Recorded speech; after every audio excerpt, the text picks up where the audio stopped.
Now, hello everybody, and welcome back to another episode of Untethered. Today is my special day. This is the one where I do my weird stuff. And I believe the first one that I did was about Moloch.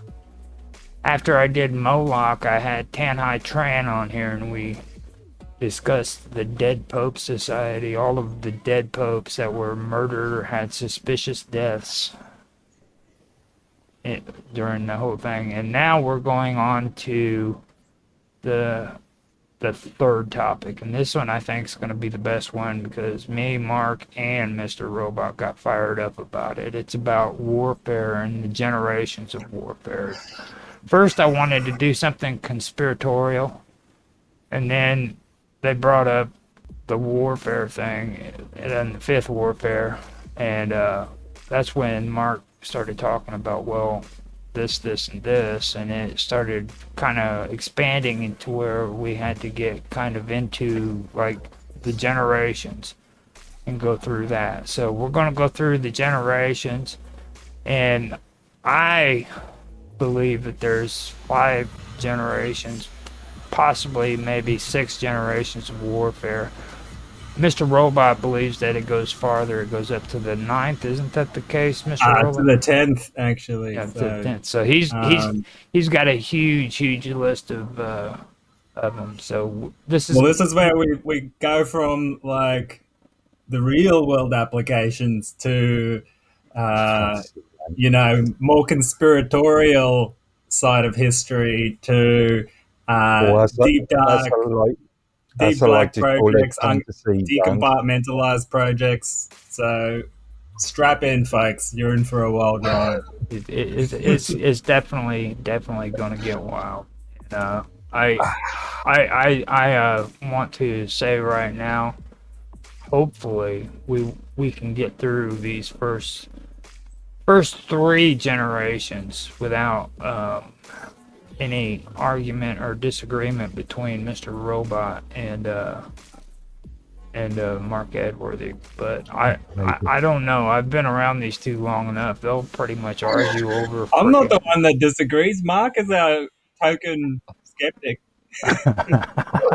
I'm the sucker that keeps falling for it and trying to provide him information, but I am. You can bring a horse to water, but you can't make it drink. You know what I mean? I am the person that sticks to real world grounding.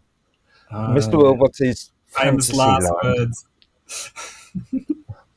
Okay, so first we'll start at the first generation of warfare.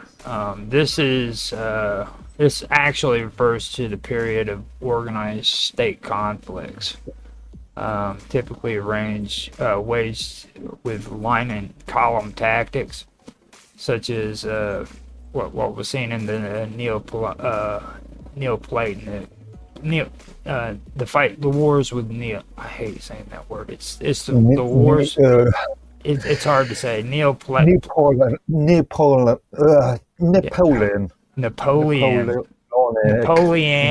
wars. Yeah. Now this generation emphasizes order, discipline, and like direct confrontation between standing armies.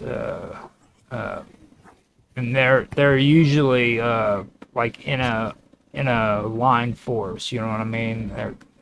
It's massive manpower with muskets and bayonets, hand-to-hand combat. Or even further back, let's say the phoenixes of classical warfare. Right, exactly. And you mean like swords and stuff, or yeah, swords, like pipes, karate, fights. No, I was thinking more European. Oh, okay. European med. It's basically a structured formations is what it's basically about, and like defined battlefields. You know what I mean? It focuses on the superiority of strategy and the discipline of troops. under centralized command. Also the numbers of troops as well.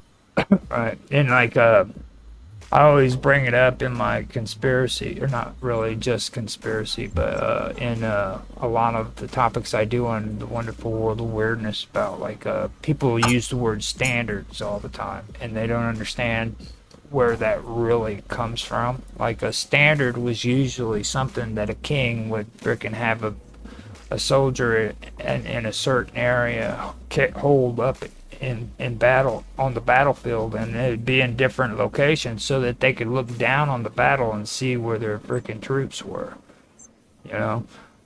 And that is basically, I know that it's evolved into a lot of different things, but that's basically where the whole idea of a standard came from, you know. Also, it's generally used as a sort of moral boosting sort of thing. Mm-hmm. If you got hundreds of troops, and it's a point of reference, and also it's something to keep up spirits. Right. So where they're in battle and they can see their standards and they know how many of their troops are, or a general amount of how many of their troops are still standing. Because if the standard falls, it's done for. So, with that being said, this is an example of what Mr. Edworthy came up with, and that's the Irish Rebellion. Now, in the Irish Rebellion of 1798, that fits into the framework of the first generation of warfare, okay? Now, this generation of warfare is characterized by mass manpower, line of column tactics, and the use of relatively simple battlefield strategy, which were dominated by muskets and bayonets.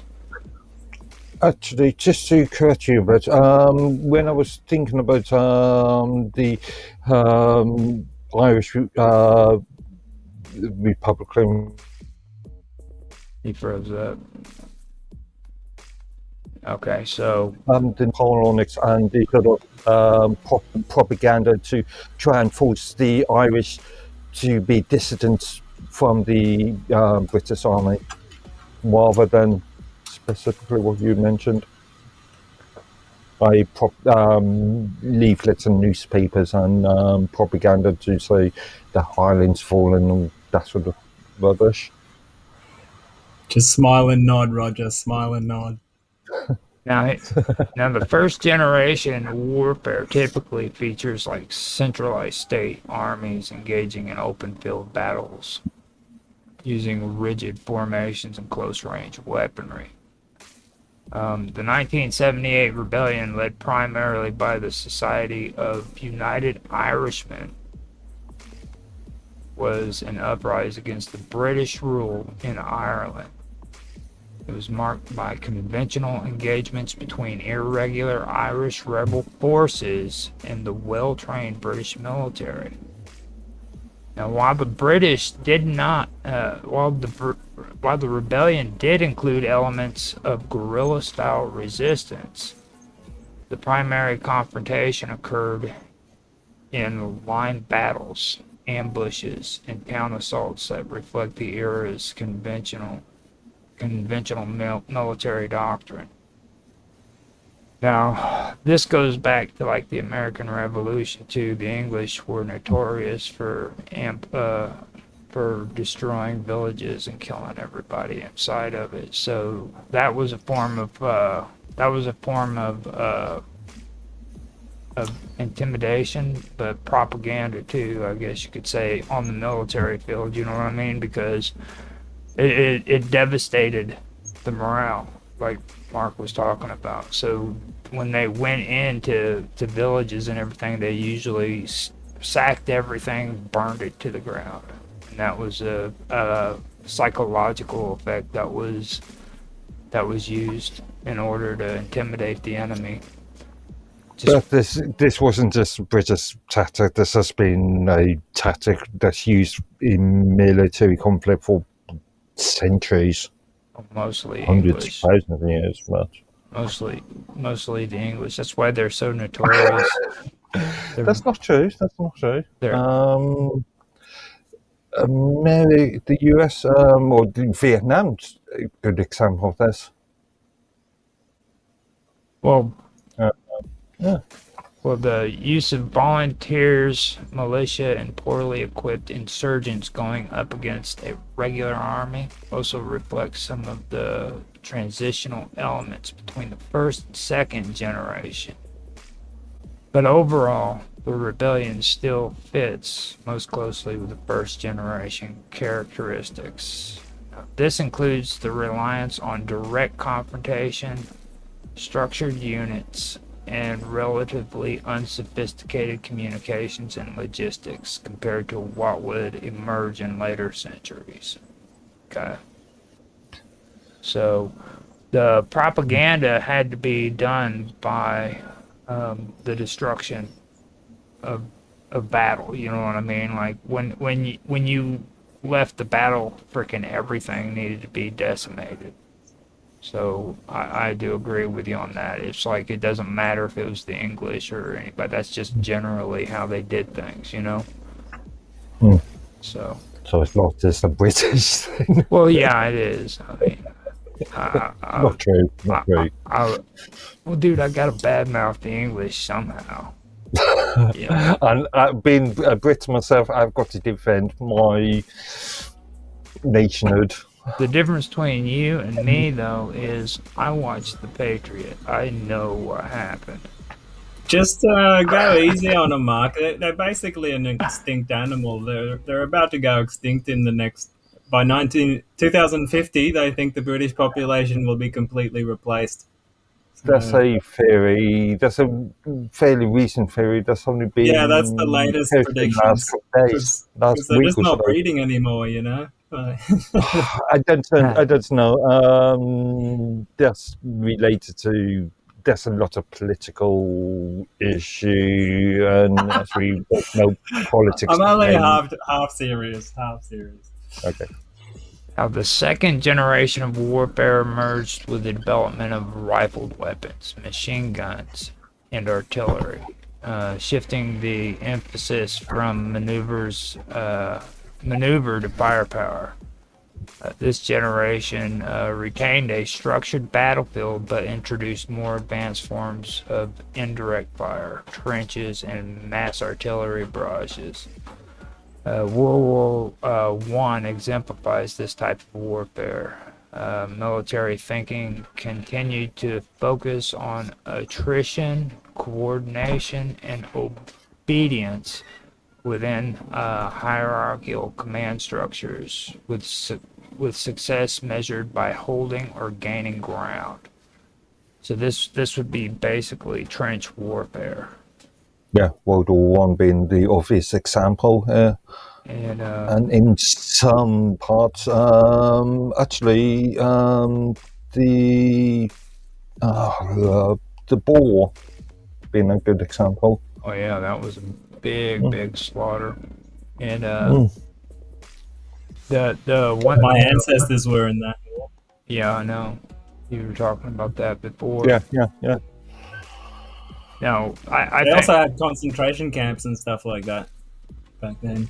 Well, see, the thing that really goes into that too, though, when you bring up the Boers, is like I think that trench warfare really came before World War One. It was more like towards the time when the Boers were fighting against the natives there in Africa. You know what I mean? Because they had battles where they were completely overwhelmed and they had to fortify the areas they had.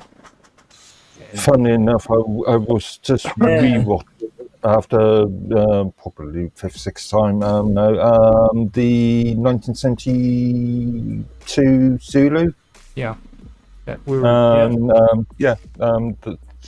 being a good example of not so much trench warfare, but warfare in the sort of column sort of aspect. But we're talking about that time after the Napoleonic Wars. From really the Boer War even though the Dutch were more well known for guerrilla tactics. But you should really appreciate like the difference it is in the style of warfare from the native people with like spears and boomerangs and like primitive weapons to like gunpowder and guns. That again, made a huge change in the whole thing of warfare. Because again, like back in the melee days, they had to have huge armies like marching up against each other and just totally brutalizing each other face to face, And again, the Zulu film that I've just mentioned is a good example of this. You've hundreds of thousands of Zulus, or the Zulu nation, which was a number of different tribes, all facing this single unit of relatively small unit of British soldiers. And even though technically the Zulus could have overrun the British, and they in effect did, they retreated at the last minute as a sign of honour, as a sign of respect.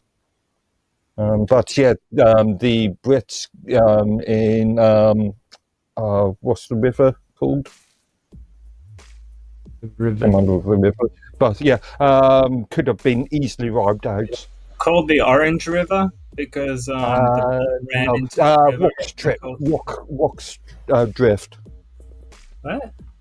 Wok drift. Oh, okay. Drift. A river? Yes. Actually, it was just off the river. It was that. See, it was a mountainous area around it, wasn't it? It was an infirmary. I'm not sure which one you're referring to, but I remember I grew up next to the Orange River, and I remember the stories that they were fighting the Zulus, and the blood ran into the river, and it turned it orange, and that's how it got its name. That was the precursor to the so-called Zulu film conflict. Yeah. So because, it would have been. Is it a movie? No, you're talking about? No, the river would have been named the Yellow River after the actual battle. Is what he's saying. Like yeah. So I see what you're saying there. That's kind of cool. Now, with the propaganda in World War I, that fits primarily into the context of second generation warfare, believe it or not. Second generation warfare is characterized by the use of mass firepower, industrialized military production, and more centralized command structures. It reflects the technological and organizational developments of the late 19th and the early 20th centuries. While the primary features of this generation relates to battlefield tactics such as the shift from linear formations to trench warfare and the heavy use of artillery, the supporting structures around the war effort, including propaganda, also evolved dramatically during this time. Propaganda during World War I became a state-organized industrial-scale effort used to mobilize entire populations for total war. Governments produced posters, films, pamphlets, speeches, and manipulated newspapers to shape public opinion, boost morale, demonize the enemy, and encourage enlistment and war bond purchases. It marked one of the first times propaganda was deliberately and systematically used across multiple media platforms to influence both domestic and foreign audiences on a large scale. Just reminds me of the old Kitchener posters that was used by America later, representing Uncle Sam rather than Kitchener. We want you. And oh God, I cannot believe I forgot his name. Oh my goodness, the cowboy. there was you guys know this. Come Clint on. Eastwood. No, the one before No, Clint Eastwood and he's not that old. Clint Eastwood. And I cannot believe I'm having a brain fart on this. He was What's the movie? What's the movie you're talking he about? did Stagecoach and all of that. Oh, John Wayne. Oh. John yeah, Wayne. yeah. Wayne. Right. John Wayne is a good example of the sort of propaganda that was fed, especially in U.S. schools, in relation to Native Americans and Western access to those lands. So what It was a generation of really, warfare is this we're talking about? This is propaganda within World War One, but you can also see it in World War Two and stuff like that. It has to do with like Okay, so what generation of warfare is that? Second? that's the second generation. Yeah, it has to do with posters, films, pamphlets, speeches, manipulating newspapers. They also dropped them on Vietnam and Korea and stuff like that. You know, Yep. to actually, basically just say, "Oh, our soldiers are here to help you," stuff like that. yeah. Just to point out something, you mentioned John Wayne, but he didn't start his film until after World War II, didn't he? His film career into after World War II. He was mainly famous in the 50s and 60s. Well, he actually John Wayne was famous for Stagecoach back when he was a young man. Like he was I big. can think of different films after me. Now where he did most of his propaganda was the war bonds. He really boosted the amount of war bonds that were sold during the war, and that was Doing this war. during World War II. I'm sure he was active in World War. He was doing films in World War That's II. where he was I thought doing he it. didn't start until the 50s. The war, World War II ended in 1945, dude. Yeah, precisely.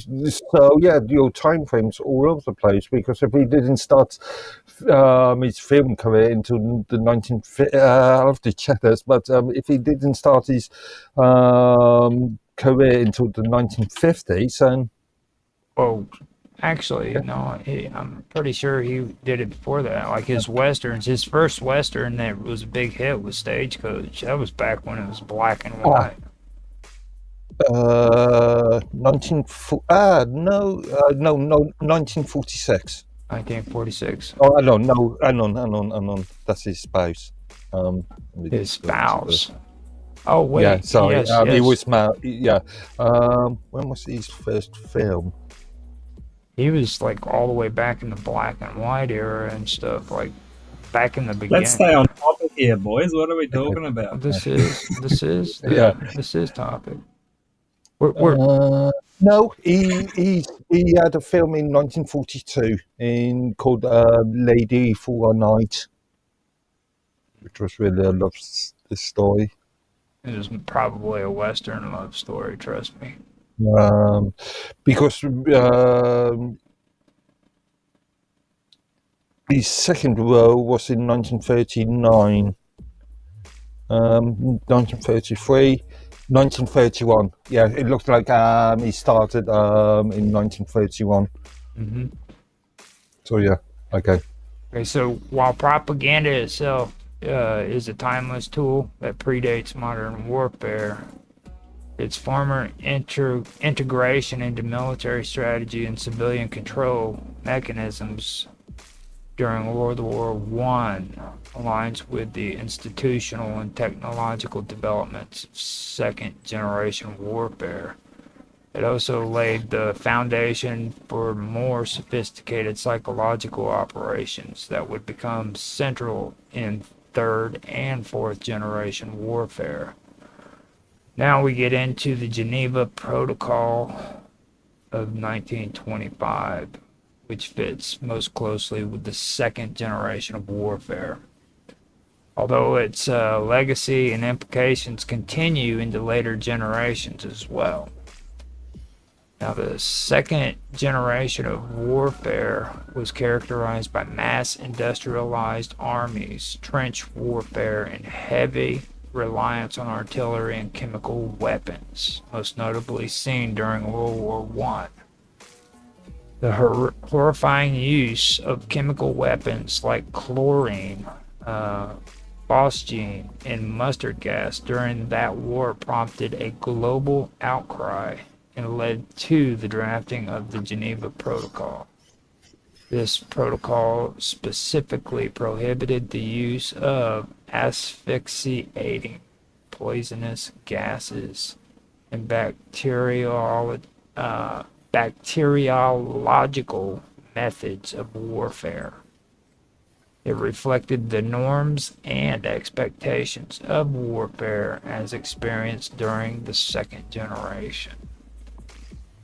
Now, while the Geneva Protocol emerged from the context of second generation warfare, it has had enduring influence on the rules of armed conflict in all subsequent generations. Its prohibitions and the principles behind them have informed the development and international humanitarian law, including the later Chemical Weapons Convention, and have relevance in also the fourth and fifth generation warfare as well. Now, for example, in asymmetric weapons by non-state actors, in asymmetrical weapons by non-state actors continues to raise legal and ethical concerns. Wait, I'm missing an entire line.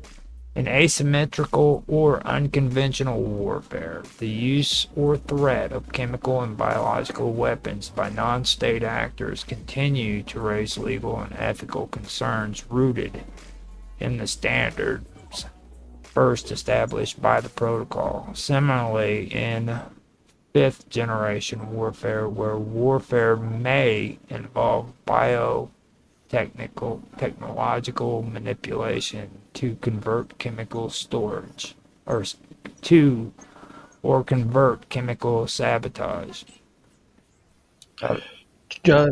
Just before we continue, just on the point of non-state actors, are you technically talking about terrorists? Yes. Or would be deemed as terrorists? Yeah. Non-military units, terrorists, insurgents, all these cool keen words that they've invented. But also state-based actors. Non-state. So if it's states, there'd never be a military force. If there's private soldiers, it'd be an army. Private corporations that raise their own armies. Militias. Militias, yeah. So from what I understand, fifth generation warfare mainly refers to non-kinetic military action, focusing on social engineering, misinformation, and the use of merging technologies like artificial intelligence, like cyber attacks as well, So yeah, that's kind of blending from the previous one where we were talking about propaganda, but now they're like taking it to the next level where they sort of start to automate these systems. I'm not sure about artificial intelligence. See, you're talking about automation in this concept. Yeah, that's in my opinion, that's a bit later on. But definitely cyber warfare. Yeah, but we see drones and even IT-related warfare being done by actual live operators. So you've got Brigade 55 in the UK. I think 55, yeah. Well, this is where the debate comes into it because, we're going to talk about it in a minute where later generations of warfare have now taken that to the next level again, where they start to employ artificial intelligence in these systems. But right now we're talking about second generation non-kinetic warfare, and conventionally that was, cyber warfare, psychological operations, social media, propaganda, censorship. Roger mentioned biological warfare, which actually has been going on since 1912. It was the first documented case that I read about, and that was the Spanish flu, actually. And that's arguable. It turns out, folks, that the Spanish flu was actually created in the United States, taken with the military over to the First World War in the European theater, and then got blamed on Spain. Same as the China virus did, but that is arguable. There is a lot of conjecture in historical numbers, but when you're looking at what you're terming as biological warfare, you could make an argument that this goes back to centuries. I mean, in World War One, the Turks were well known for poisoning whales in the Middle East. That was actually a common thing. It wasn't just the Turks. You know what I mean? Basically, everyone did that all over the place. Yeah. They even did that in Australia, just to get rid of Aboriginals back, even as late as the 50s. Scorched earth, man, goes all the way back to the freaking Turks too, with the Urartu. That was their. I think the Urartu was the ones who actually originally came up with the scorched earth. And if you believe in the Archimedes fire concept, it's the Archimedes fire. You could argue that this goes way back to classical history. But that's more kinetic warfare, but it was advanced for its time, for sure. Now, let me finish this last part. It's the Geneva Protocols still provide a legal and moral boundary. However, its original context and purpose were clearly situated within the second generation's technological and battlefield realities. Now, in 1925, Geneva Protocol, formerly known as the Protocol for the Prohibition of the Use of War of Asphyxiating Poisonous or Other Gases and the Bacteriological Methods of Warfare. Okay, that does best fit into the second generation of warfare. And that's because this generation is characterized by industrialized state-on-state conflict that was prevalent during the early 20th century, especially during World War I and World War II. Now, warfare in this period was defined by mass mobilization, trench warfare, extensive use of artillery, and the introduction of new technologies such as tanks, aircrafts, and chemical weapons. Now, the Geneva Protocol was created directly in response to the widespread and devastating use of chemical warfare during World War I, when chlorine gas, phosgene, and mustard gas caused significant casualties and long-term suffering for soldiers and civilians alike. So the second generation of warfare relied heavily on conventional armies with structured hierarchies, uniformed combatants, and centralized command. The Geneva Protocol addressed the need to regulate and restrain certain technological advances in warfare that had proven especially inhumane. It was directed primarily at nation states and was meant to influence how they conducted war under international norms, which aligns with the structured and formalized nature of second generation warfare. Although the legacy of the Geneva Protocol has extended into later generations of warfare, including asymmetrical and non-state conflicts, where chemical and biological threats still loom, its origins and immediate impact are rooted in the second generation. It was a legal and moral response to the excess of mechanized war developed during a time when large armies and industrial capacity defined military strength. Thus, while its influence has carried forward, the protocol itself was a product of the specific conditions and ethical reactions that followed the industrial scale warfare of the early 20th century. So that is outdated. Okay, Mr. Edward. I wouldn't say outdated. Again, you know my criticism of the word obsolete, and this can be used as well. It may be considered outdated by modern Western military units, but it's, I would be very careful about using the term outdated or obsolete. Well, I mean, I have proof. Can I say something about the biological warfare side of things? Yes.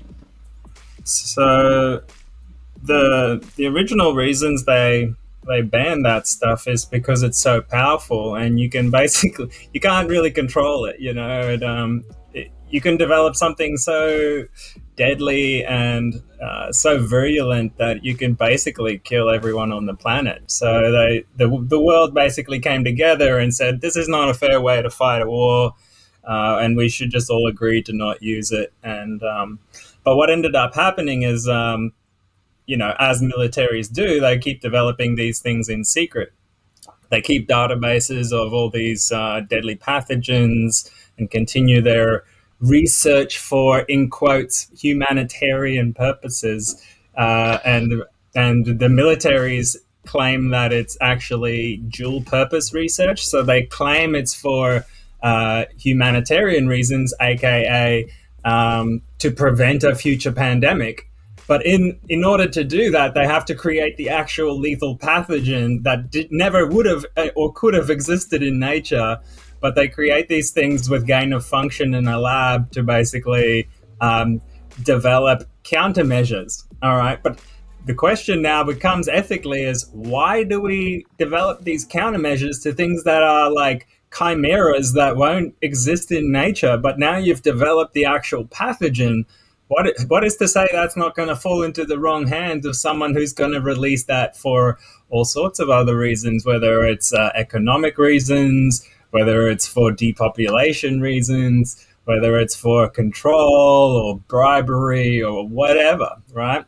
So what I'll also say is I've sort of kept track of I love medical research, so I've sort of kept track of all these suspicious papers in the past that suggests that different pathogens have been manipulated for biological research.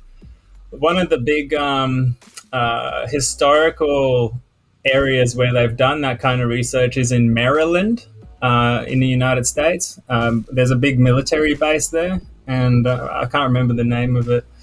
But yeah, so what I noticed just the other day is, and this is what actually got me banned off the Minds channel, is that the guy who was the head of Trump's Operation Warp Speed, he was involved with brain-machine interface research, and he also worked in Maryland. He basically got funding to open up a biological research facility in Maryland, and I just thought that was kind of strange, considering that, like, we haven't started talking about this yet, but like they have found self-assembling nanoparticles in some of these vaccines that ended up getting released by his company, and he ended up working in the same town where the military is conducting biological weapons research. And but anyway,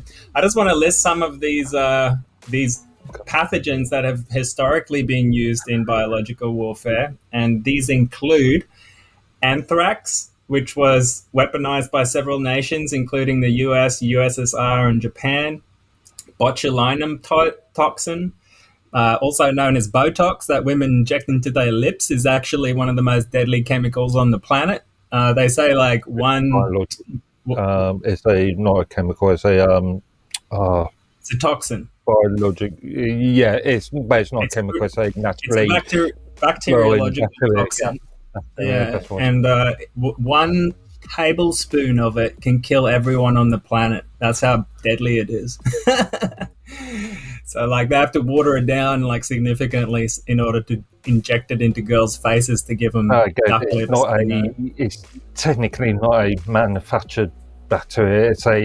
It does appear naturally. It's just that's but we also use bacteria to manufacture now. They call it biological manufacturing, and it's actually a lot cheaper and easier to do than conventional synthesis. There is I can't remember the science research lab in, I think it's Cambridge in the UK. Can't remember the name of it, but I'd love to keep a list of these things, because Trump just legalized it. Like he's like, I'm going to bring about this bill that's going to prevent the Chinese lab leaks type stuff from biological research to happen again. So we're only going to do our biological research in sanctioned cities now, not in unsanctioned cities. Again, so we literally funded 10 more labs.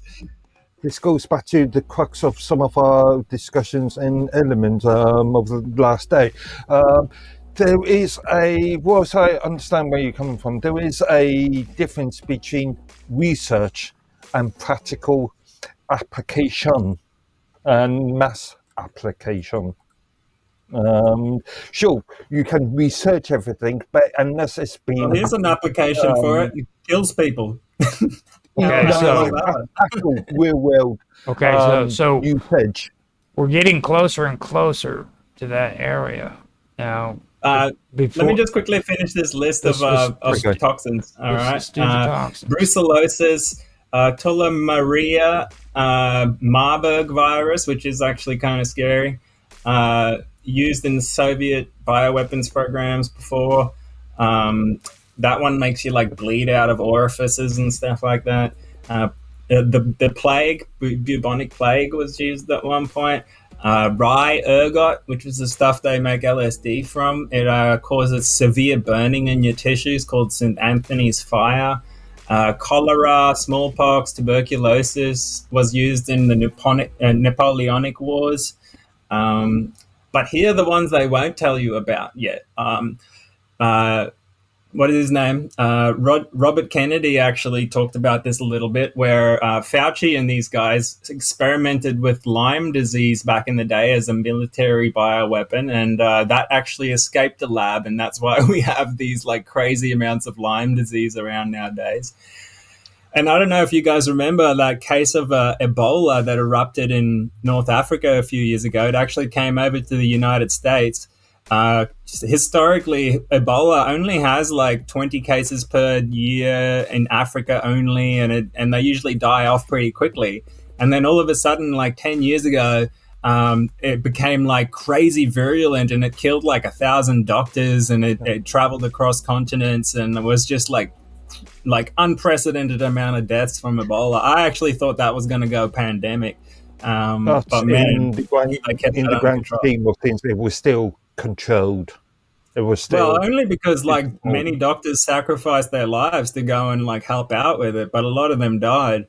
But my point is, no one has ever come forward and explained why that happened, and there's no conventional explanation other than it being a bioweapons experiment. Here's another one they won't tell you about, but I believe I found the evidence for this in the literature, that influenza has actually been year by year manipulated in labs since those outbreaks in China swine influenza a few years ago. In the 1950s, it started, and then I believe they realized, oh wow, we can make a lot of money on vaccines if we just keep releasing new novel versions of this virus. And so keep an eye out for that. Maybe we'll prove that in the next 10 years or so. But I believe influenza has been gain of function researched for a long time. SARS is another one. SARS-CoV-2 has now come out to be proven to be a bioweapon. Just on your basis of influenza, influenza has been known to naturally mutate anyway, as well as allegedly. You can't. Again, I could argue that all of what you were saying is allegedly. So, well, here's the thing, right? You can't tell the difference between a natural mutation and what do they call it? A recombination event is what they call it, right? Because the way that they do gain of function research is they actually just inject rats with these viruses, and they pick the ones that die the quickest, and then they take the virus from that one and inject it into 10 more rats, and the one that dies the quickest, they take that one. So it is kind of natural mutations in a way, but they amplify it, and they like make it happen quicker over repetitive generations.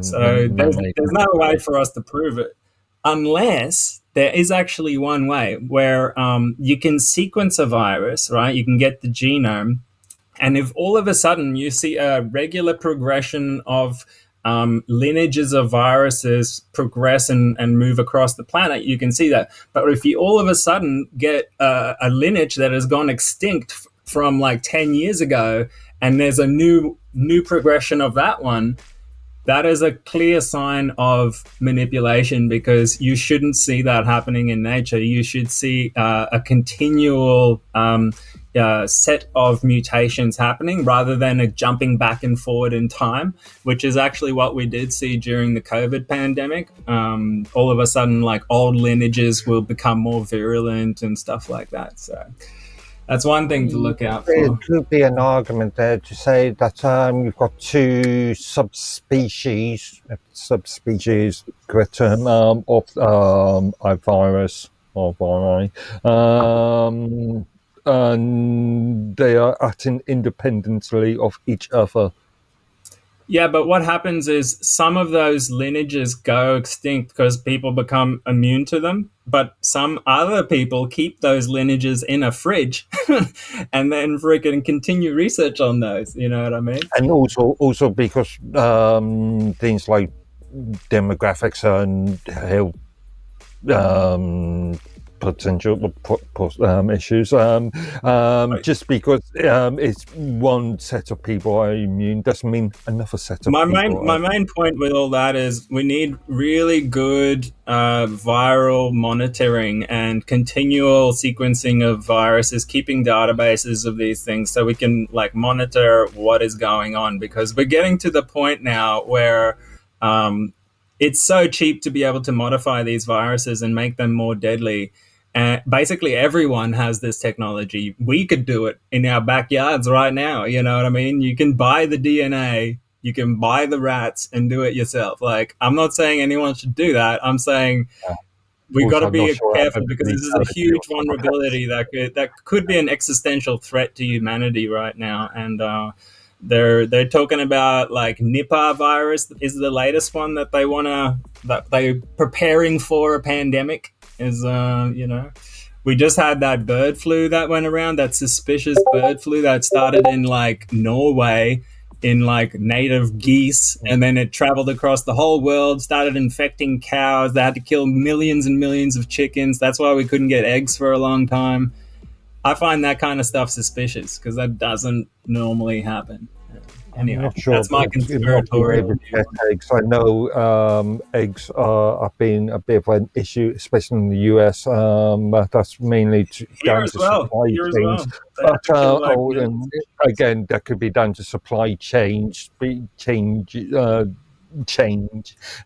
supply chain side, down to because of internet. If you don't see eggs, talk to the shopkeepers, because they will tell you. Like, I spoke to the shopkeepers here, and they told me here that the chickens here got infected and they had to kill them all. Like, yeah. As far as I'm aware, the UK never had an issue.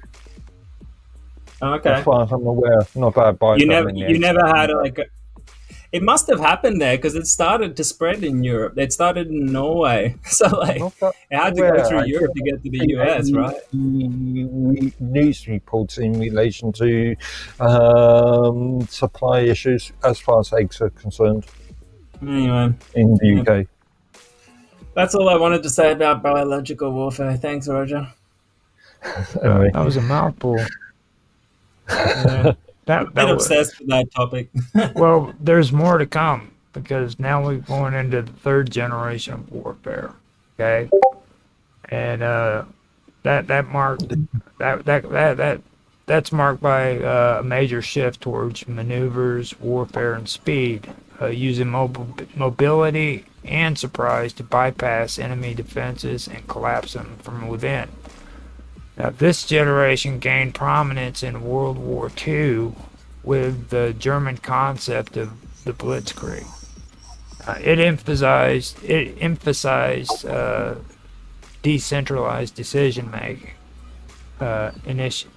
initiative at lower command levels, and rapid penetration to disrupt enemies' rear areas. Tanks, mechanized infantry, and air support played crucial roles in achieving tactical and operational superiority without relying solely on attrition. Now, that right there basically is saying that, okay, like at one time here in the United States, before anybody could do any kind of military tactics, they had to go through their command there, and it had to go up to the generals, and then from the generals it had to get okayed by the president. At this point, this is where they start going into the third generation of combat, where people can make on-the-spot decisions in combat. Can we not make an argument that this goes actually further back with the concept of guerrilla warfare? Well, in certain countries, yeah, most definitely. Yeah. Again, I'm thinking of the Dutch usage of this during the Boer War. And you also got to think of Vietnam too itself. Okay, yeah. Vietnam, the art of war. I mean, that's what the art of war is all about. You know what I mean? It's about guerrilla tactics. They have a book called The Art of War. You know, written. Yeah. So which is what 5th century BC. Yeah, I believe it's back there. I don't know the exact date of it, but that's basically what it comes down to. Now, with the third generation, we get back into the biological part of it, and this is where we go into what Mark Edworthy mentioned before, the Biological Weapons Convention of 1972. Okay, now this fits primarily within the framework of the third generation of warfare. This generation, which developed during the Cold War era, is characterized by a shift from attrition-based warfare towards maneuver warfare. Increased use of advanced technology, intelligence, and indirect strategies. Now, it marks a departure from mass formations and industrial-scale destruction towards greater emphasis on precision, speed, and disruption of the enemy's command and control systems. So they're talking like fast and swift, you know what I mean? Instead of having like huge tank formations and soldiers, you know, in formation with trenches and stuff like that, they're talking about fast and efficient. That's the one thing that gets. Yeah, Blitzkrieg being is probably the best example. Yeah. Now, the Biological Weapons Convention, as a former multilateral disarmament treaty, reflects the strategic environment of this period. After World War II, and in the context of the Cold War arms race, there was heightened global awareness about the devastating potential of weapons and the mass destruction. Not just nuclear arms, but also chemical and biological agents. Now, the convention was the first international agreement to outlaw the production, stockpiling, and use of an entire category of weapons, representing a maturing of legal and diplomatic tools in response to the evolving nature of conflict and technically, did the 72 convention touch on nuclear and chemical weapons? I think it did. I had almost, I'm pretty sure freaking they were saying Hence the reason for the 93 chemical weapons convention. They were, they were more specific on like the growing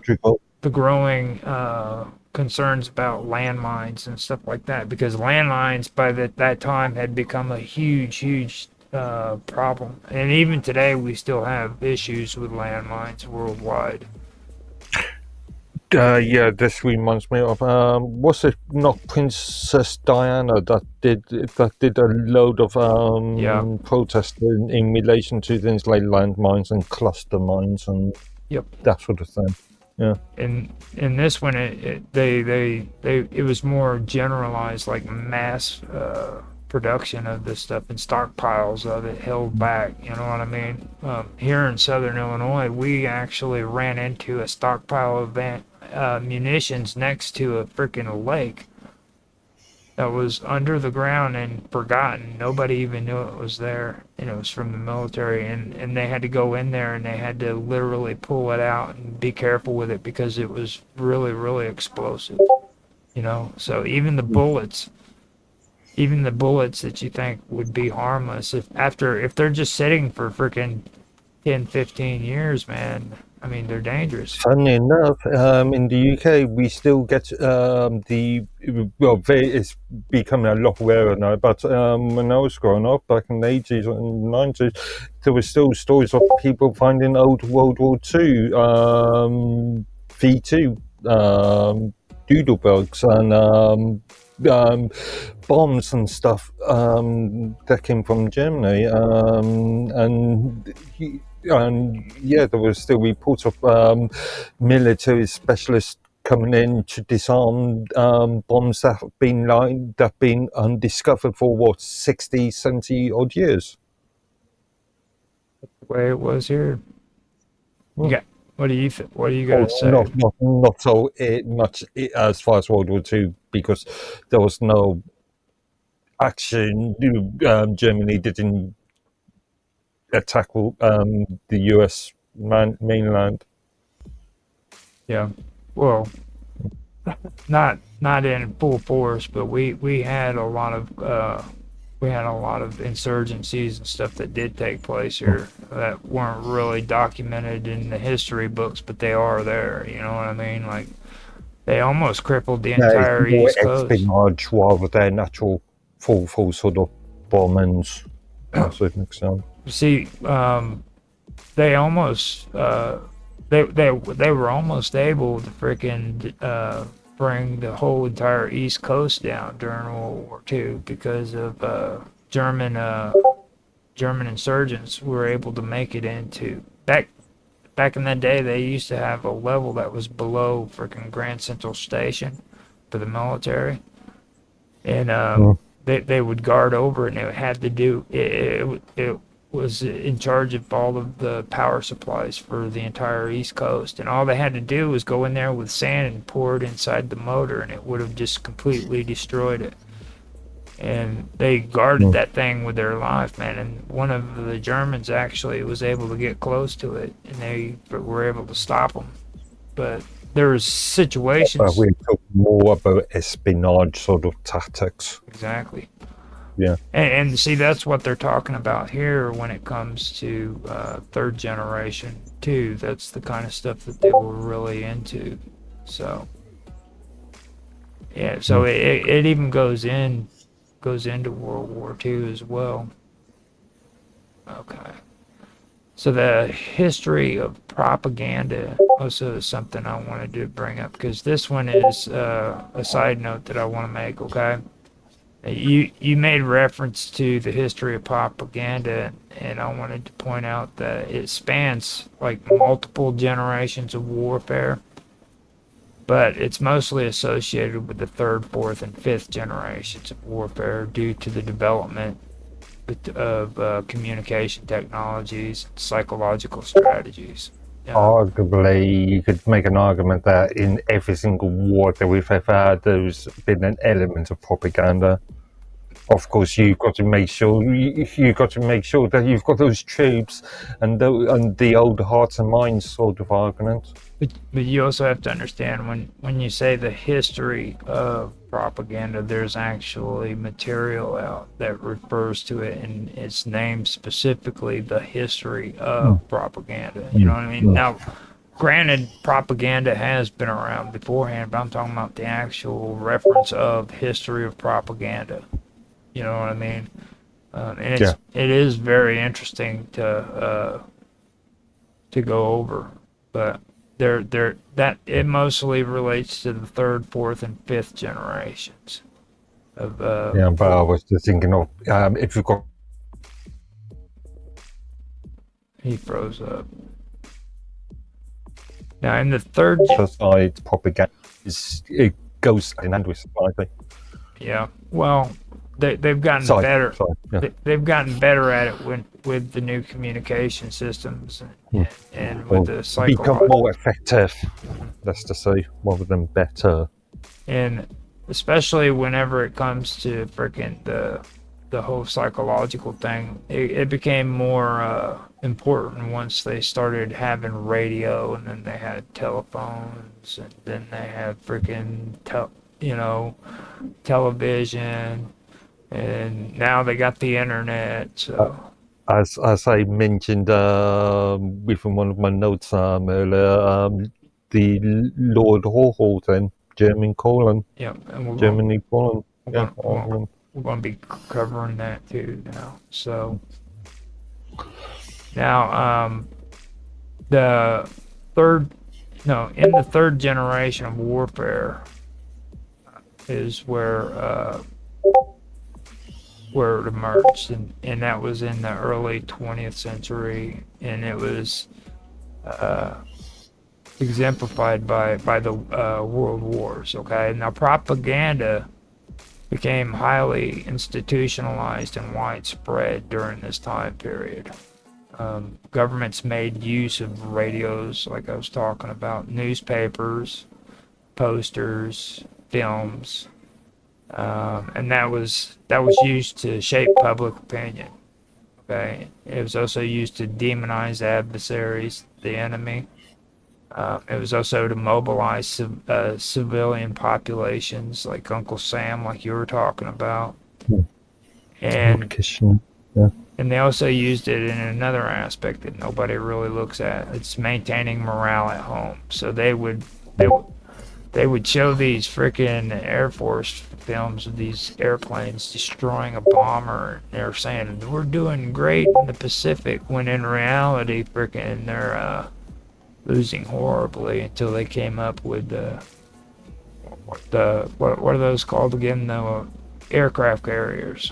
That's when the tide of war changed. I mean, when you talk about that, I mean, one of the earliest obvious examples would be the sinking of the Bismarck back in 1915. Mm-hmm. Well, that right there was actually the actual sinking of the ship was demoralizing. You know what I mean? So yeah. Well, it was moralizing for the Brits, but it was demoralizing for the Germans. Yeah. You know? So I mean, yeah, that was actually that would have been like an actual form of propaganda when it comes to the destruction of the ship. So. Now, the industrial scale and global nature of warfare during this period made propaganda a powerful weapon to justify military actions and influence national and international perception.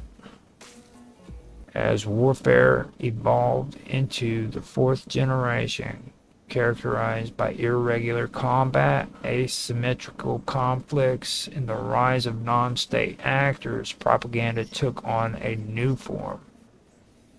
Psychological operations, disinformation campaigns, and media manipulation became central to both state and non-state strategies, with the distinction between civilians and combatants becoming increasingly blurred. Influencing hearts and minds became as important as territorial control. Now, insurgent groups, terrorist organizations, and even corporations began to use propaganda to promote ideologies, recruit supporters, and destabilize traditional governmental structures. Now, in the fifth generation of warfare, propaganda has become even more sophisticated and covert. This form of warfare emphasizes control over information, cyberspace, and perception.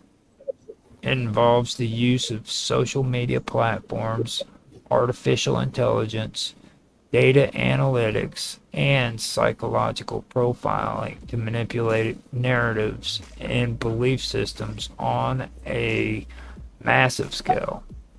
The aim is not necessarily to win battles in the traditional sense, but to influence political outcomes, sow discord, and weaken the internal cohesion of society. Propaganda in this context does not rely solely on spreading one version of the truth, but rather on overwhelming the information environment with conflicting messages, confusion, and mistrust. In this way, propaganda has transitioned from a support mechanism in earlier generations to a central strategic weapon in modern geopolitical conflicts.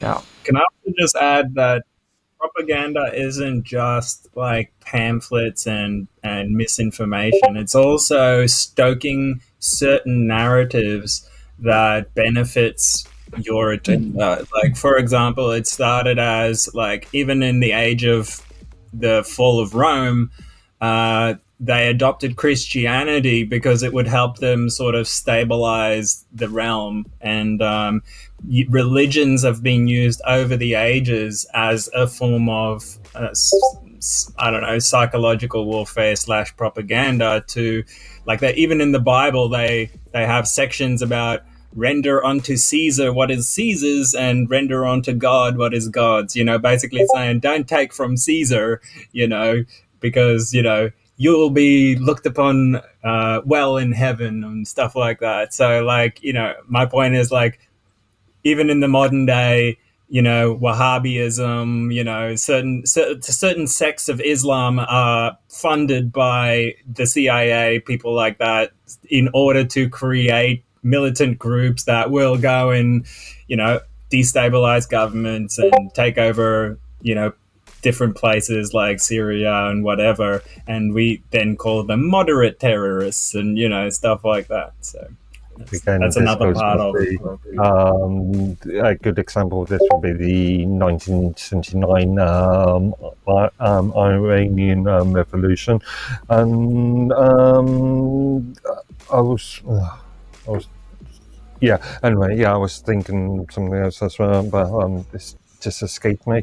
But yeah, this is a tried tactic for generation. Sorry to interject there, Roger. It's fine. It's fine.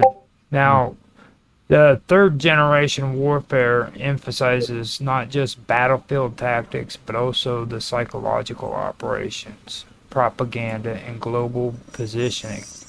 The Biological Weapons Convention fits this generation because it was designed to counter the threat posed not only by conventional forces, but designed to counter the threat posed, but Okay, let me do that. Not only by conventional forces, but by covert or non-traditional methods of warfare that could cripple populations or destabilize nations without direct military confrontation.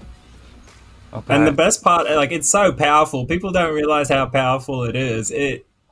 Even the people who it's being done to don't even realize that it's being done to them, and that they just believe that it's the truth. You know what I mean? So you don't even need to fight a war. You don't need to risk any assets. You just have to feed them the right type of news, the right social media feeds, and all of a sudden they do what you want them to do. And that's a just hugely powerful and lucrative business nowadays. Yeah. Especially nowadays. BBC, I'm looking at you. Yeah. And now with AI, it's just going to get even 100x more powerful. You know what I mean? They can pump this stuff out like it's candy.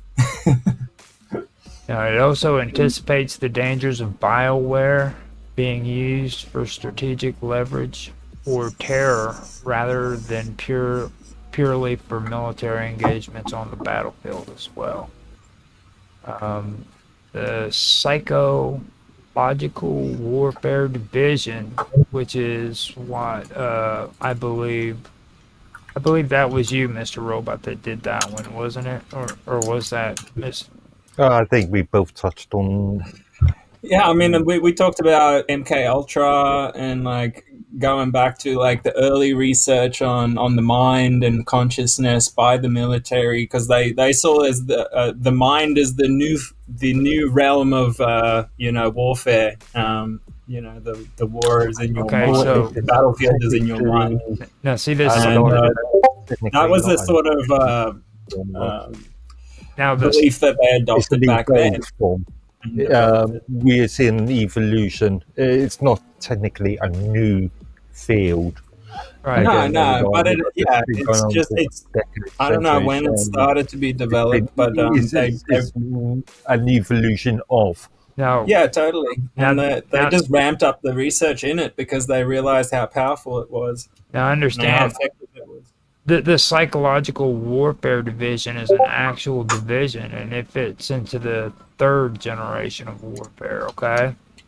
Now, the third generation warfare emerged during and after World War II, and it's characterized, like I said, by speed, maneuverability, and decentralized tactics aimed at bypassing enemy lines, attacking from the rear, and stuff of that nature. Now, it emphasizes disruption over direct confrontation and introduces the idea of warfare being fought not just on battlefields, but also through strategic deception and influence.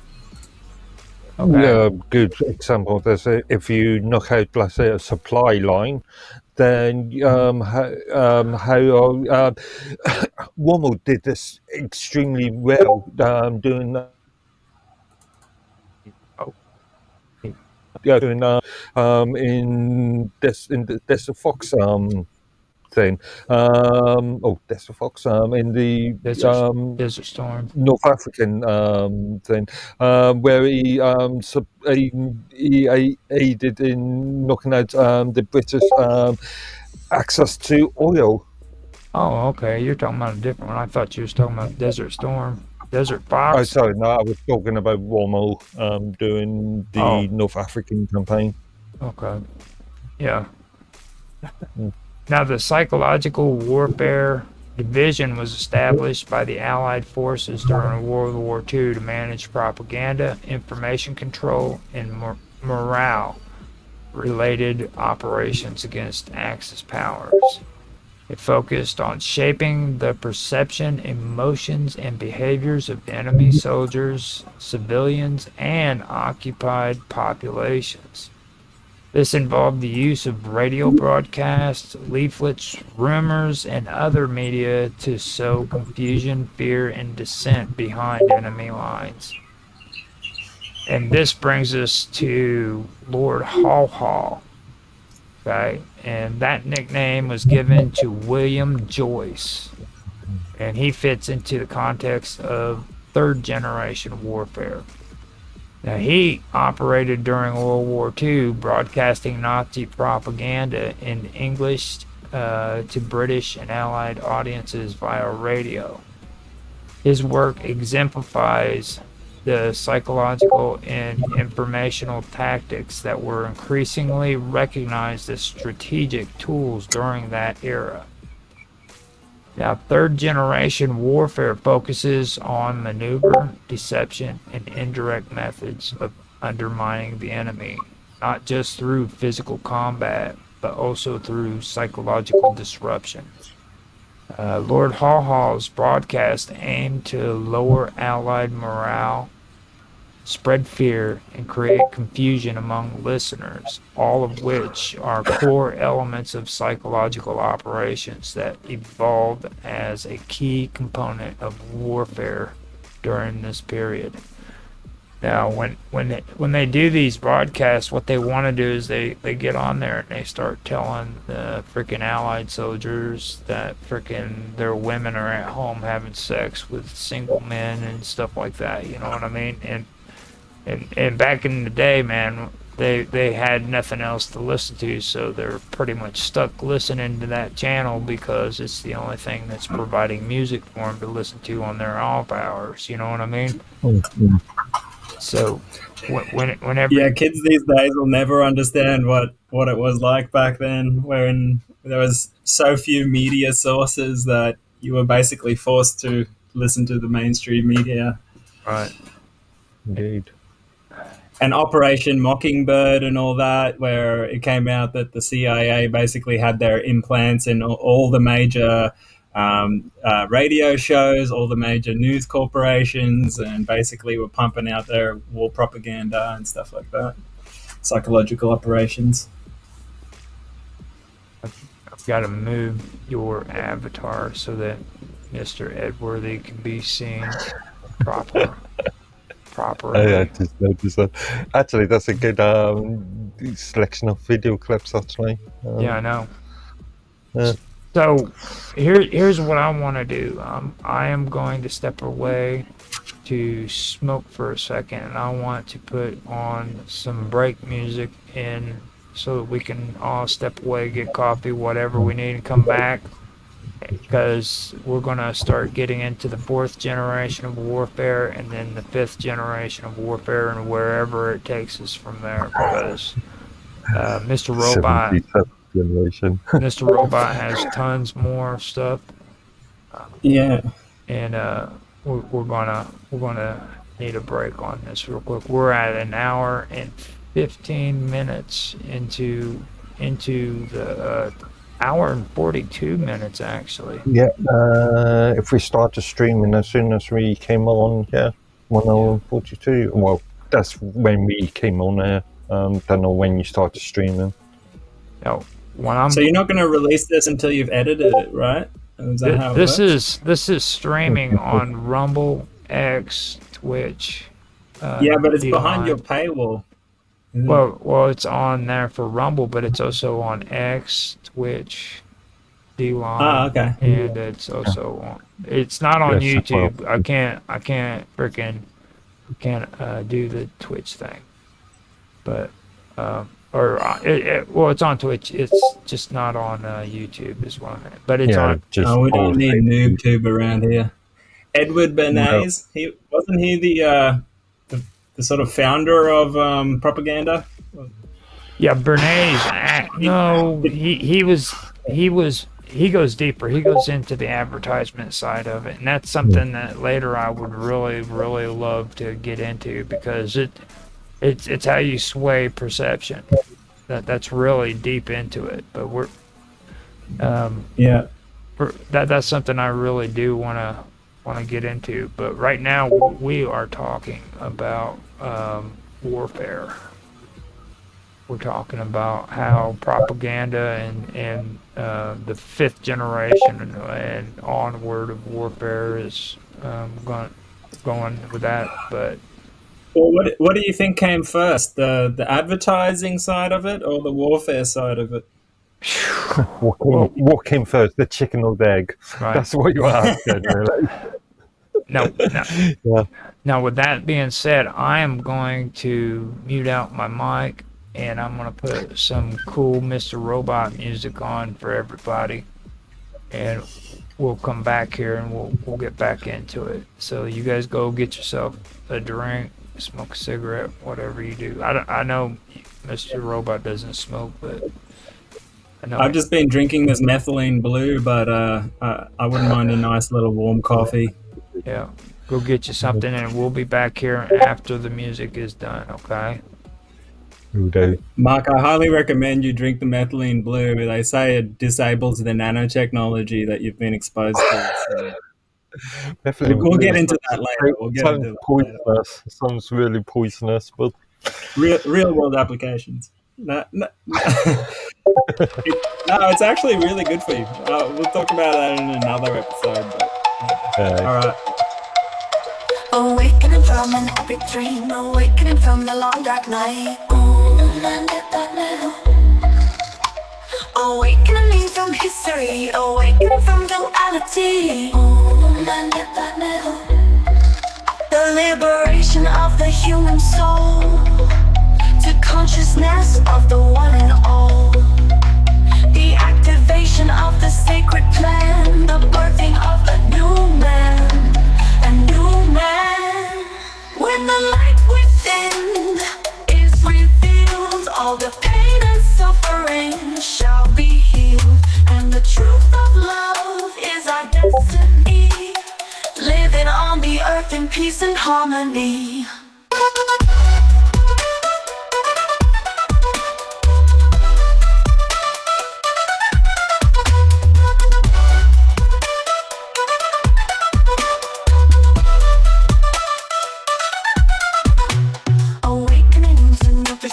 Awakening to the joy of life. Awakening to a new dimension, awakening to a paradise.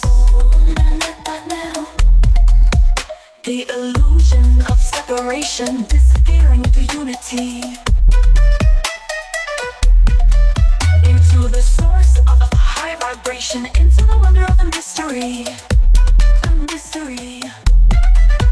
When the light within is revealed, all the pain and suffering shall be healed, and the truth of love is our destiny, living on the earth in peace and harmony.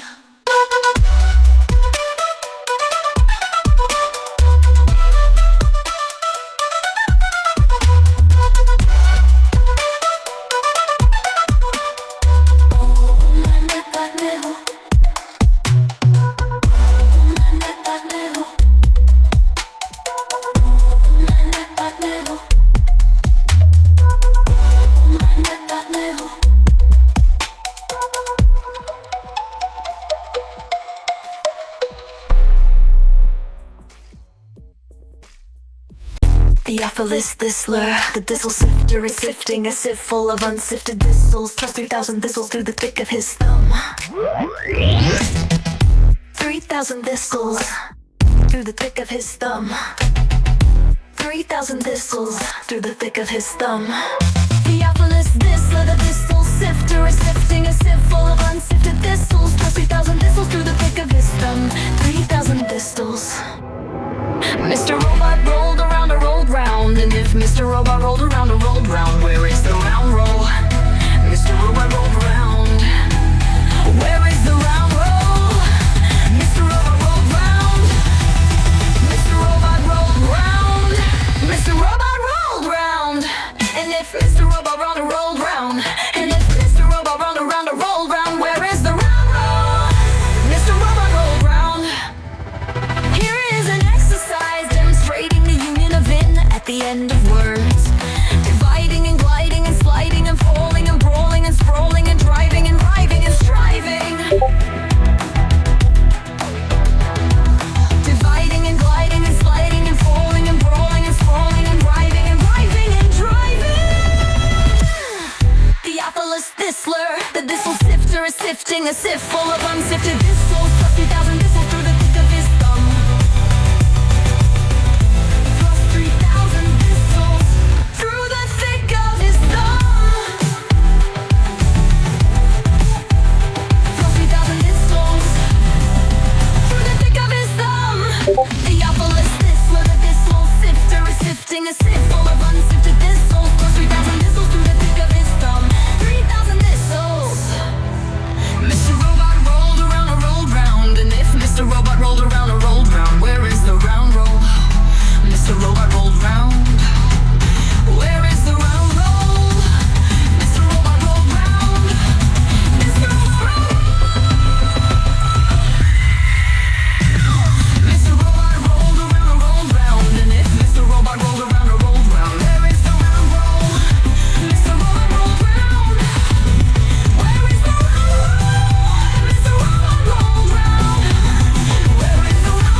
unsifted thistles, 30,000 thistles through the thick of his thumb.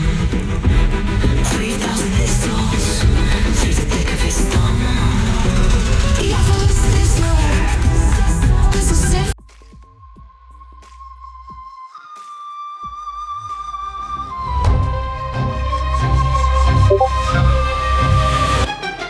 Once the gods carved earth like a cosmic chessboard, Poseidon claimed Atlantis, his star-born accord. 10 twin suns, throne of Tridents waves at his command. Empire stretched from bow, big stones to Mayan sand. Monolith stacked like Legos blocks no crane could lift. Sonic levitation, gods don't need pulleys or grit. Athena taught Athens, Hephaestus forged veins of gold, but Atlantis spires pierced heaven, stories untold. Ages of virtue, divine blood pure in the veins. No egregious geodesic temples where starlight reigns, but mortality crept in, diluted the grace. Turn to rust, hubris eclipsed the god face. Vessels of Atlantis, drowned in the deep.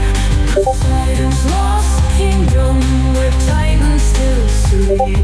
From Giza to Tiwanaku, the cold ancient awe, as above, so below, cosmic empire of law and princes of plasma, their thrones now debris. Echoes of Atlantis, where gods walked the sea. Watch the fall, saw vice crack the divine. Pyramids hummed warnings, but they ignored the signs. Sky split with fury, tsunami swallowed their pride. Atlantis sang screaming, but blueprints survive. Baalbek's foundation, stones that defy modern math. 1,000-ton puzzle, gravity's aftermath. Scholars still baffled how they align the stars. They rode cosmic currents, breaching space-time's bars. Now divers chase shadows where crystal cities gleamed. AI scans the ocean, but truth a half-dream. Dream Freemasons whisper maps in their lodges of lore. Plato's Critias, a metaphor or a war. Echoes of Atlantis, drowned in the deep. Poseidon's lost kingdom, where titans still sleep.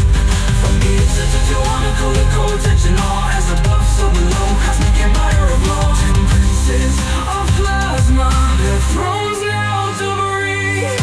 Echoes of Atlantis, where gods walk the sea.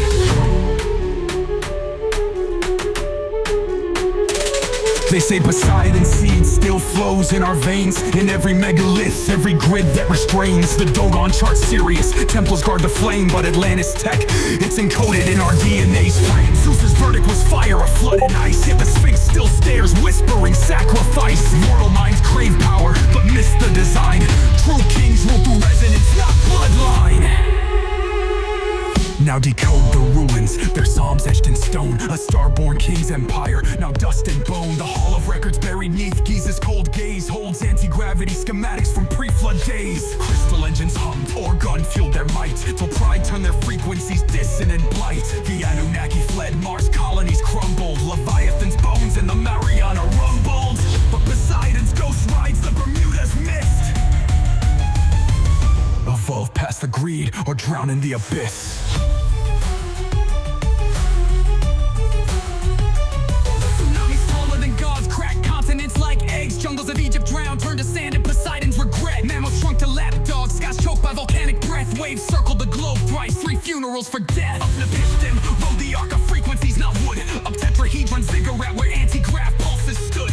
While Atlantis sank, he spliced DNA and quantum seeds, stashed them in Göbekley's veins and Indus Valley reeds. Volcanic winter's curse, Zeus hit the reset, scorched the grids, erased the moon-ringed internet. Noah's not a shepherd, he's a star-born archivist, cracking hermetic scrolls in caves where mushrooms twist. The survivors crawl from mud with amnesiac eyes, built new gods from scrap metal and fallen skies. Now desert bones whisper where cedars once soared. Man's just a ghost in Atlantis' holographic horde. The flood wasn't water, it was math. A codex purge, Enoch's nightmares digitized in the cosmic surge. As above, so below, the blueprint stays true. Rise from the ashes or drown in what's new. The flood wasn't water, it was math. A codex purge, Enoch's nightmares digitized in the cosmic surge. As above, so below, the blueprint stays true. Rise from the ashes or drown in what's you. Echoes of Atlantis drowned in the deep, the deep. Poseidon's lost kingdom, where titans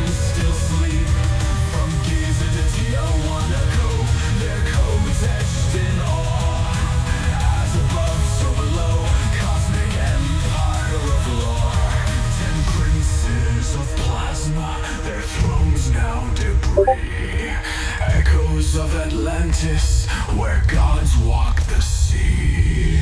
So when you see Stonehenge, Angkor Wat spire, know Atlantis lives in the quantum choir. The gods were myths, their mentors in code. Rise from the ashes, or repeat what they owe.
A block every 2 minutes. Hieroglyphs scream their pride, but not a how and what's written. Modern science scratches heads. These structures can't be mimicked. Copper tools, now scholars tripping. Logic thinly stretched and twisted. Ran an obelisk, 1,000 tons dragged across the sand. Today's crates can't lift a fifth. What force moved them by hand?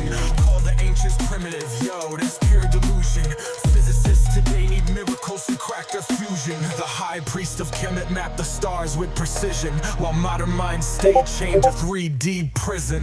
Land of the lost, esoteric Egypt, and it was an allegorical crypt written in the language of symbolism. Advanced knowledge cloaked in simple living secrets that rewrite history's episode. As above, so below, the hermetic code. Key of life unlocks the heavenly abode. Conscious matrix, how came the pyramid ode? The Sphinx wears water scars, a flood from ancient skies. Explosives crack the pyramids, no tombs, just hollow lies. He's stolen? Nah, that's ego talk. A weak hypothesis, truths buried in the stars, encrypted in the myths. Sacred geometry, pagan songs, the roots of Christendom. Pythagoras knelt at their feet, Jesus learned the kingdom. Temples mirror Orion, Aztecs trace the same glow. Megalithic GPS, what's buried below. They split the lotus stem, hid wisdom at the core. Solomon's temple, just a copy of what came before. Land of the lost, esoteric Egypt, and it was the allegorical crypts written in the language of symbolism. Advanced knowledge cloaked in simple living secrets that rewrite history's episode. As above, so below, the hermetic code. Key of life unlocks the heavenly abode. Conscious matrix, alchemy pyramid ode. Iron to gold, alchemy's flame, they mastered the unseen. Telekinetic levitation, Mars dust in their genes. Critics laugh, aliens but the proof's in the plasma. Why is the Dogon tribe no serious? Was a binary drama. Myths and metaphors, the truth's too bright to hold. Scattered in ruins worldwide, a map etched in gold.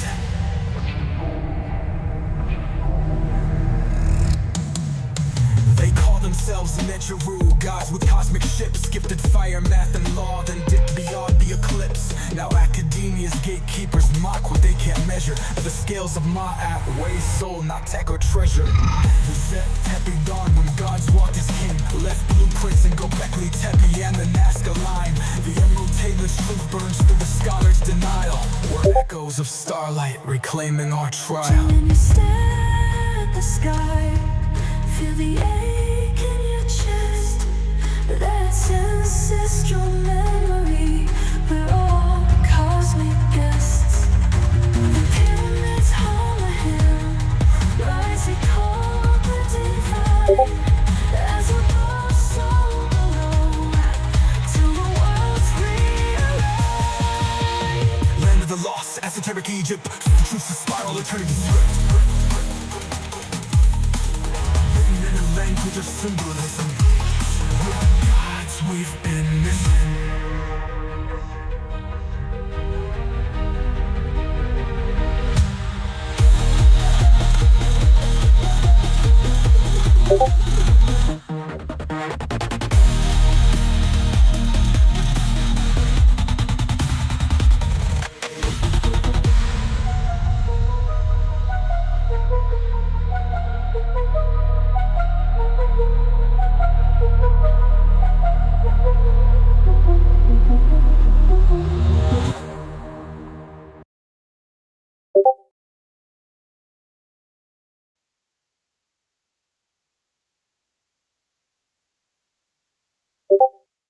Okay.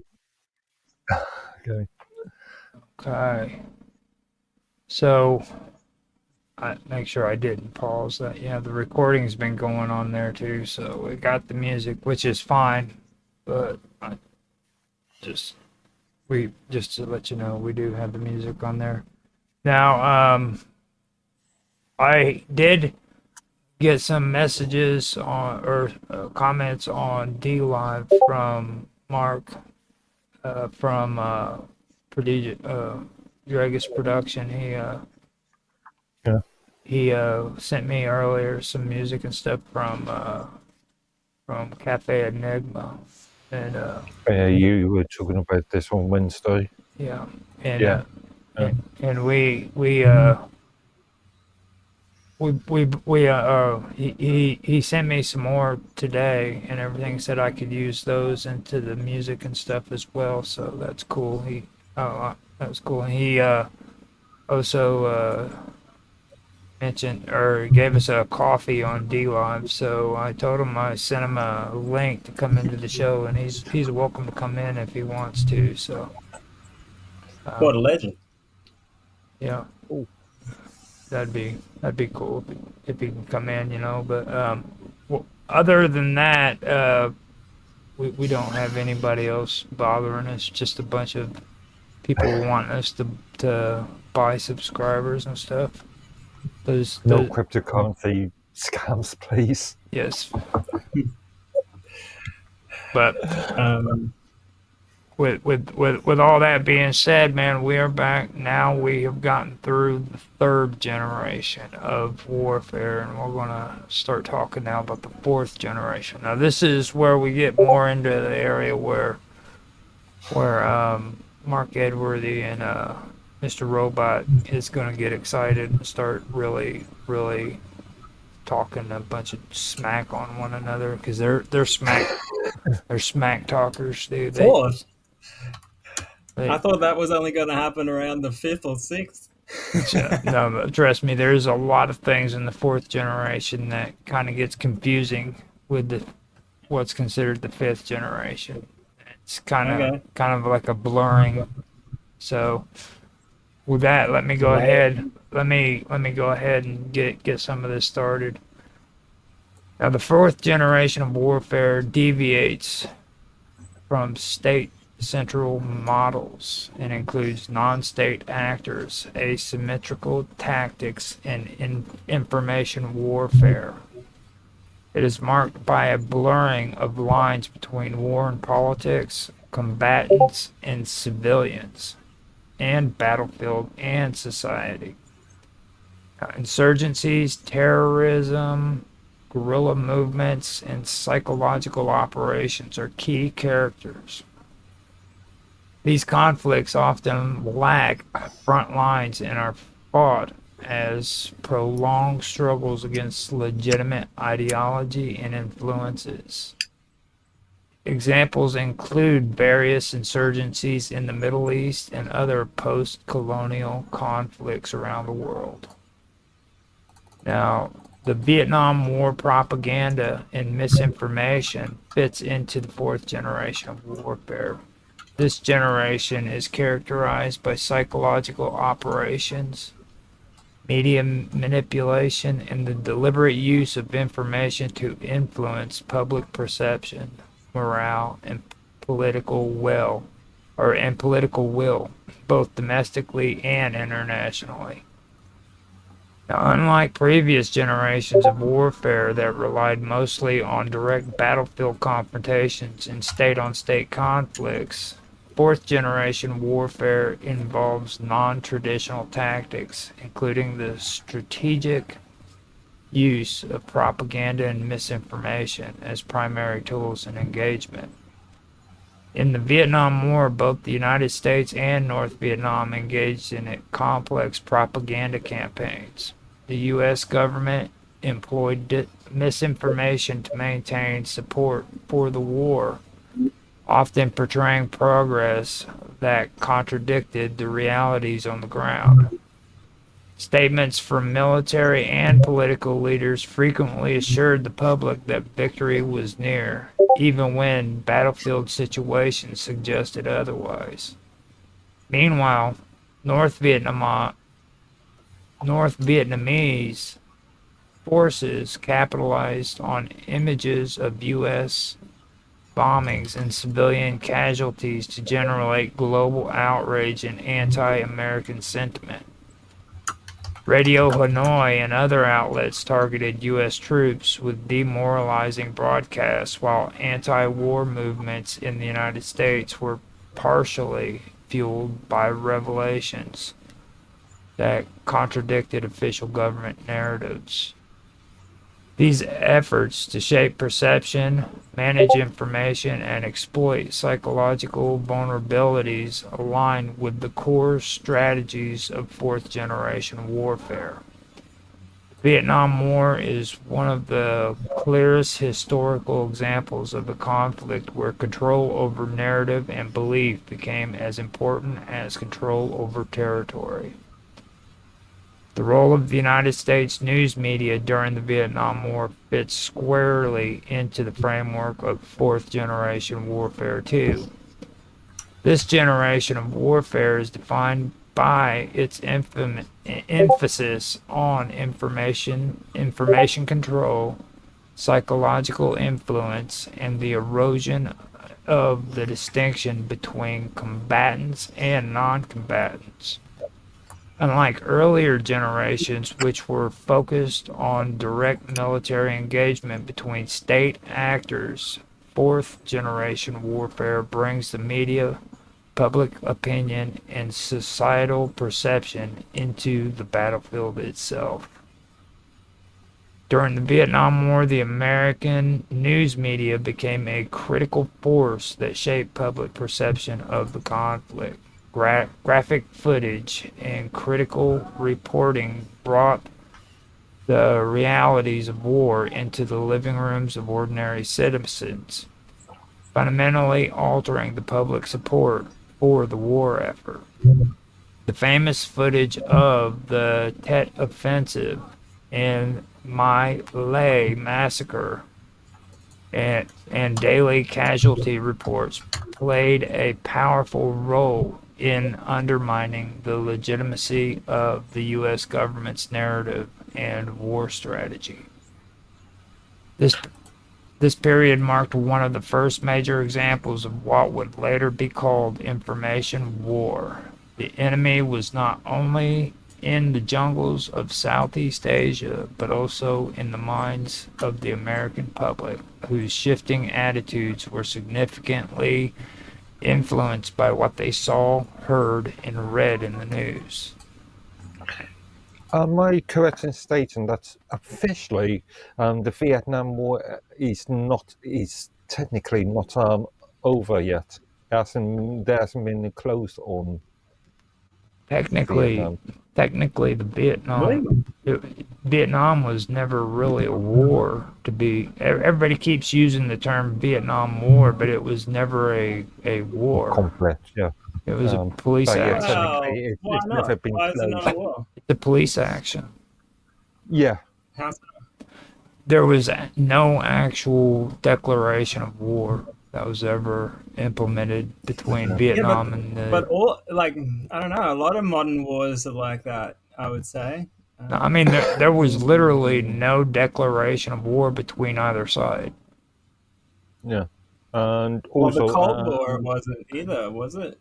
Right. And also, really, the reason that the US pulled out was because of all the press that it was receiving, all those dead bodies coming home, all those kids, all those sons and brothers, bodies coming I home. don't know, man.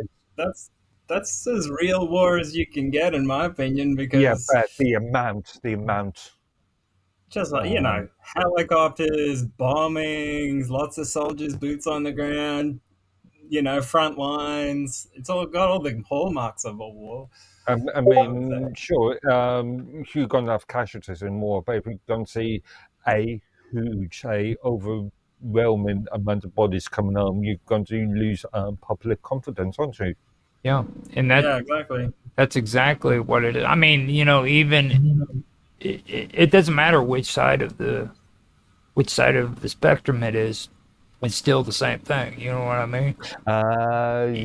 Even if people did need to I see it. disagree there, because if you've got a philosophy of, as an example, the sort of ancient sort of Japanese philosophy of dying with honor, if you've got that sort of context there, then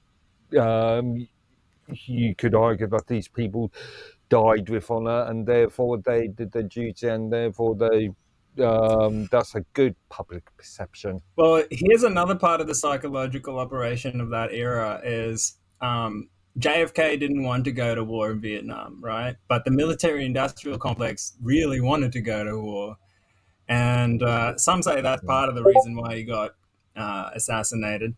And then the guy who took over, LBJ, Lyndon Baines Johnson, immediately, green lighted it. And and then the military industrial complex became quite rich off that. And it was one of the first televised wars, right? Live televised wars. Just to give some context, this is related to Korea, the previous Korean War, which was a precursor to the Vietnam War, which was really started with North Korea and France. And the France pulled out of the war. The US came in, which created the Vietnam War, and it was actually done under Nixon's. Nixon was in power rather than JFK. Now, I did do propaganda in South Korea after Vietnam, and I did that for a reason, because Vietnam is pretty much cut and dry when it comes to the information, but the propaganda involving South Korea is very, very important. It's something that even goes on to today. You know what I mean?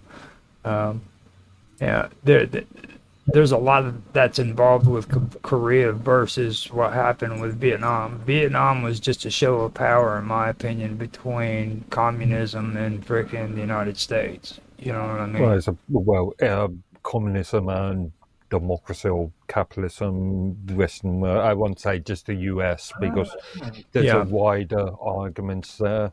Well, France is notorious. France is notorious in a lot of the things that they did. Like, I think I've uncovered a lot of good stuff when it comes to France and what they've really played in the political schemes. Well, again, I would argue the same with Germany. I would argue the same with Britain, and after World War I, I would argue the same with the US. What I don't get is Vietnam never posed a risk to the United States. So why would you expend so many lives, so many resources to go fight it? Well, France too. Okay, like. Another thing, when you were mentioning JFK, there's one thing else. Remember, the Cold War was all about small insurgency throughout the world. And there was there were also other things going on, like nuclear proliferation is something that JFK was trying to sort out in the Pacific. And now the Pacific is basically nuclear free, and the reason for that is because he started the talks between them. At the time, what happened was they were doing nuclear tests all over the Pacific, and when it comes to the Marshall Islands, that's a good example. And let's the atolls. Let's not forget the Cuban crisis. That was happened during the JFK's time. But like the atolls especially, though, okay, they did some horrific things with the atolls. And the thing of it is like when it comes to JFK, you also have to take a look at that, because England and the United States and all of the Allied forces that were allied with the United States was pretty cool with the idea of kind of backing off.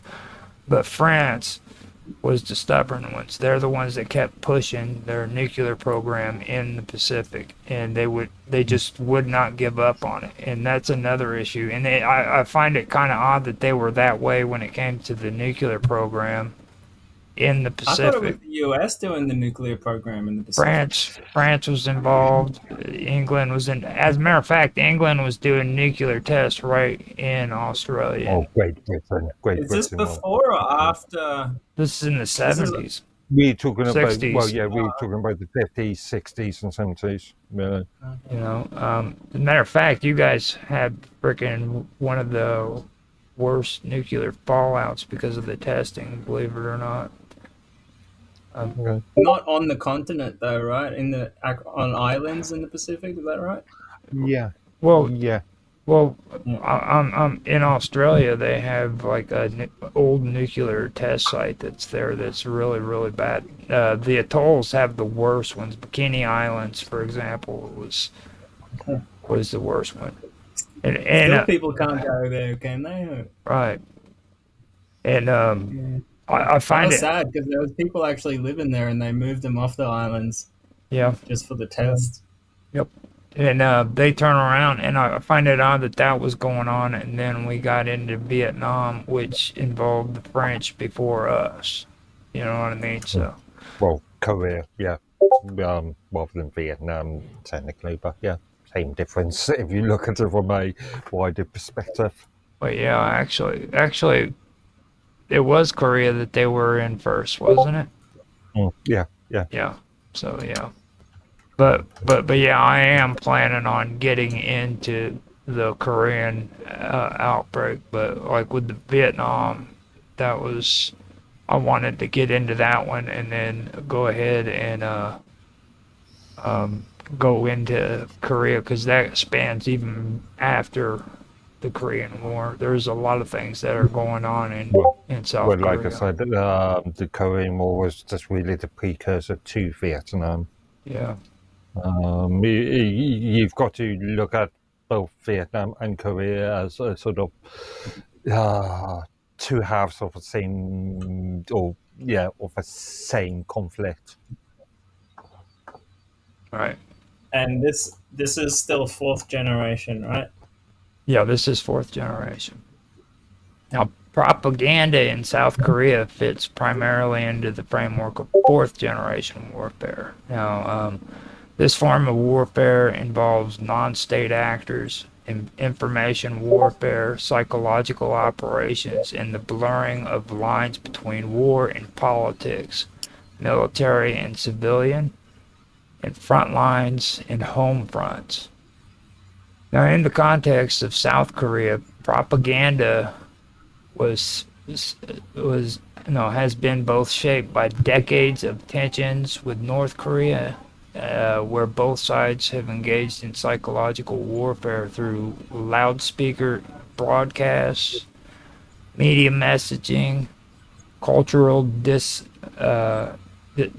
dissemination, and disinformation campaigns. Now, South Korea's counter-propaganda has included both defensive strategies and offensive messaging aimed at undermining the North Korean regime, influencing defectors, and promoting democratic and capitalist values. Furthermore, with the rise of the digital platforms and the cyber capabilities, South Korea's use of propaganda, especially in relations to North Korea, information control, foreign diplomacy, and regional perception management also show elements of fifth generation warfare. However, the core strategy use of propaganda in the Korean Peninsula began under the conditions of fourth generation conflict, making that the most fitting classification. So that right there is what that's mostly about. Now, with Korea, you've got both the North Koreans and the South Koreans, and then you have that freaking little border there, and most people don't understand that there's still freaking soldiers standing at that freaking border, facing the other direction. You know what I'm saying? And Remember, North Korea is a very close, insular society. but when it Maybe with the exception of communications with China. and they love to throw their propaganda at one another. That's the one thing they when it comes to a show of power too. With the changing of the guard in South Korea is something that you got to watch. That's pretty interesting how they do that. Like they're kind of like how the English do theirs at the. Actually, another good example of the changing of guard then is the Pakistan and Indian changing of guard ritual. Yeah, That is quite amusing, actually. Really amusing. it kind of reminds me of the Royal Palace in England, how they do it there too. You know? Yeah. I went up to the guards at the Royal Palace and I started telling them jokes, trying to make them laugh. But they didn't laugh. They didn't like it. You could have been prosecuted for that. Oh wow. They're not allowed to move, so I could do anything I wanted to. At least that's the way I saw it. Now, when it comes to South Korea and everything, I like pushing their freaking propaganda on the North Koreans through freaking cyber capabilities and digital platforms right there. I can see that happening, and I also see like in today how they keep talking about TikTok and China. That's something else that sticks out to me. Like a lot of people How don't. they say that in China, TikTok has all this like useful information on it, and people learn off it and stuff. And here, it's just like tits and ass and retarded shit. Actually, that's not true. As far as I understand it, TikTok it's actually formally banned in China. Is it? I believe so. Even though it's controlled by China, it's controlled by ByteDance Limited Inc. I don't remember, or ByteDance. I believe that it's not actually used in China. It's impossible to access in China. Let's see. Fact check. TikTok is not available in mainland China. Instead, ByteDance offers a similar app called Douyin, which adheres to Beijing's strict censorship rules. Douyin was launched in September 2016 and used extensively within China, while TikTok is an international version of the app. There you go. Yeah. So they made a different app for China. See, the corporation's capital or central office was in Hong Kong, and they lost their freaking lease that they had with China, and China took over. So even though freaking it's not legal within China, they still have information to it because see, the Chinese government owns everything. So if they want to remember, Hong Kong is in a bit of or has been since we gave it back. Oh, you gave it back? Yeah, it's been in what 99. 1999. These are the countries where TikTok is banned or restricted. Okay. Now, did you hear that shit? Freaking, Mark Edworthy says we graciously gave it back. We didn't want it to. Well, we gave it back at the end of our legal lease. Yeah. Gave what back? Hong Kong.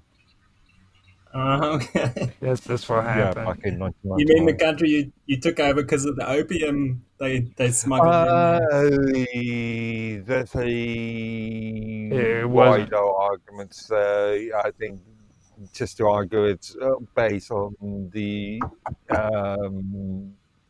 import of opium is a very naive argument. Well, opium Did you was a just justify the opium wars? no. Hold on a minute. No, it wasn't just because of the opium. Okay, now the thing of it is like freaking China doesn't, or at one time, whenever white people were traveling to the Middle East, they didn't like white people like mingling among their regular population, so they would set up ghettos for white people. They did that in Japan too. I suggest, Mr. Robert, that you do a bit of research on the Boxers' Revolution and the Forbidden City during the 19th century. They still don't like white people mingling among their population today. I don't blame Japan, It's them. actually a smart move.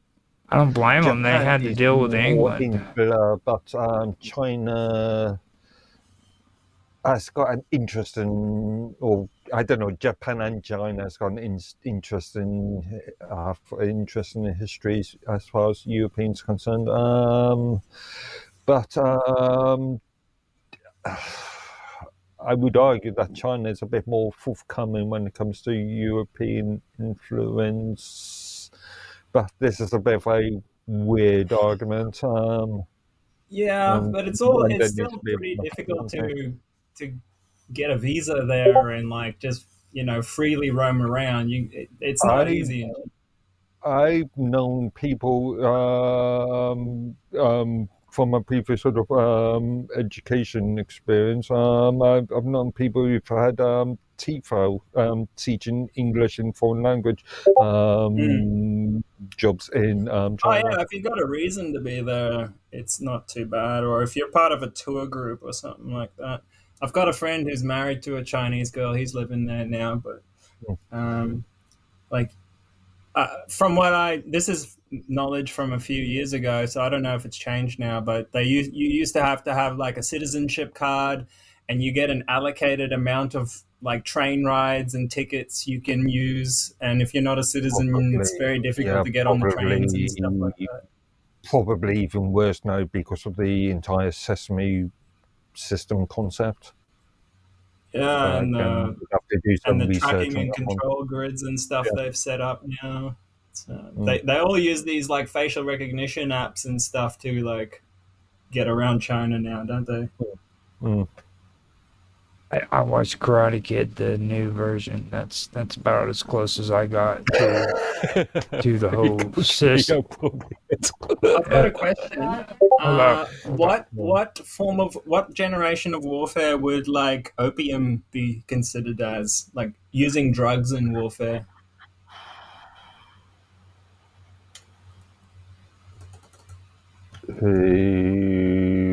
This really relates back to biological usage, so Similar, right?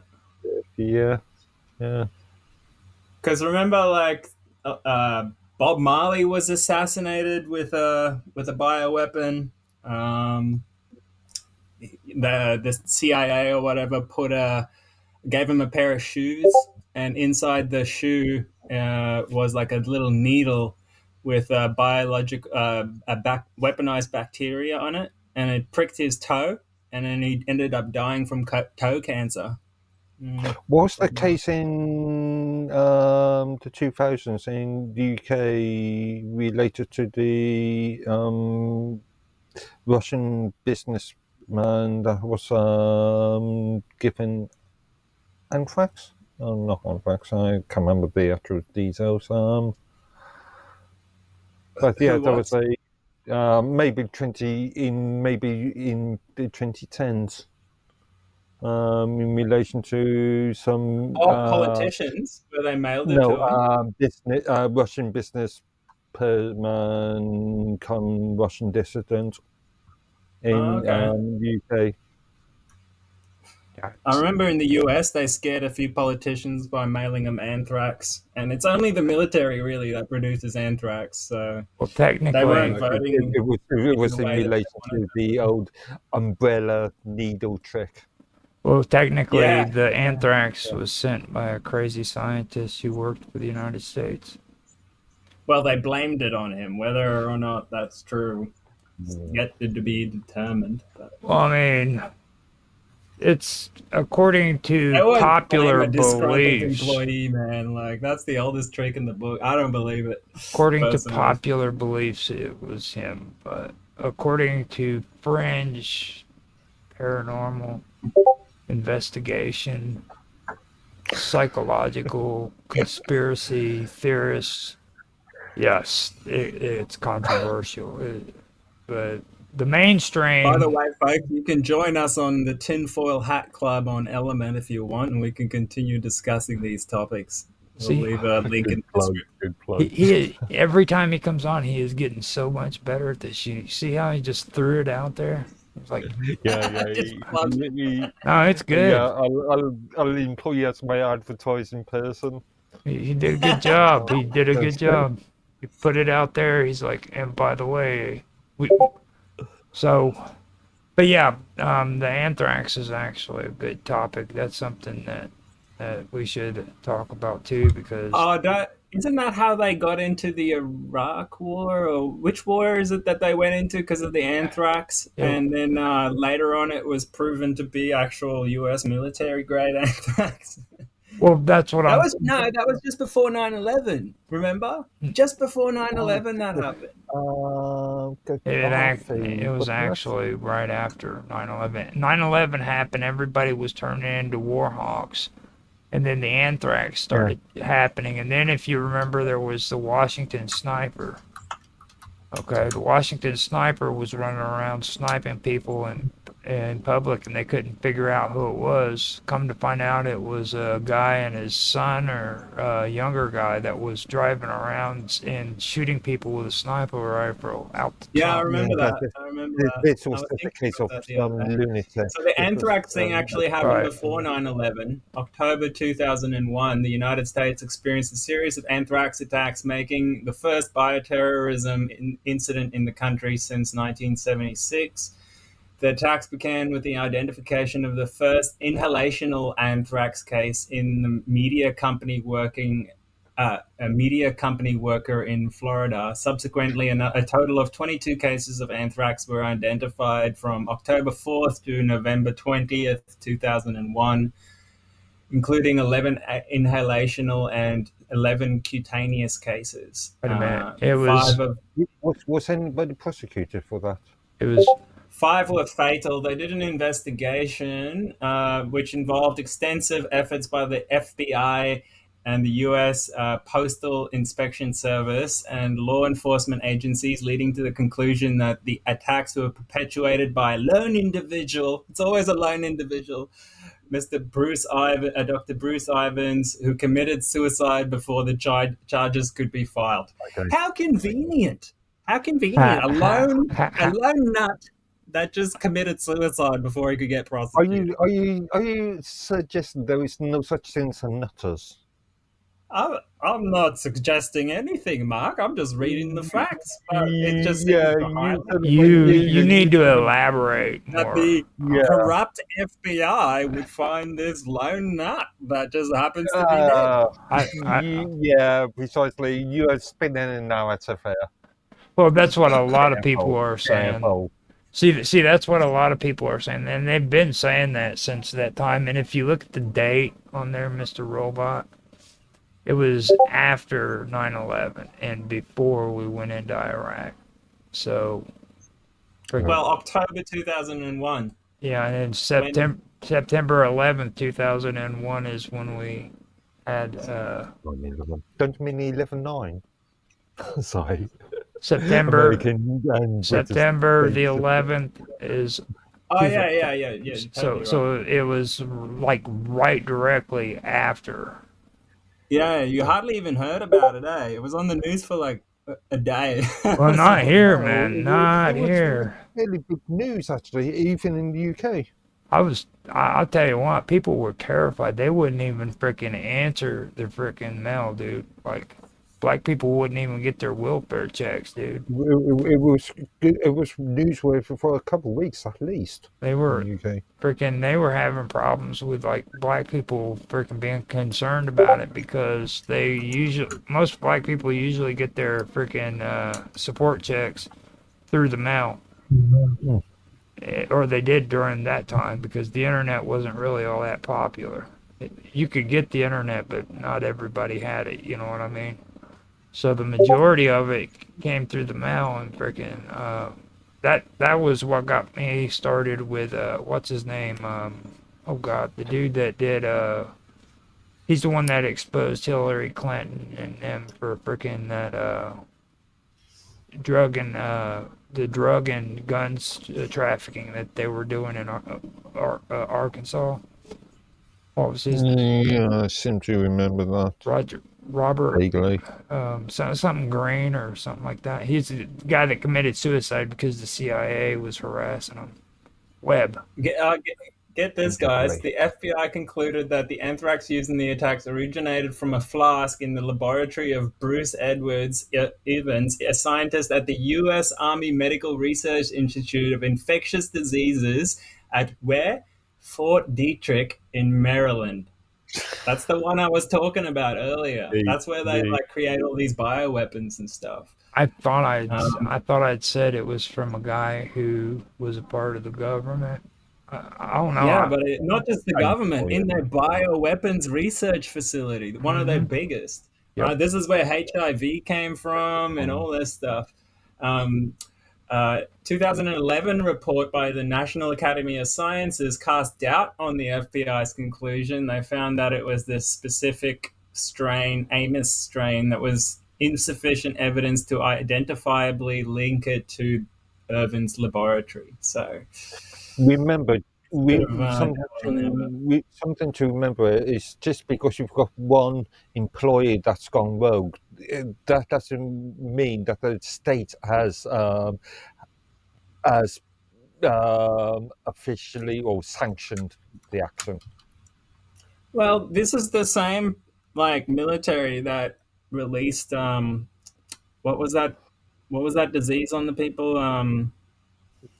that bacteria that makes you crazy, syphilis. They sprayed syphilis on the population and stuff just to see what it would do.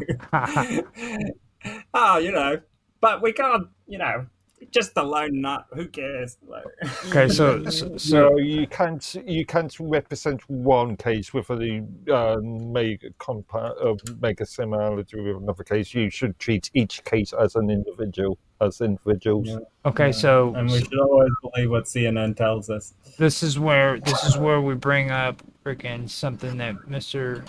Edworthy mentioned, and it's called the Chemical Weapons Convention, which was signed in 1993. This is what replaced the outdated convention that I told you I could prove because you presented the evidence, Mr. Edworthy. It was you who... It wasn't actually... It wasn't replacing, it was expanding on. It modernized it, is what it did.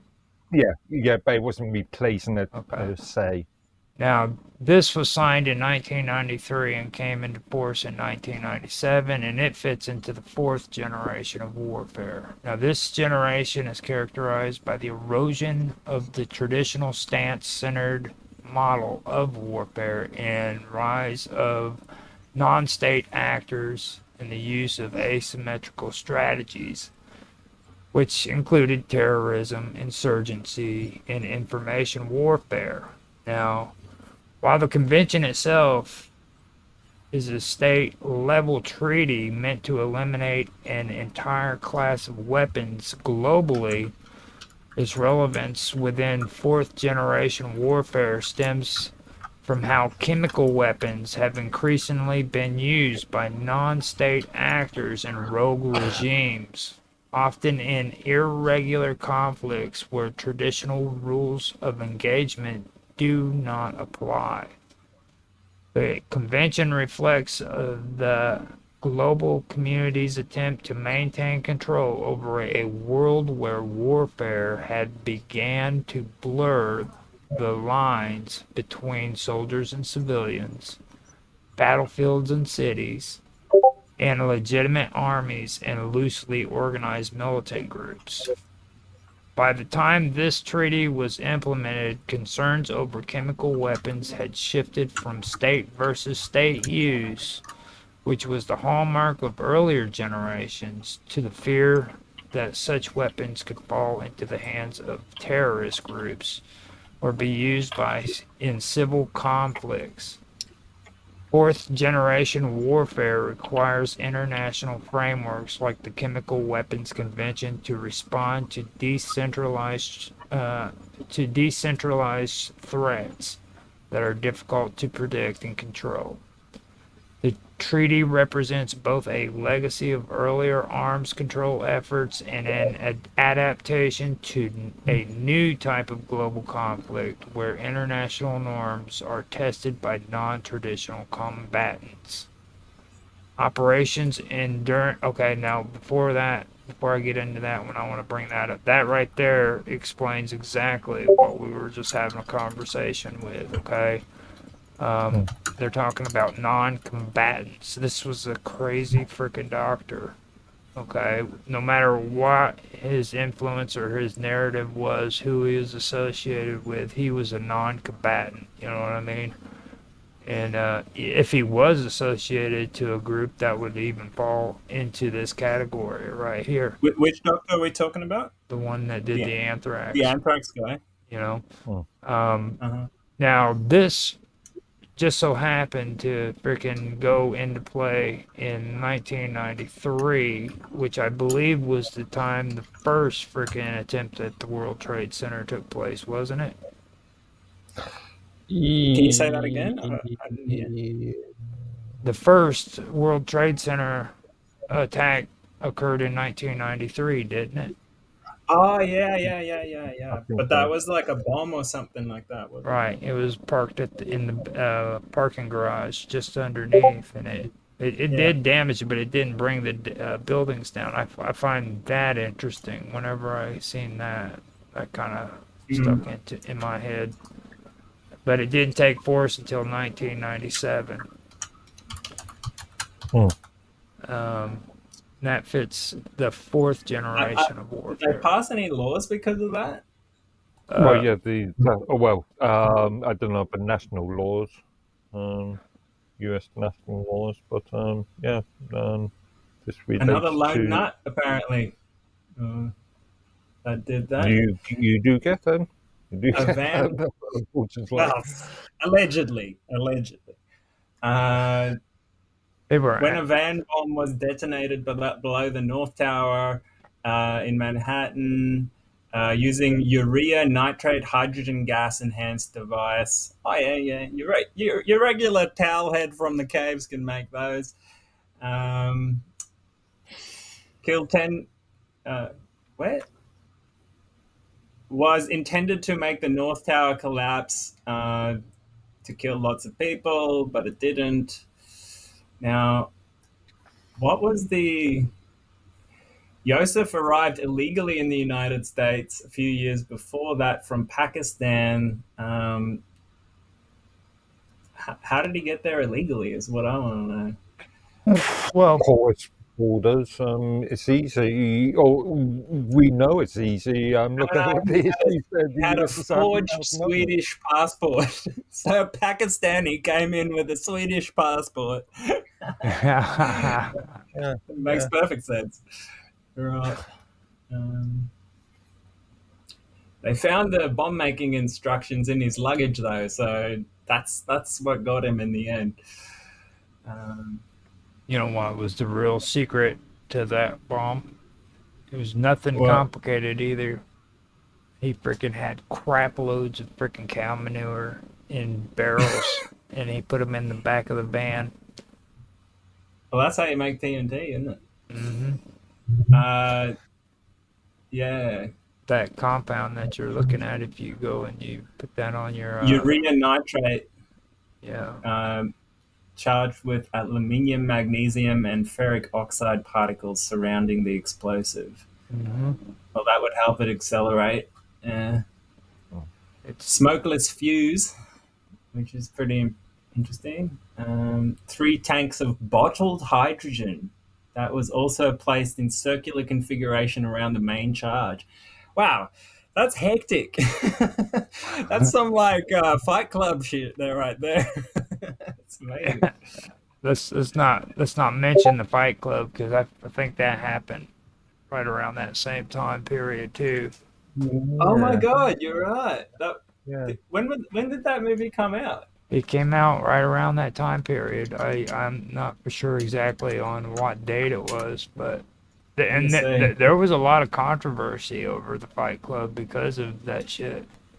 Oh, okay, no. Fight Club came out in 1999, so it was a couple of years Okay. later. Okay. 6 years later. Yeah. Yeah, Yeah, so still in the 90s. freaking Still the other end. Yeah. now we get to the fun part. You guys want to hear about Operation Enduring Freedom? The war on Remember the terror. name? Go.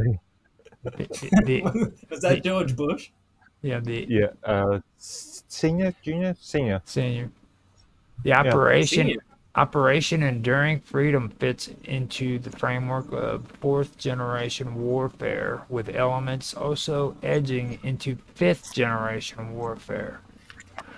While it involved traditional military operations at the outset, such as airstrikes, troop deployment, the toppling of a state power in Afghanistan. Roger. Pause there for 1 second. Uh, I just wanted to point something out before we move on to the next topic. In the course of the trial of this World Trade Center bombing, right? It uh-huh. was revealed that the FBI had an informant, a former Egyptian army officer, uh, Ahmed Salem, which claimed that the FBI was involved in building the bomb.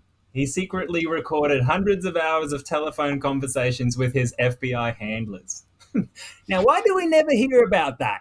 Why do we only There hear about the is, lone nut?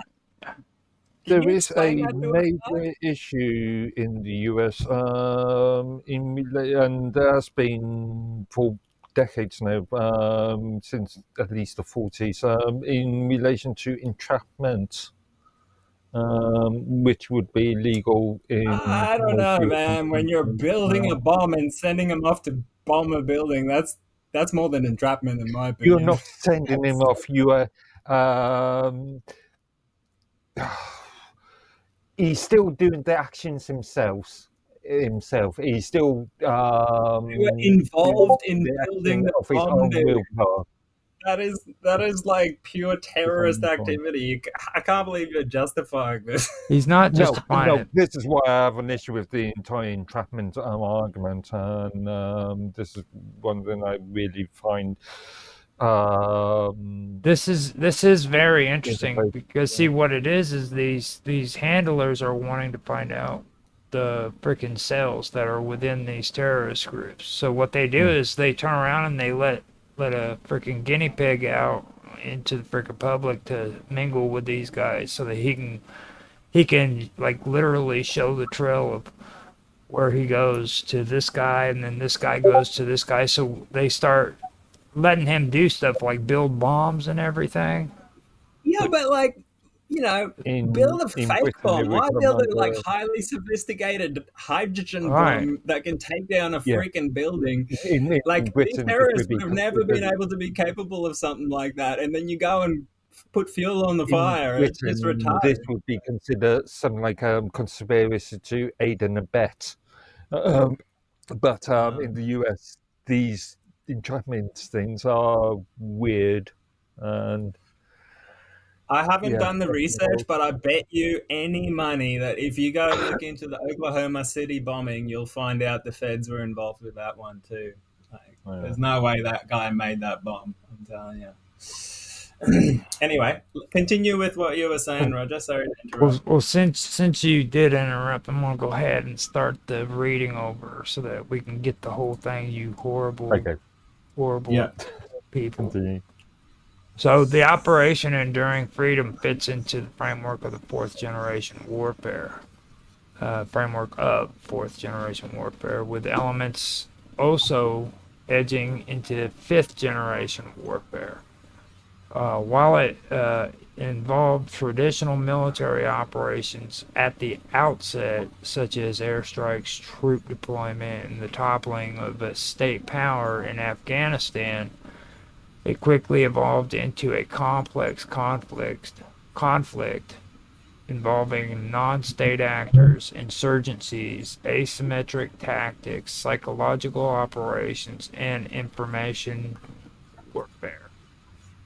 In fourth generation warfare, the lines between combatants and civilians are blurred, and non state actors, such as insurgent groups and terrorist organizations, play a central role. This was clearly the case in Afghanistan, where the U.S. and its allies faced a prolonged guerrilla style insurgency from groups like the Taliban and later elements of the Islamic State. These groups operated within civilian populations, used irregular tactics, and avoided direct confrontation with superior military forces. And this is what I was basically talking about when it came to that operation that happened in 9/11, or not 9/11, but the first bombing on the World Trade Center with him. See, these were cells. These terrorists, they don't operate as troops. They operate as guerrilla cells. They usually 3, maybe 4 people within a group, and they're barely ever in contact with one another. So one person has the duty, another person has the duty, and then the third person has the duty, and they never freaking do the other person's job. Yeah, they're compartmentalists. And that's what these agents would do. They would turn around and they would get one of them to go in, and they would freaking give them the materials for bombs, whatever they needed, and they would watch them and see which direction they went, because they wanted to pinpoint where the other members of this cell was. You know, and then it gets even more complex because each cell is separate from one another. So you have 3 or 4 or 5 different cells working on different things, don't have any clue about the other cells. They barely know anything about the people that they're working with within their cells. Now, see, from my perspective, that is like classic intelligence agency operations. Yeah, I was going to say modus operandi. That kind of thinking came originally out of secret societies, and eventually that got adopted by intelligence agencies, and then they started employing it in arguably, this goes back to the Cold War, where would have one handler with a load of espionage or spies, and the spies would not know each other. Would have no contact with each other. The only contact would be the handler. This was a tactic that was used by the Soviets and the West and the Allied. Well, you take I mean, that's one of the clear signs that these terrorist groups were supported by intelligence agencies, in my opinion. Now, anyway, continue. You take a look at Afghanistan. All right. Now, if you really want to look at Afghanistan defeated Russia, and the Soviet Union. The decline of the Soviet Union was a direct result of the amount of manpower that was put into fighting Afghanistan, and they had to withdraw. Partially a direct result. I won't say it was the direct result. It crippled because them. You could talk about things like Polish Striker and various other elements in this contract. You could talk about Gorbachev's actions. So yeah, I won't put it down to it damaged him. It damaged him pretty good. And the thing about it is when you take a look at Bin Laden, the reason why that worked out so well against the Soviet Union and with Afghanistan was because Bin Laden and the Kurds and the groups like that were trained by the freaking U.S. to freaking be insurgents. And England and Britain. Well, we're the Britain as well. I keep reminding you, we are the greatest nation on the planet. Okay, so excuse me. Let's not talk about those non-essential. You might have had more influence since World War II, but that was only 70-odd years ago, 80-odd years ago. In the long-term picture, you've only influence in a very small amount of time. Oh, you guys are great at messing things up, that's for sure. Well, I mean, Yeah, from sure. when it comes to the English, though, the English could never really establish that much of a stronghold when it comes to Afghanistan. And like with France, they Two incursions, and if you account for the war on terror, 3 incursions. I believe the Soviets ran you guys out on on your on your. Soviet era as well, 19th century as well. Now, I believe when it comes to you guys in Afghanistan, though, that the Soviet We've Union, had a long history, like, a long they history. actually eventually chased you out on your butts, didn't they? Like, and Arguably the same with the US. well, the Allied the United nations. States, the United States moved in and actually gave them proper training, and they Again, also they as a coalition, again, Britain and France. he's like We he's holding on to it. remember the US when it comes to foreign policy has been really, really questionable. Really questionable. Well, The CIA entered Russia before the Russians. Zbigniew Brzezinski said that. yeah. I'm not sure. I don't know how to say his name. Zbigniew? I'm not sure if that's true or not. I question that. Well, that guy knew what he was talking about. He was a Russian, wasn't he? And then he advised the US for like many presidencies. Yeah. Well, I mean, you just let Mr. Edworthy continue with his nonsensical rhetoric. My sensible comments have finished for the moment. Okay, so I do want to make. I was trying to prevent him from digging a deeper hole, you know. I do want to make a side note too, and this is that Operation Enduring Freedom also transitioned into a 5th generation warfare context as digital technology, surveillance, and media narratives, cyber operations, and cultural influence became key strategic tools. Now, 5th generation warfare focuses heavily on controlled perceptions, shaping ideological battles, using artificial intelligence and data analytics, and influencing political outcomes without open warfare. Now, propaganda, cyber capabilities, and psychological operations became increasingly prominent in the broader conflict, especially as social media and digital platforms were used to recruit, spread ideology, and sow confusion. I'm not sure if I can agree with your context in relation to Mark, intelligence. Mark, You would have to expand on that, actually. here's the evidence that Zbigniew Brzezinski went to the Mujahideen in the capacity of the CIA in the 1970s and basically promised him to fund him.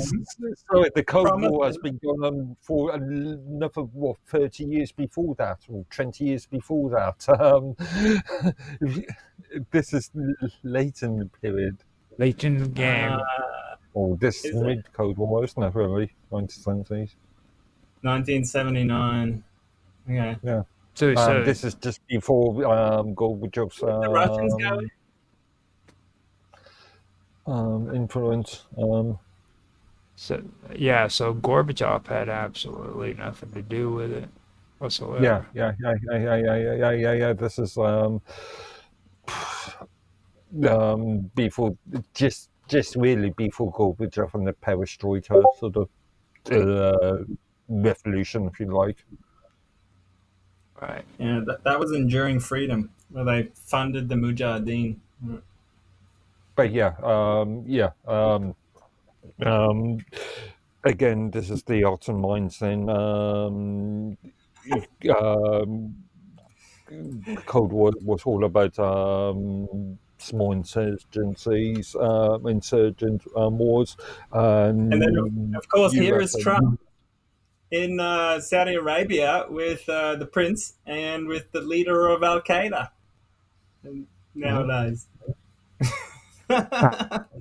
Because he's our friend now, like first they destroy 9/11. We are looking at a different time. We are looking at a different time. You cannot. They're moderate terrorists now.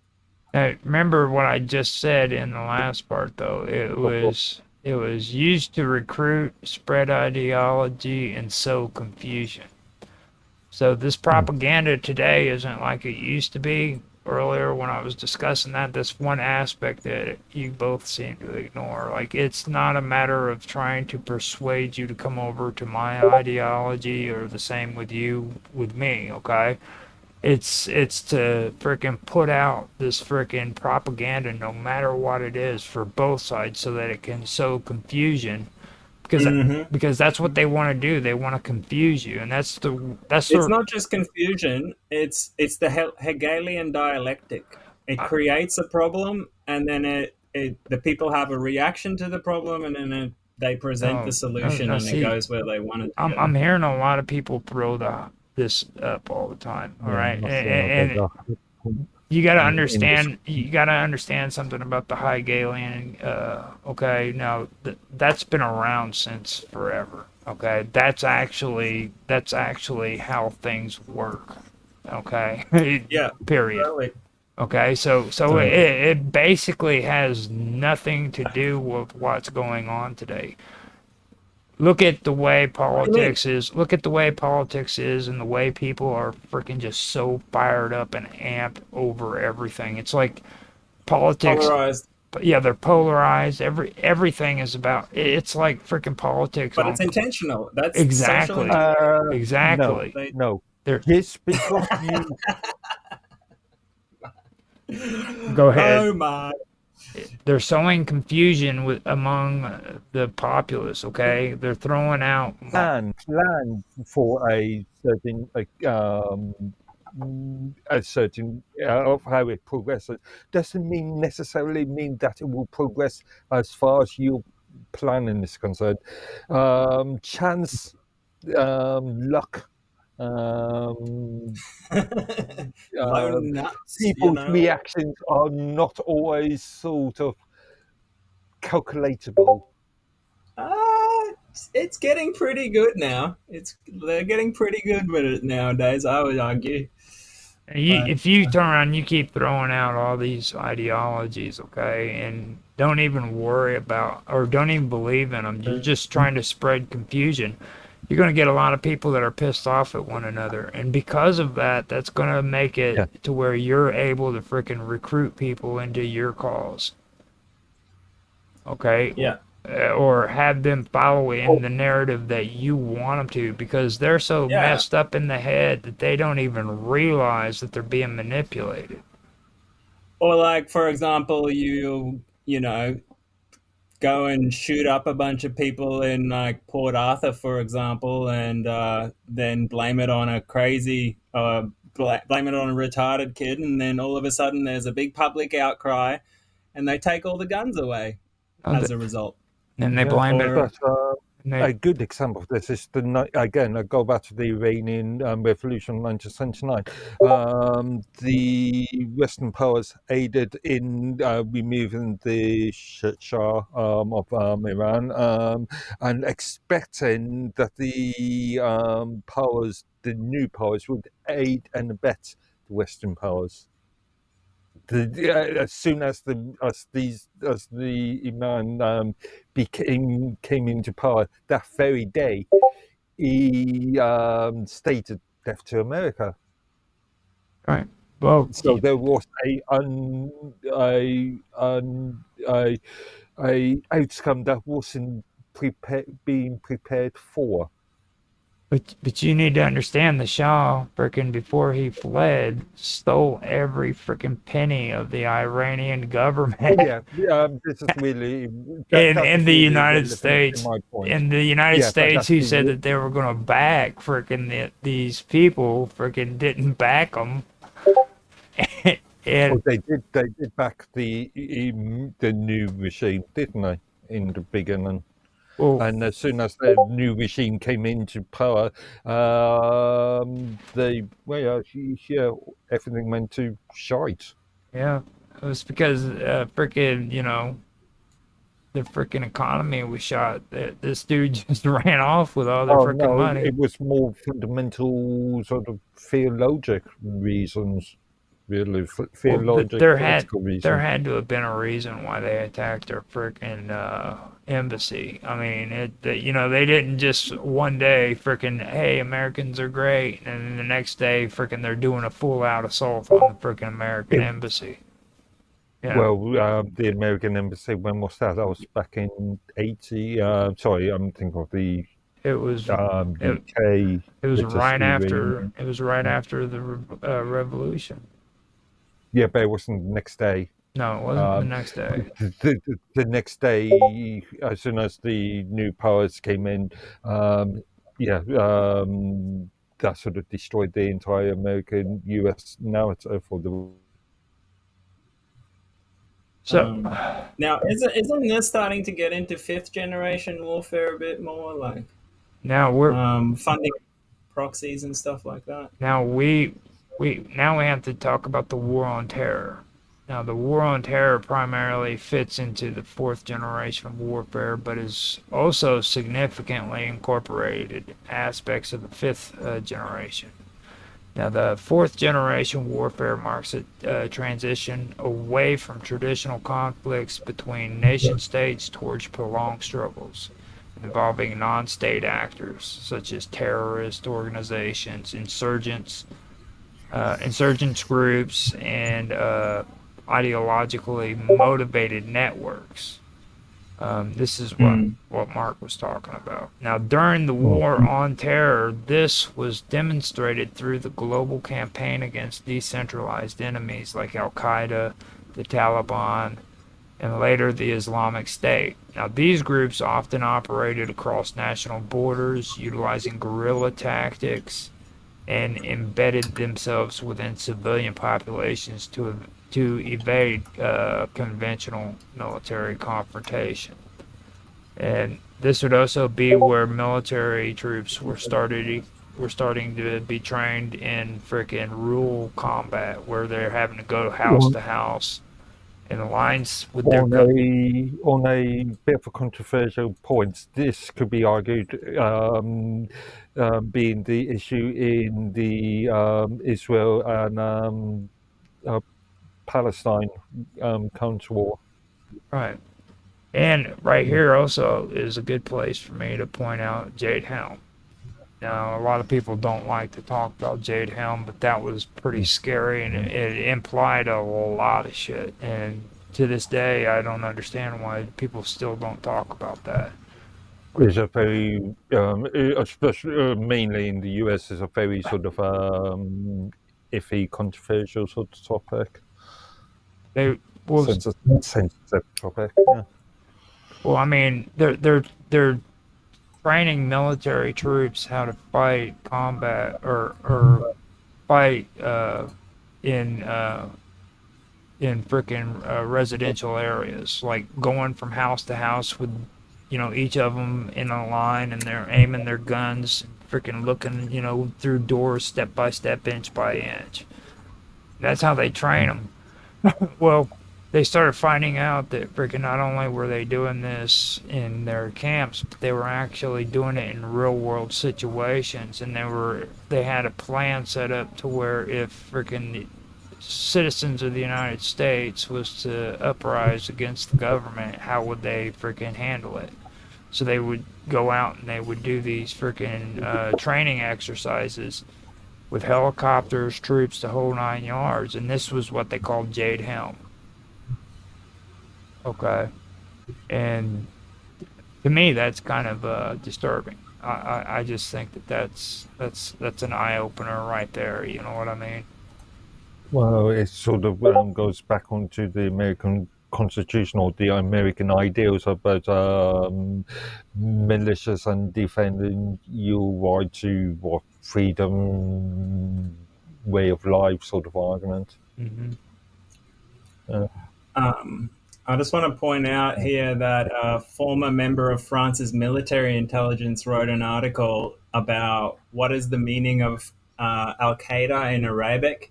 And he said Al Qaeda is not the name of a terrorist entity, but it's the base, namely the computer database of the Islamic Mujahideen under Reagan's freedom fighters recruited by the CIA. When Osama bin Laden was an American agent in Afghanistan, the Al Qaeda intranet was a good communication system through coded and covert messages. The truth is, there is no Islamic army or terrorist group called Al Qaeda, and any informed intelligence officer knows this. Actually, if I remember, the British prescribed terrorist list actually does name Al Qaeda as a organisation. Does that change? That's what they tell you, but that's not. That is on the official state UK state prescribed terrorism list. Yeah, and that's how you know it's a lie. Because the government doesn't benefit from telling you the truth. These are psychological warfare operations, Mark. And you're falling for it. Please. Come on. You and your conspiracy nutcase. We're not in third generation warfare anymore, Mark. We're up to the fourth now. Right? This is the fourth generation, like he said, okay? And you... Okay, now... You go back to the moon and start eating cheese again.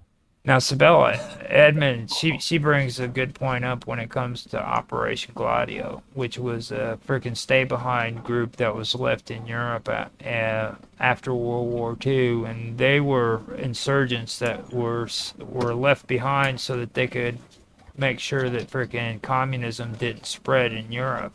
Yeah.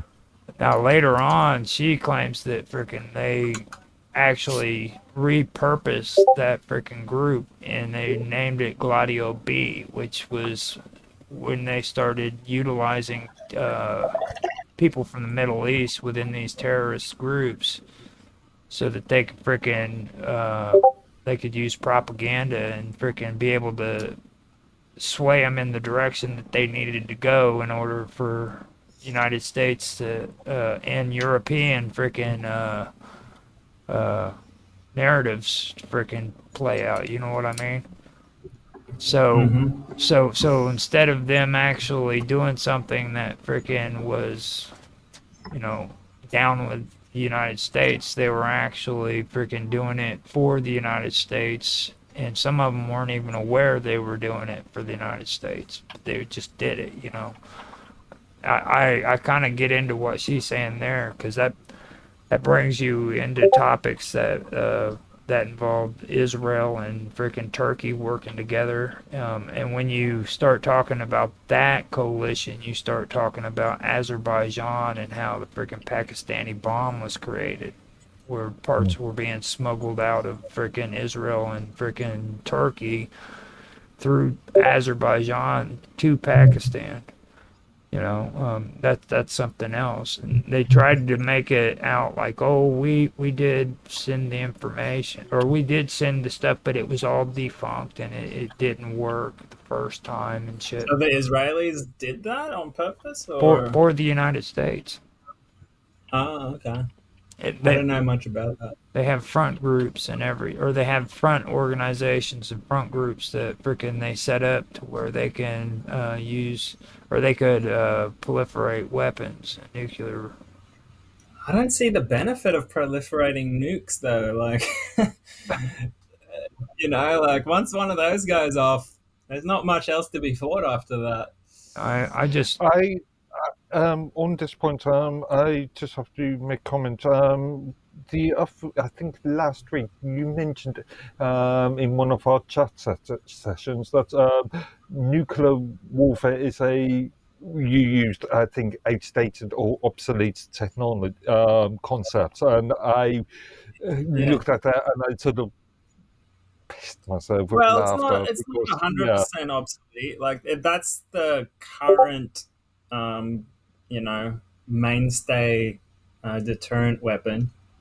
But what I was anyway, we'll get to that later. We'll get to anyway, yeah, sorry, yeah, going on the tangent, but carry on and say, Roger. So the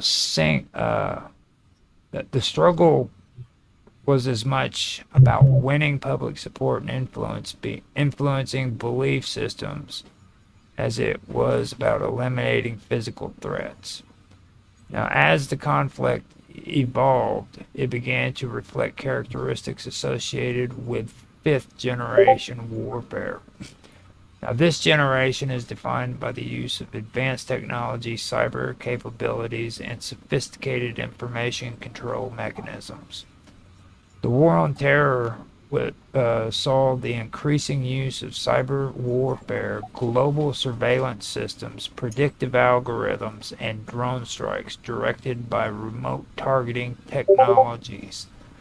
The battlefield extended into digital platforms where control of information, influence over social narratives, and disruption of enemy communications became critical components. And that Yep.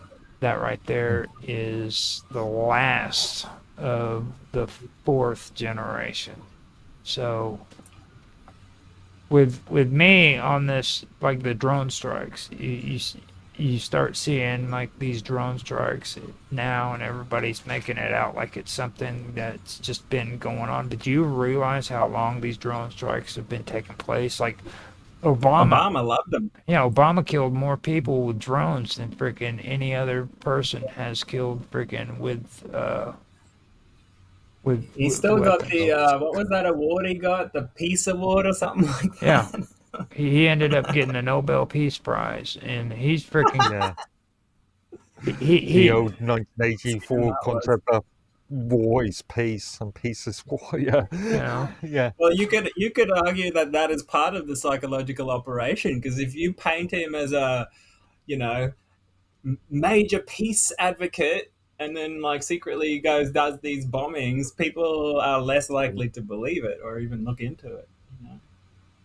and plus take a look at global surveillance systems. Okay, now right there, Snowden. Okay, bam, straight up. That's what that was all about. That's why he exposed was a global surveillance system. Yeah. Okay. The Now, whole doctrine of fifth generation warfare is a conflict can be won without a single bullet being fired. And or that even most of the population is aware that the war is taking place. And like before Snowden, no one even knew really about this global surveillance system and how it works and like what's involved and how pervasive it is. And the public just let all this infrastructure being built without even knowing about it. the And old now, concept of the secret war. Yeah, but yeah, I've got a list here of some of the things that are involved, like misinformation, deep fakes, cyber attacks and honeypots, social engineering, media manipulation, mass surveillance, even open source intelligence now, cryptographic backdoors, electronic warfare, uh, quantum disinterest in computers using even maybe is like the latest kind of stuff. now you're getting into it's the bread and interesting butter. they use the term open source because I look at open source from a licensing sort of point of view, and your usage of that term, it seems a bit peculiar, Which seems a term? bit bizarre. Open source. Open source. He gets real Yeah. bowdy about it. Like when you start talking about open source in a negative Yeah. aspect, Mister. No, you're using that in a different. Mark Edworthy gets batty, dude. In this context, it means publicly available. He'll come up off his chair and start whooping some ass, dude. You better watch it because I actually love open source intelligence. It's like one of the funnest things to do on the internet. I'm just warning you, dude. I'm just warning you, Mr. Edwards.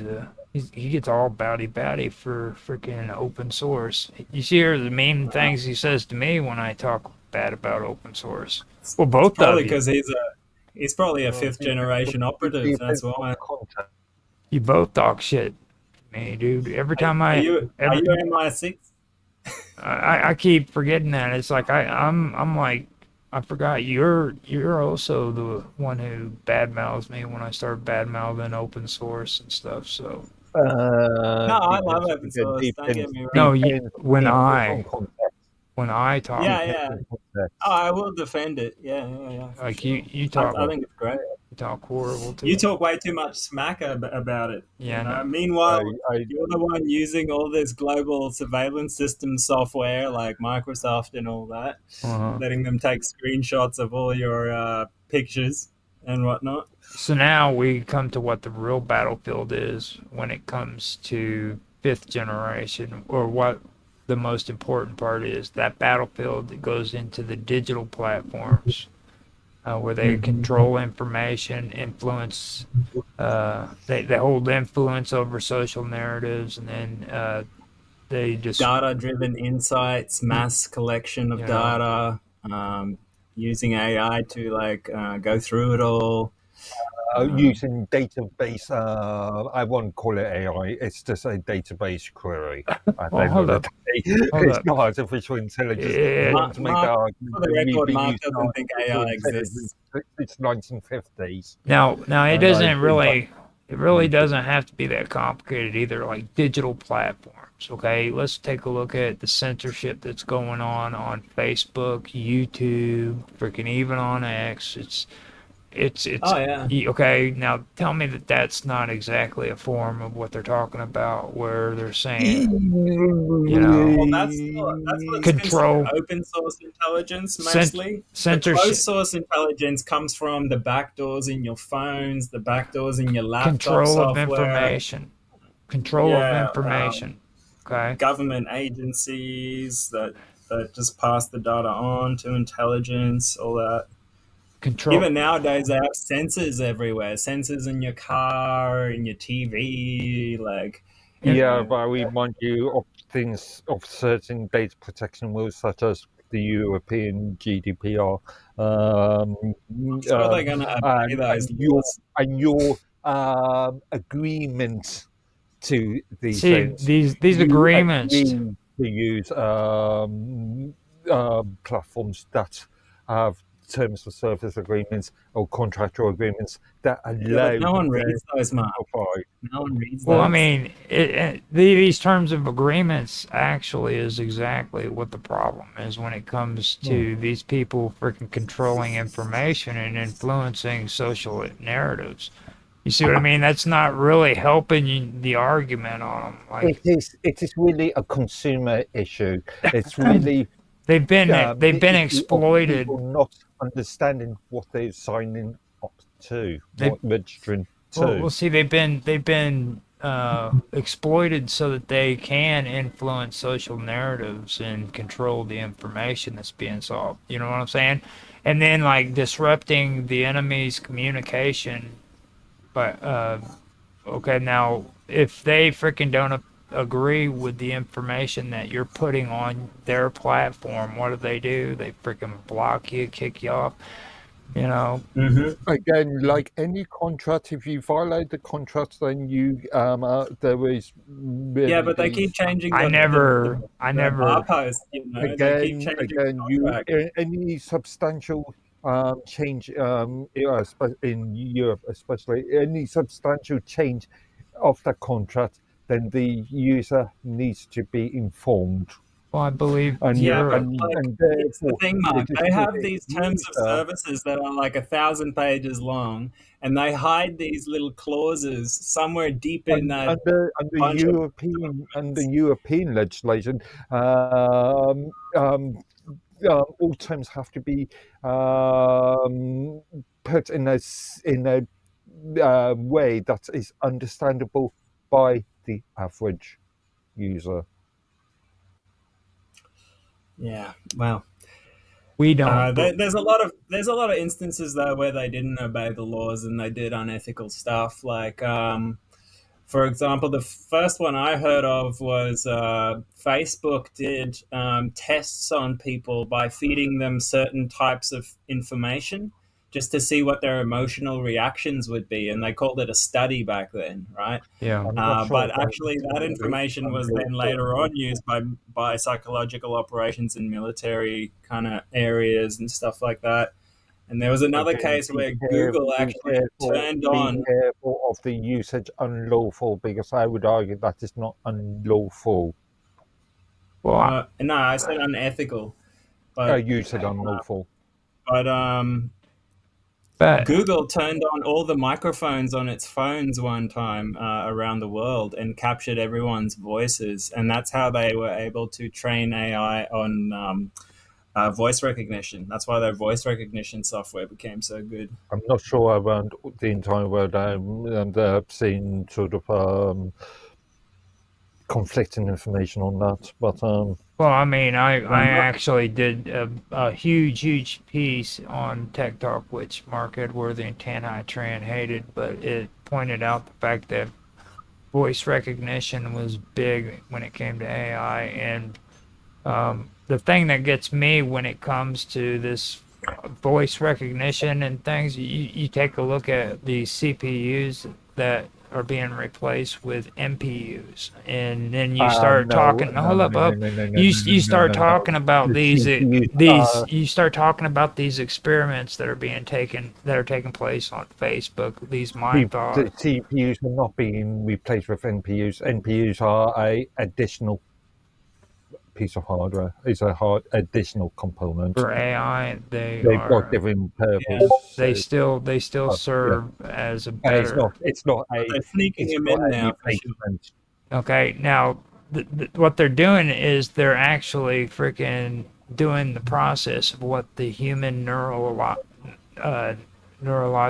freaking what do they call it, neurological system does. Neural nets. Neural network inside of your brain. It's literally doing that, okay? And they had to have gotten this information somewhere to figure out how the freaking neural networks within the brain works, okay? And this is what I'm talking about. They're actually pulling that up to do voice recognition, facial recognition, all this cool stuff that freaking you're doing on the internet, like coming up with freaking Again, I'm not sure if I would class that as artificial intelligence, because again, that is just database queries. It might be an advanced form of database queries, but it's still a database query. And they're using that database inquiries to freaking create a system that can freaking duplicate the human mind or act like the human mind. Do you remember? It was Nancy a couple of weeks ago that published that or gave us some information, and I added to it in relation to the biological of the machine that uses biological matter. Yeah, I remember that. So we're at 3.5 hours. You guys want to take another quick break? I'm easy either way, but yeah, I wouldn't mind making a coffee. Okay. I've just put myself this in, and so. And then we'll come back here and we will get more into the 5th generation, because I think it's going to get more interesting from this point on. This is where we're going to start talking about the real stuff in it. So, I mean, I think the crazy stuff. The crazy stuff. Call it a end at probably the 4th hour, because we're going to make this too long. Yeah, we'll be done here before long. So there ain't really that much to go over when it comes to the 5th generation. Okay. fifth and on. Yeah, if we're going to go all the way up to Mr. Robot's theoretical 10th generation, then Yeah. we could be here forever. It's not theoretical anymore, Mark. It used to be. We're just trying to keep you happy. Well, Trying to keep you happy. So you invited me here under the premise of a conspiracy talk, so right. So we gotta push it. We gotta go. We gotta go, man. So mute out, and I'll put the music on, and you guys can go get what you're doing. I'll be right back. Okay.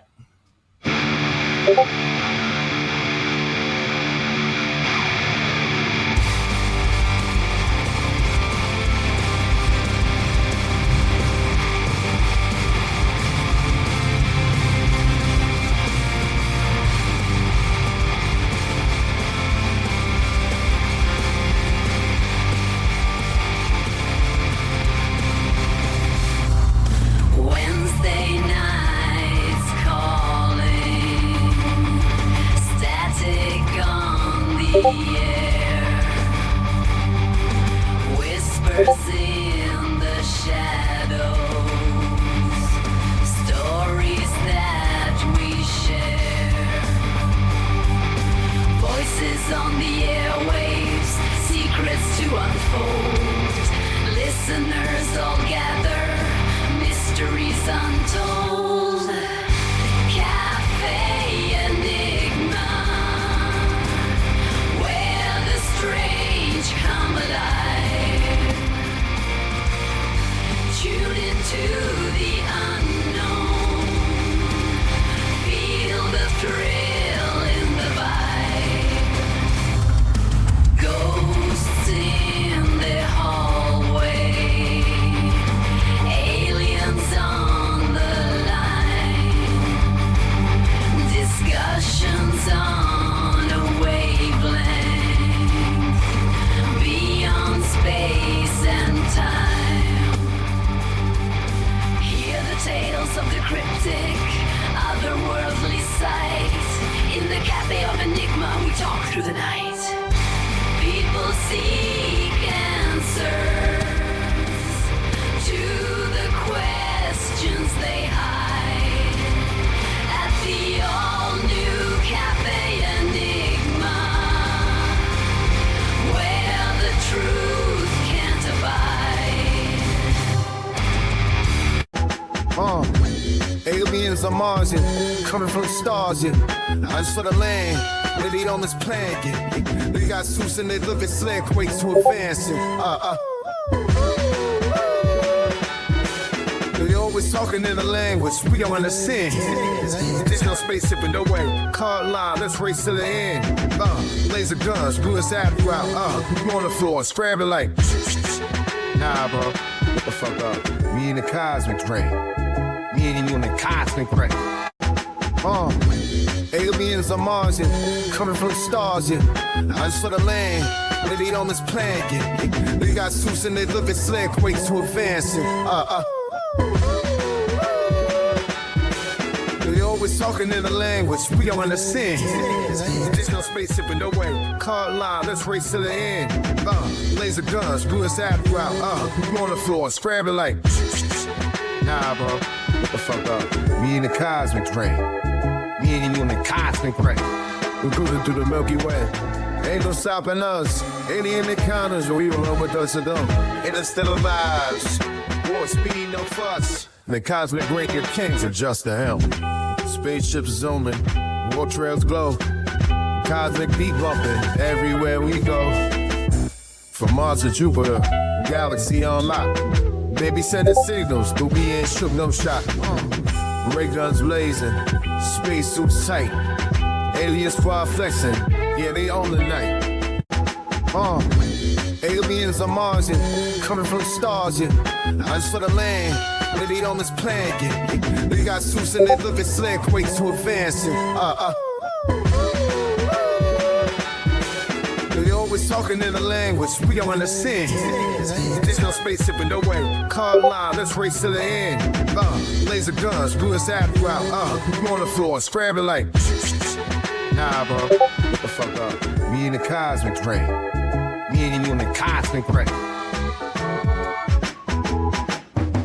In the cosmic battles, we moving fast.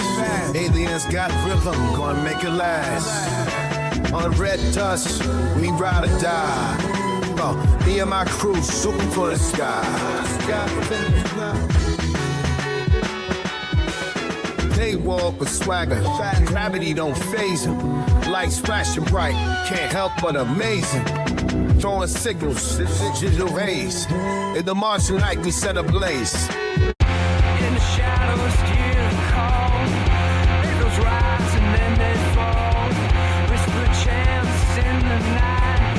Guides through the fading light. Praise Mama, frenetic beat. But it finds we're finally free. In the smoke, find no release. Praise Mama, our souls will beat.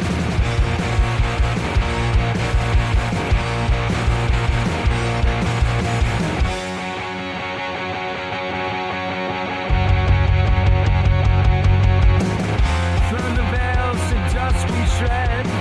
That's the realms of living dead. Rituals in the ancient gleam. Lighted fade, a silent stream.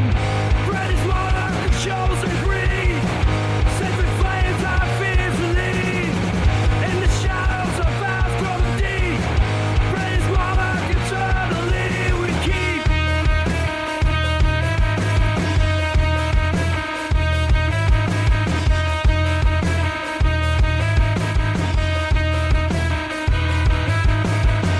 In the circle, hands entwined. Spirits merge beyond the line. Sacred symbols cast below. In the fire's demonic glow. Chanting him to call his name. Lost in ecstasy and flame. Destiny's threatened entwined. As we worship the divine. Woke up in the morning light. Question marks from the sky they write, searching far and wide for signs in the lines in the shadows of the night. The stars speaking cryptic tones through the silence of the unknown. In fields where the whispers roam, we wait for what we've always known. Out beyond the forest say, oh, soft light lands, strange lights hover around like a pledge. In the cool you kiss meadows, they lay drawing closer as night greets day. Stars speak in cryptic tones, to the silence truth is shown. In fields where the whispers roam, we wait for what we've always known. Deep within the restless dream, waking tone, echoes lost in cosmic strings. Unseen hands, they touch the soul, hey, in a dance that's ages old. The stars speak in cryptic tones, through the silence truths are shown. In fields where the whispers roam, we wait for what we've always known. Underneath the midnight shade, we're afraid. Silent figures move, no aid. Silver vessels floating high, drawing near as we ask why. The stars speak in cryptic tones, through the silence we are known. In fields where the whispers roll, we fear what we've always known. Feel the cold as they draw near, crippling fear. Questions rise but answers blur. In the light we're paralyzed, bound by more than we infer. The stars speak in cryptic tones, through the silence flesh and bone. In fields the whispers roam, we face what we've always known.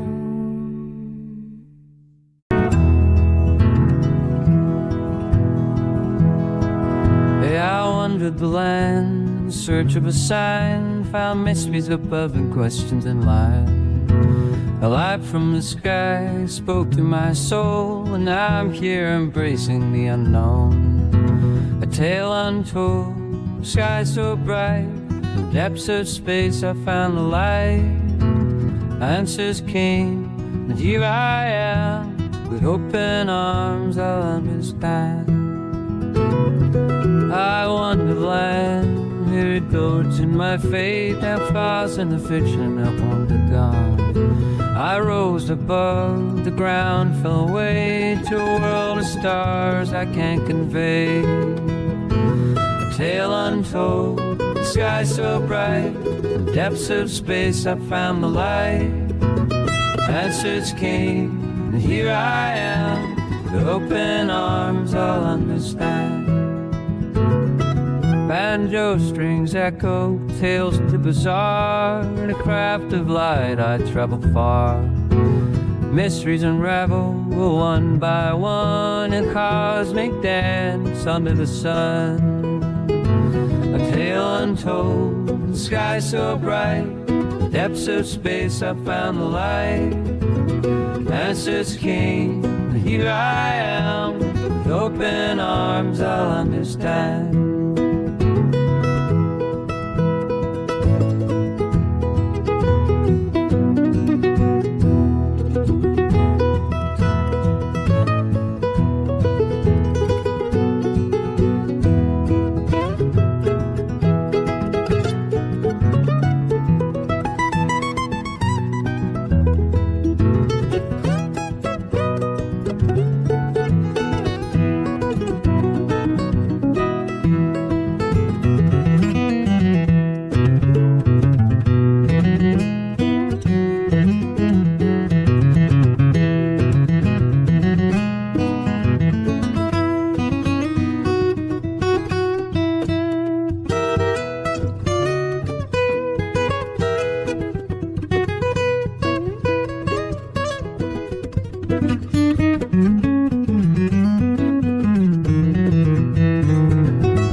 The land, in search of a sign, found mysteries above and questions in line.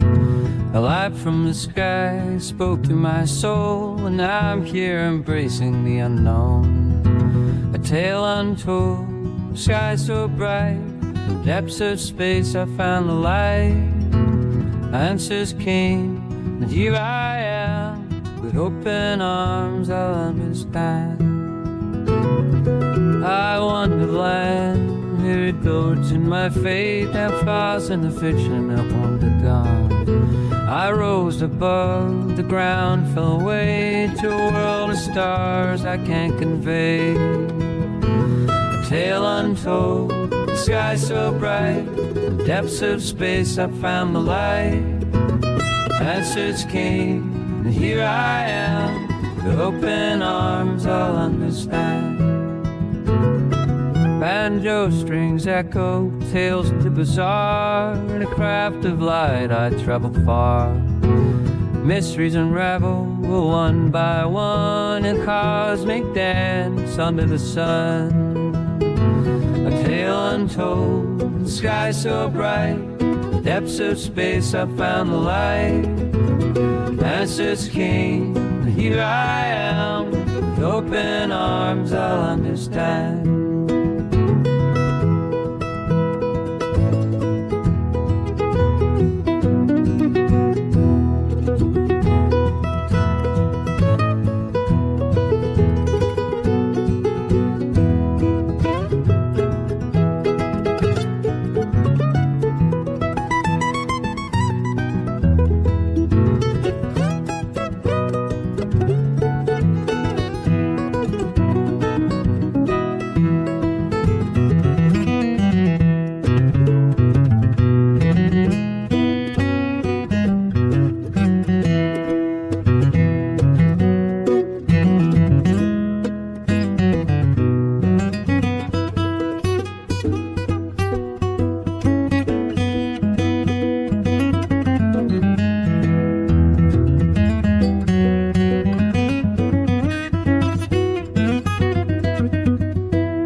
that you will frequently feast. All right, I am back. Mr. Robot's here, Mark Edworthy's here, and I am here. Just a sec. See, that's what happens when you sign out because you don't like music. No, I didn't. I was actually listening to it back when I just reduced the volume by We 15, 20%. we saw you disappear. We saw you. Yeah, no, I just switched on my camera because I was doing other things. I just didn't want why. All right. Hey, I'm just joining the channel again from another browser. Can you let me in again? Because I want to see if I can share these videos in my browser. You are in. What are you talking about? Oh, you're in. What the hell? Do you see another version of me coming in? No. You are in. Oh, okay, wait. Here we go. No, you're good. No, hey, you don't have to be approved to come in. I switched that around from the first time. I actually forgot to do that, turn that off when you came in. So you don't need to be approved. So there you go. You're good to go. Well. Now you have to unmute. Yeah. So while he's silence is quiet. Sorry, silence is golden. So while he's figuring out how to unmute on that new browser. Okay, I'm good now. Okay. Okay, so we're back. We're back and we're ready to go into the 5th generation of warfare. Now, before we get started, I'm gonna read this out, and I think the first thing we need to get into is something that you both are interested in, and I'm gonna go into my reading on that because I do find it very controversial, but I want to put my part in before I hand it off to you because I know both of you are gonna go freaking ape shit with this. So let me do my short paragraph on the 5th generation of warfare, and then get into the topic that I think we need to talk about first, because I think it's the most important part. Now, the 5th generation of warfare is considered more abstract and involves the use of advanced technologies, such as cyber operations, artificial intelligence, social media manipulation, and cognitive warfare. It operates in domains that affect perception, beliefs, and behavior more than physical control. Now, actors in this type of warfare may not be governments or military forces, but can include corporations, anonymous groups, or individuals using network tools. The aim is to disrupt, deceive, or demoralize rather than engage in direct physical confrontation. It is often invisible and persistent, targeting both infrastructure and public consciousness. Now, with that being said, I want to talk about quantum cellular automata-based nano-routine circuit designs for nano communication networks. Now that fits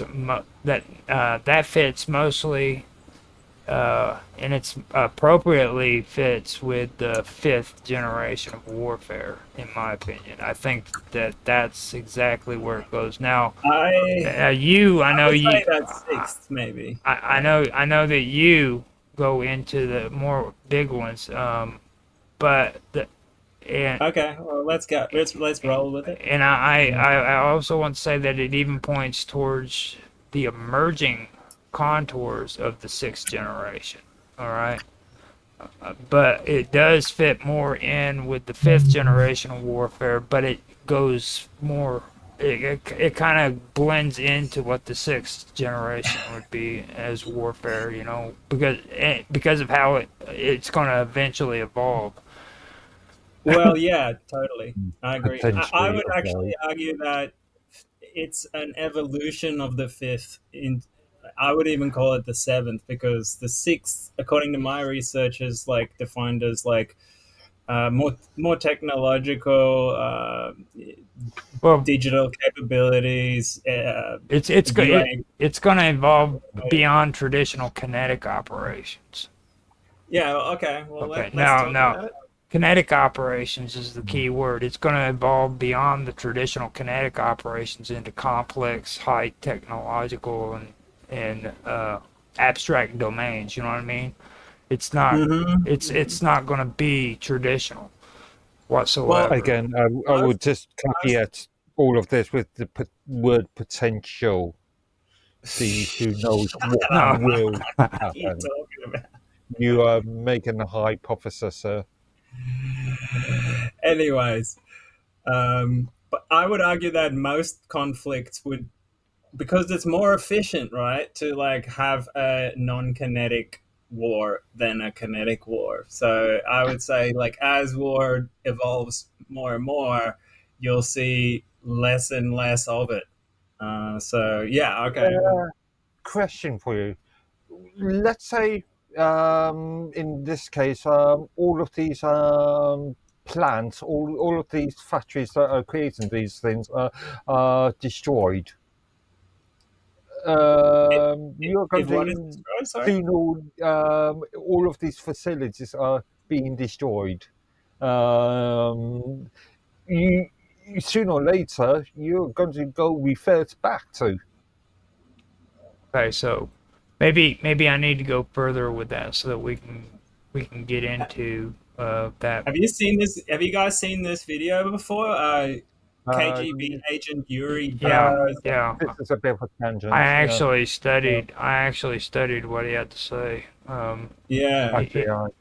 He's being interviewed by Edward Griffin, and he basically goes on to talk about the psychological operations that Russia developed and is employing and stuff like that. Mm-hmm. And you listen to him, and you're like, "What the hell? This is exactly what's going on right now." Yeah. I suggest that we try and stay on topic. Now, this is the topic. This actually does this does fit into a lot of it, but I don't think at the time when he was talking, because he's passed away now. He moved to Canada and died from alcoholism. So. Yeah, right.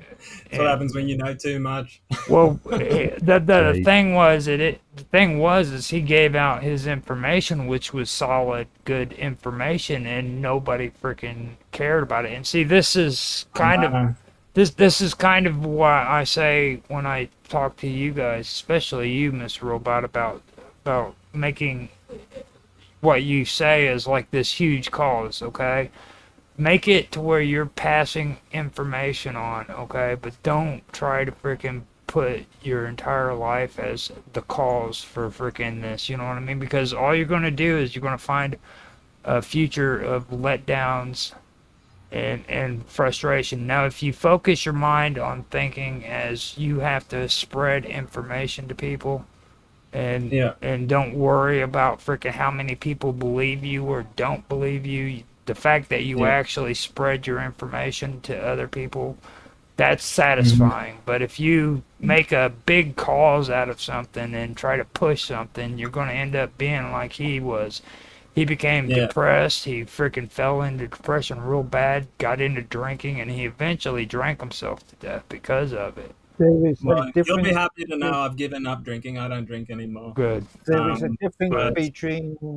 There is a difference between providing information and being dogmatic to a sort of point where you're sort of almost in a religious like crusade. Right, that's exactly what I'm talking about. It got to me, a while back, but now I see it as, focus more on the journey than the destination, and just like appreciate the ability to be even able to do these things. Right. And planting seeds, and I just see it all as like a spiritual journey, and you do the best you can when you can. It's great because to making oak trees grow. Because I mean, being honest, man, you've got a lot of damn good information, okay? All I'm saying is don't become a martyr like Yuri was. Yuri freaking, he had it set up in his mind that when he came to the United States, he was going to freaking make changes. You know what I mean?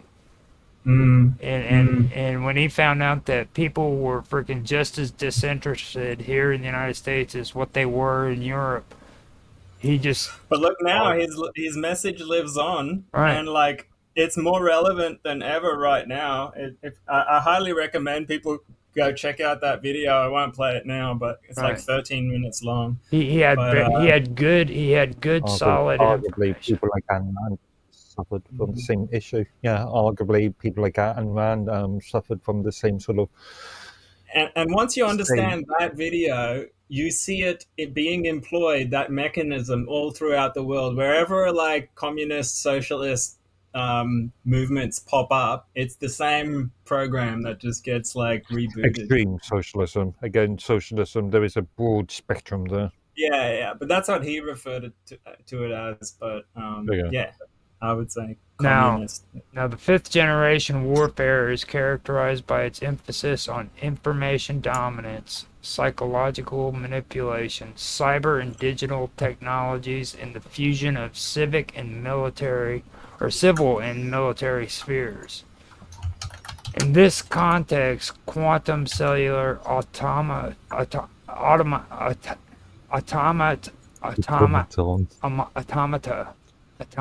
and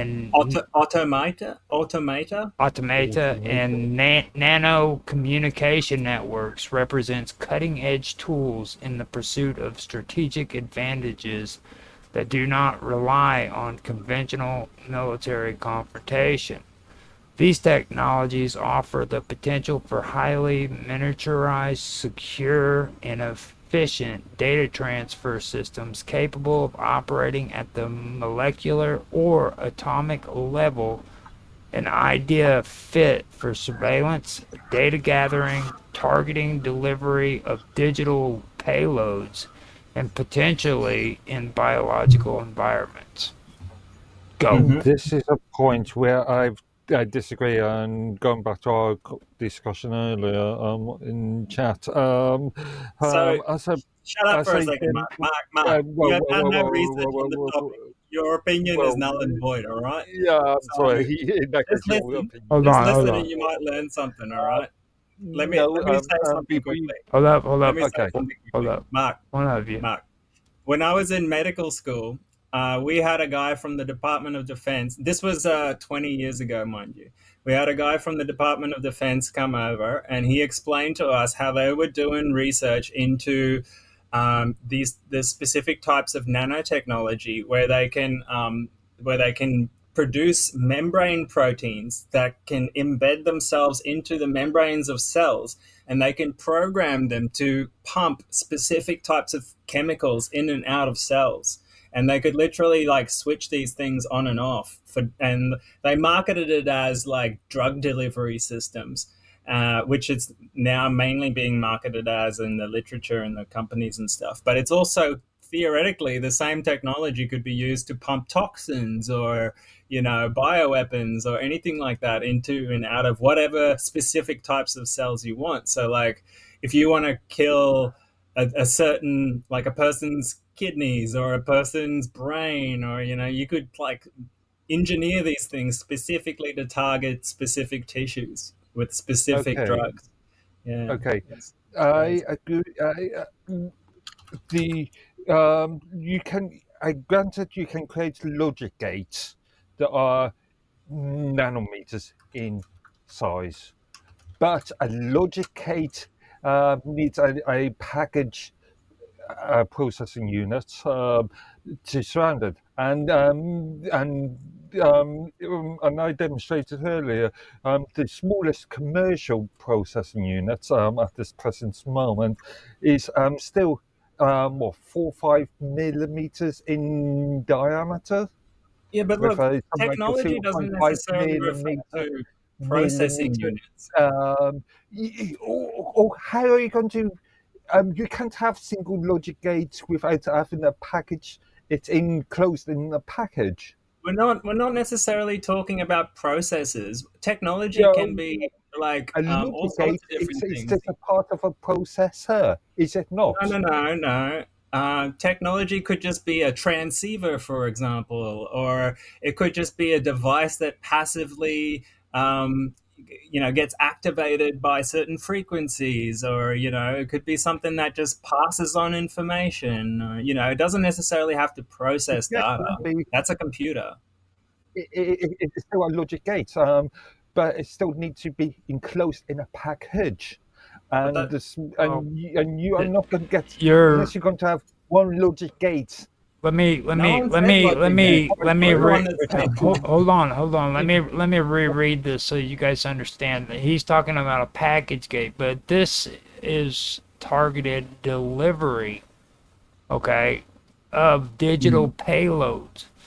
And potentially digital payloads is just another.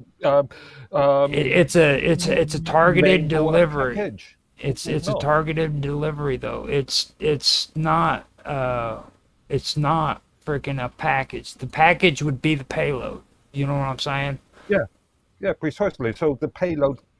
Right. Here is a pretty good definition. It's nanotechnology is the miniaturization of functioning mechanical, chemical, and biological components. Less obvious is the fact that nanometer-sized objects also possess remarkable self-ordering and self-assembly behaviors under the control forces quite different from macro objects. Again, you're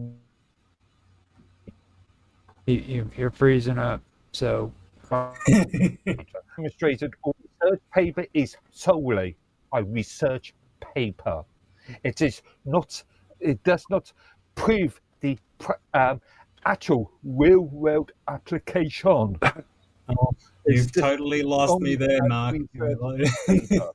Now it's literally in a medical journal saying nanotechnology and medicine. Right. Now potentially it's still a research paper. From 20 years ago, mind you. It's still a research paper. Now explaining how they're using these things. Now it explain it's Now understand too when it talks about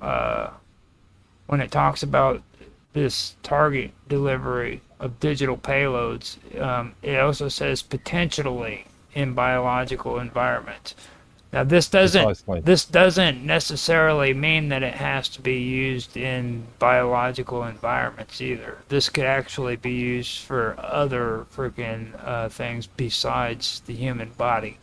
Now, I've actually heard that this kind of technology is being used with cancer patients as well. I've actually posted a link to you before on Nancy's show, Mark, where it shows that. And for me, I have no doubt in my mind that they're capable of doing this, to be honest with you. But for me, it's more of a scientific thing than it has to do with anything. I still consider it to be a theoretical. To anyone listening out there, just know that Mark has extreme cognitive dissonance on this topic. All right, he's basically like a religious fanatic when it comes to nanotechnology. Please, you have not shown me any evidence. I've asked you multiple times to provide evidence. I have, Mark. You just refuse to listen and read it. There's not much I can do. You've only given me theoretical abstracts from research. It literally, can you see my screen? Right here it says applications of nanotechnology in the medical field. Do you understand what a research paper is? No. This is a review paper. This is the stuff that exists currently. Yeah. All right. What product? Where's product? Here. Show me product. APS We've got novel diagnostic instruments, imagery, methodologies, targeted medical products, pharmaceutical products, biomedical implants, and tissue engineering. All these things. Now, targeted medical products is what you need. That's what would go along with what we're talking about right here. Targeted medical products. Yeah, that's right. And again, that's probably the stuff they use in products. Okay, now, with that being said, that's what you have to look into, because are they delivering the payload, or are they just they're potentially able to deliver payload on a biological level, you know? Such as a needle. The needle isn't the actual um, vaccine, or isn't the actual medicine. The needle is just the transportation method, Now, while or he's delivery method. while he's looking it up, I'm gonna go on with this. Nanoscale communication and computational systems, especially those incorporating quantum principles, may be deployed in intelligence gathering, monitor human physiology, or interfacing with artificial intelligence in real-time decision-making processes. These applications exemplify warfare strategies that prioritize control, prediction, and subtle influence over direct force.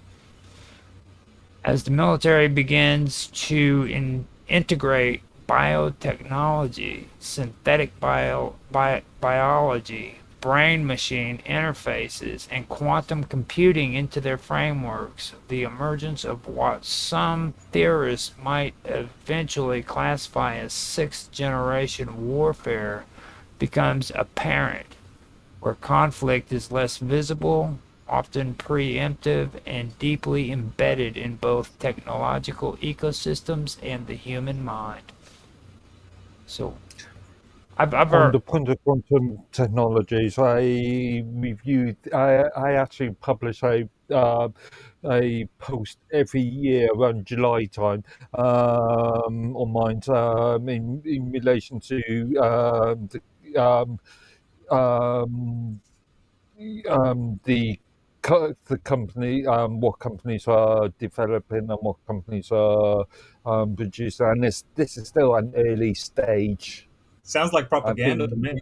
That's I've what been it sounds. publishing material for the last 3 years now, 4 years now, maybe. Look here, these are actual liquid lipid nanoparticles with a drug inside of them, so they can carry it to a specific tissue before they release it. Okay. Yes, yes. I'm not saying that those obviously That's not theoretical, they're though. You liquid can see it mechanisms, with but your they own eyes. aren't That's a really scanning what electron you are microscope. describing as Sort of, nanotechnology. Right. yeah. And here you can see it's on the micrometer scale. Again, you're not. That is not what you are describing as nanotechnology. Well, there's, like I said, it's a vast field. There's a lot of different areas to it. I just wanted to show that it is a medical field, Conflating one, but I it's think you're attempting to conflate one aspect with another aspect. not really. It's all part of the I same think you are field of really. nanotechnology. What we're going to get into is self-assembling nanoparticles, nanorobots, and like warfare Yeah, applications. precisely. You're saying those transportation methods it's the same thing as Well, assassination, what he's talking about would actually work if it could be done. But also, like, you could introduce this into the human body, and you could also freaking have it to where it's actually listening into conversations. Okay, you could have it to where it's actually right there inside of the person's body, and he's nothing more than a freaking device that's being used to freaking listen in on a conversation that he's having with somebody else. That's right, and also like again, gathering data about we're his talking about state. packages, and as I have demonstrated already, those sort of packages, there is no such thing as a nanometer package when it comes to this sort of thing. Mark, you've done so little research in this field, though. I believe you are conflating one thing with another. Now they're specifically calling it nanoscale communications and computational systems. Okay, which means that if they named it nanoscale communication and computational systems, that especially computational systems, It pretty much means they're real. Okay. So yeah, no. Just because you name something, I can call this page back. Dude, science is more methodical. Doesn't mean that it's you know how methodical science is. Okay. And I also know what methodical propagandists are. You know, Can be. Now this stuff isn't something that, some computer programmer in a freaking corporation's coming up with, okay? These are scientists that are freaking into computer science, don't get me wrong, but they're scientists, you know what I mean? If it's being used in a public arena, such as Now, quantum principle. There has to be public available data for this sort of stuff. No, in DARPA's own documents talk about the internet being originally foreseen to be a mechanism by which to connect all human minds and to artificial intelligence to create like a large hive mind situation. So, we are not there yet. People have been envisioning these things for a long time. Yeah. I can go back to things like the Matrix films. I can go back to William Gibson. I can go back to Isaac. This is an actual military research paper where they talk about artificial intelligence may lead to the replacement of human beings with unmanned intelligent robotic systems performing duties in highly hazardous environments in areas affected by the use of weapons of mass destruction. The nanotechnology-enabled quantum communication may lead to highly secured, unbreakable information sharing between friendly forces. And they go on to talk about biotechnologies, nano and bioweapons hitting human targets, even indoors. You stated twice the word may. I noticed enemy. May, potentially. May potentially, yeah. I heard that too. Talk about nanotechnology in defense, also being able to create protection armors, invisibility wear, fuel economy, lighter and stronger craft, vehicles manufacturing, radar, undetected planes and submarines by electronic camouflage. Again, do you not know the meaning of the word may? Now they've actually got the invisibility thing going on. I've seen technology where that shows, and if they pull that off, that's going to be just completely. And that was years ago, wasn't it? Yeah, that was well over. As far as things like radar and. No. It is invisibility. You take freaking a cloak, put it over you, and like Harry Potter shit. Yeah, and you're not detected. Light spending. Yeah. Now now like cameras, what happens is they got the armor on, and like say you have cameras that are in the freaking proximity that are actually looking down on a street. That camera will not be able to pick up on you. Now physically, if somebody sees you with his own eyes, he can see you, but that camera will not pick up on you. So sort of technical jam and interference sort of thing that will disrupt another technical mechanism. Yeah, it's very interesting. It really is interesting. But as you said, if I looked at this individual with my own two eyes, I would still see that individual. Now with this thing about quantum computing too, you guys are missing the boat on that one, because I did research on this recently that bored the shit out of Mark Edworthy and Tan Hai Tran, because they just don't like hearing. I mean, he didn't believe it was real. No, they don't like hearing technical stuff. It gives them headaches. That's not true. Hold on. Let me finish this is important when it comes to quantum computing too. It also makes it to where artificial intelligence is able to be freaking autonomous. where it Again, it doesn't it potentially. doesn't it doesn't need like a big freaking data set. You know what I'm saying? It can actually function on its own at smaller quantities. And Okay, so we're talking more AGI, well, but I would almost bet artificial. it's in there. I'd almost bet it's in there. Again, yeah. Like, I this mean, is still Palantir was just in the relatively news theoretical at this recently. present moment. I mean, I could honestly believe that it's in there because if I No. guarantee if quantum computing is in there, AGI is in there. Again, quantum, we're still in early days of Yeah, quantum computing. early Who development. was it that just released the first quantum processors? Was it Google? Or No, could have been IBM. And no, I would have to go through my things. There are several companies. it was either Including Intel or my Google. company. I can't remember. It's one of those No, two. it could have been IBM. It could have been. I can think of a few smaller companies that have done research into this area, and I would have to go back on my posts just to go I'm back checking into it now. that.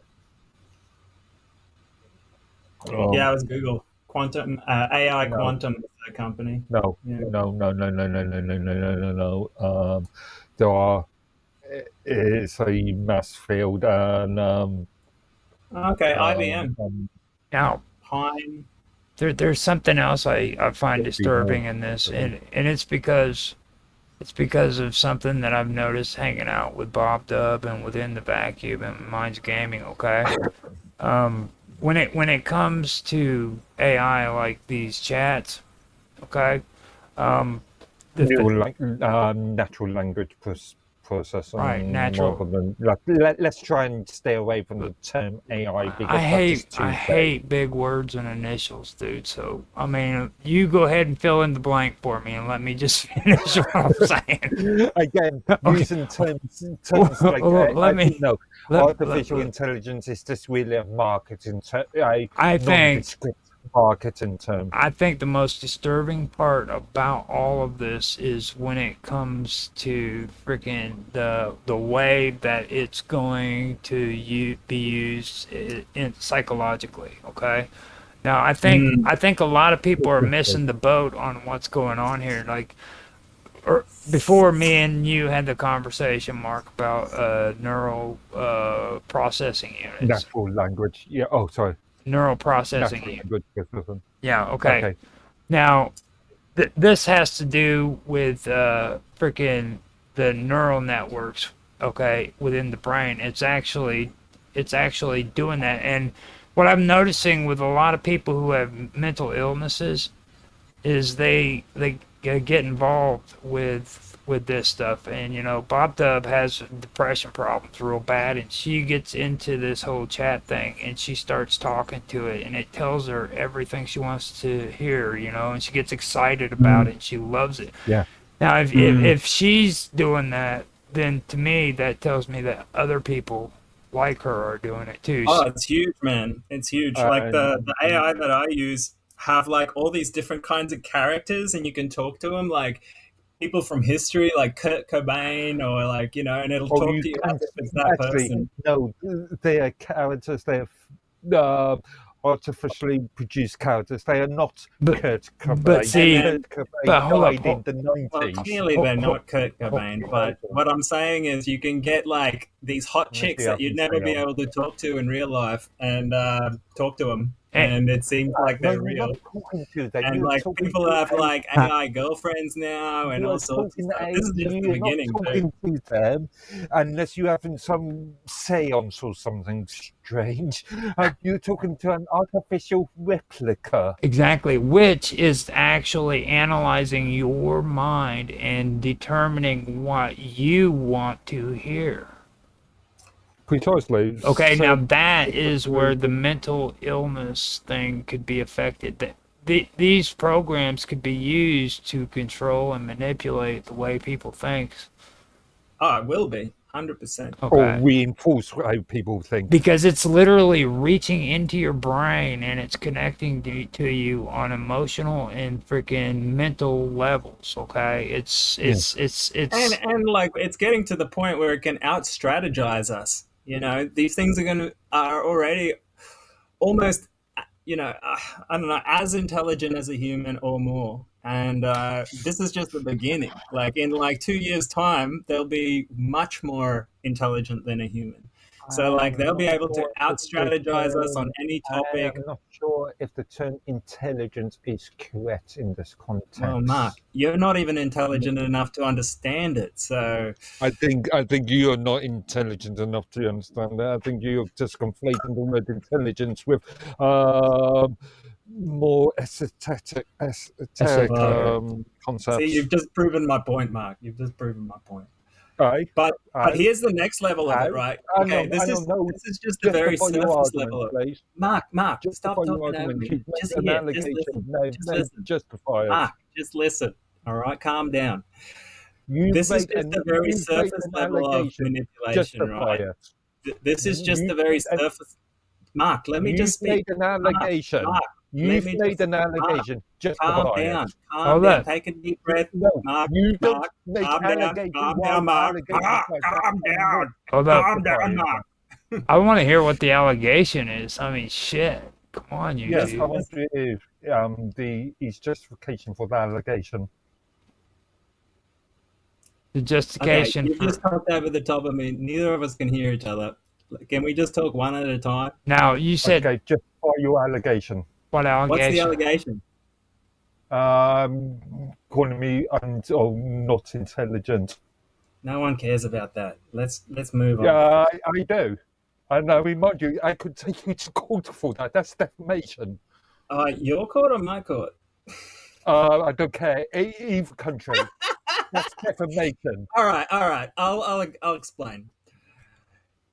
Because of your limited paradigm and your inability to broaden your mind on a topic, you basically stay ignorant enough to basically just keep repeating the sort of very surface level of a topic to me when I'm trying to have a deeper conversation about nuanced, new information, and you keep talking over the top of me and asking for evidence when you just end up not even looking at the evidence because you've already made up your mind. You stay in your little box and you never expand your intelligence on the topic. That's what I mean. Okay, that is unjustified. I do, as I've demonstrated to you many times, I do review these things and I do examine them in a logical context. Yeah, but you come up with sort of roadblocks. Like, for example, if it's not publicly available, it doesn't exist. If it doesn't have a brand name, it doesn't exist, and all this kind of stuff. And that prevents you from even looking deeply into these things. I ask you. Hold up, you're breaking up. So anyway, I don't want to get into that. Let's move on to what I was trying to say. Well, yeah, I mean, I actually want to know what these logical outcomes are that you have about that, because that's something that I noticed too. Like whenever we're talking about technical stuff, you do seem to have a roadblock. You know what I mean? It's like if there is something that you have researched that people have brought up, what is it that you have found that freaking says that this stuff is not true and it's illogical? You know what I'm saying? Like, what we're talking about here, what exactly is it that you research that says that this stuff is not real and it's just fictitious? Or Mr. Roberts keeps on stating that there are that these mechanisms are being used in products. All I'm asking for is for him to demonstrate an actual hold up, you're slipping there. Give it a second. If he's claiming that it's a product, then show it to me. Okay. All right, I just closed that window, but I got about 50 products there, mainly in the medical area. I can't give you like military grade products because that's not publicly available, but Of course not. it's Wouldn't easily expect you proven. to. You can just do a quick Google search, you'll find plenty of nanotechnology products out there. Well, I doubt Um, honestly, if you will, because like you got to understand these are dark projects. It doesn't matter which country you're talking about either. If it's in England, Yeah, here, well, Australia, it's a broad field, right? Like for example, liquid nanoparticles or NLPs. They're considered a type of nanotechnology, but they're in all the vaccines now.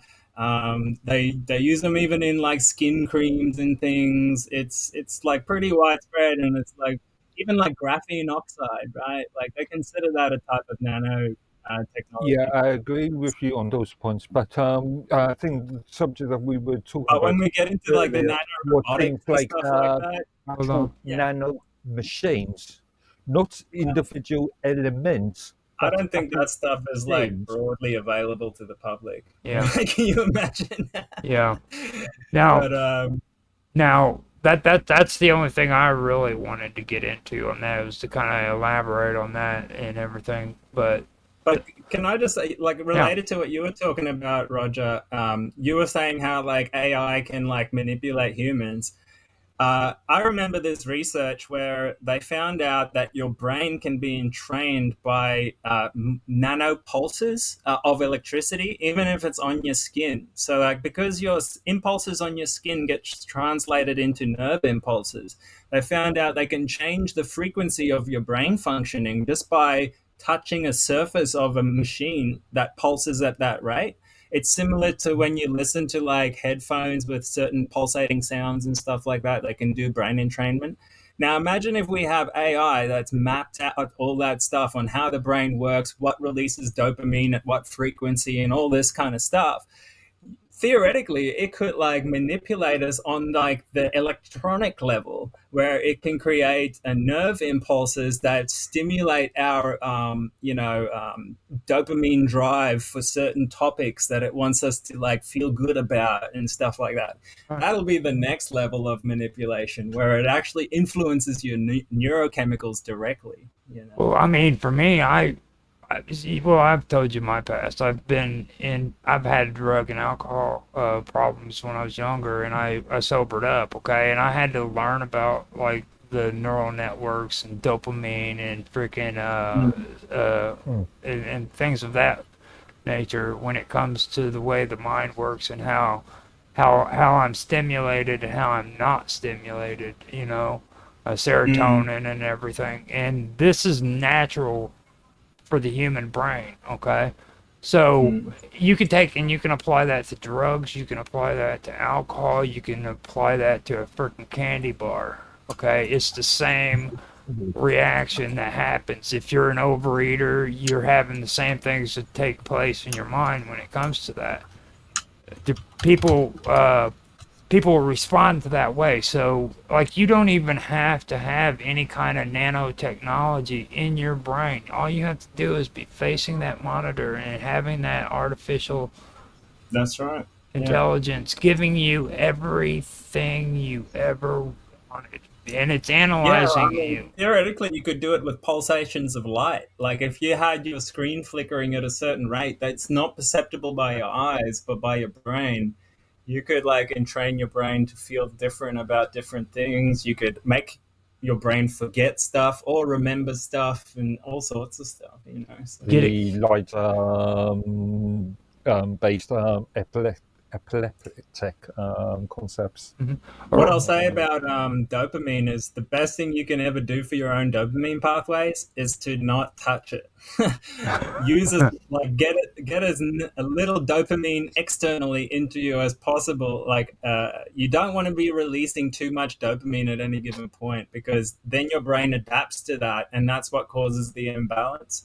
When you just leave it alone, it finds a natural equilibrium, and that's when you're the most stable possible. And yeah, that's what I'll say about that. exactly.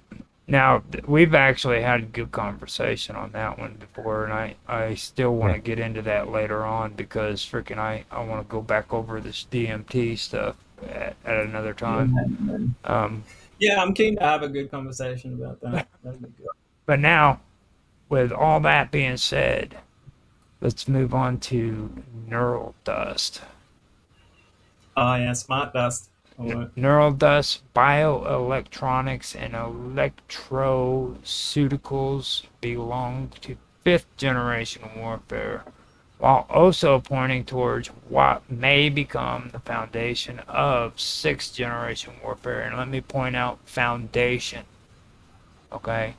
These technologies represent a major evolution in the way in the way influence, control, and conflict are carried out, extending the scope of warfare beyond traditional military arenas and into the biological and neurological systems of human beings.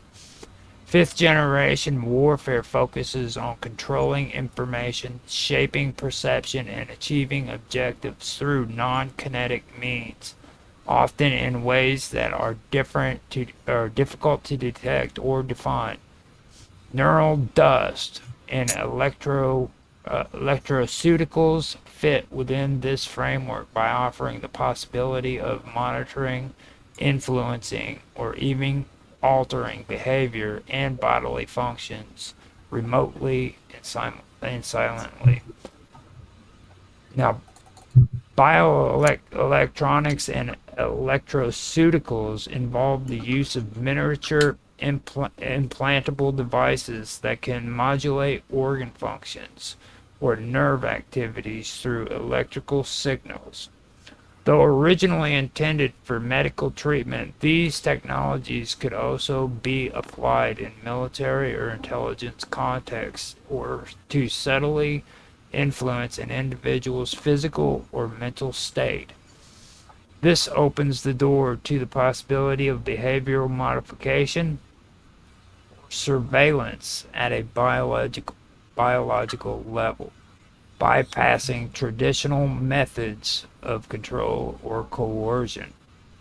Neural dust, which consists of microscopic sensors capable of interfacing with the nervous system, could be used to collect real-time data from individuals without their knowledge, raising profound ethical and security questions. Now,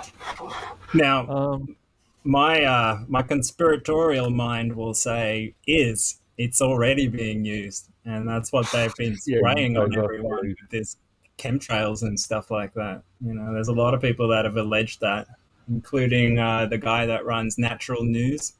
He's been collecting this dust that's been coming out of these airplanes and putting it under microscopes and analyzing it, and he found that it was a mixture between like artificial stuff and biological engineered stuff that grows as you sort of keep it. Okay. Yeah. But undefined. I don't really know what it is. You talked about surveillance. Presumably, there has to be an external method, a receiver to be able to pick up this information. These particles cannot pick up and then transmit information by themselves. How sure are you about that? Now, well, because that goes back to the entire point of logic gates and packages. Well, see, they've already got this in the medical profession. When you go in to do a CAT scan and they slide you inside that little round thing, those little devices that are inside there that are picked up by that CAT scan, I believe is what it is. Those are the miniature devices that freaking they're just discussing right here in the medical field. Okay. But the CAT scan itself is the device that is picking is the receiver. Yes, it's receiving, right. Now, whatever they use for a receiver it would definitely not be a huge freaking tube, but it could be anything. It could be a freaking handheld device that freaking does the same indeed. thing. You know what I Well, mean? from what I understand is like the receiver would be part of some kind of you know antenna computer device that detects this stuff, but the smart dust itself is designed in a way that when a signal bounces off it, it can make it move. It can make it pass on information by changing the signal, and it basically acts as a transceiver as well as like an active slash passive electronic device. Yeah, so there's a lot of different types though. So Yeah, again, an electronic device would mean that it is a logic gate. It's a number of logic gates within a package. not necessarily. For example, like the old radios that worked off crystals, right? And it was just crystals that would get pressure on it, and that created the power that turned it into a receiver and basically a transceiver. So where's the logic gate in that?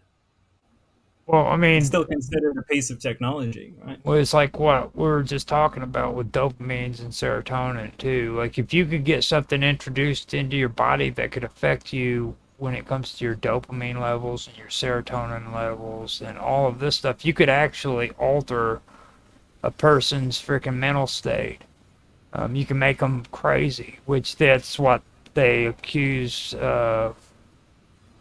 people of doing to JFK when he was Dr. Feelgood, when he freaking hopped them up with methamphetamines and he ran naked through the hotel room. Remember hearing about that? JFK or RFK? JFK. What? Yeah. I'm not sure. Dr. Phil. You never heard of Dr. Feelgood? No.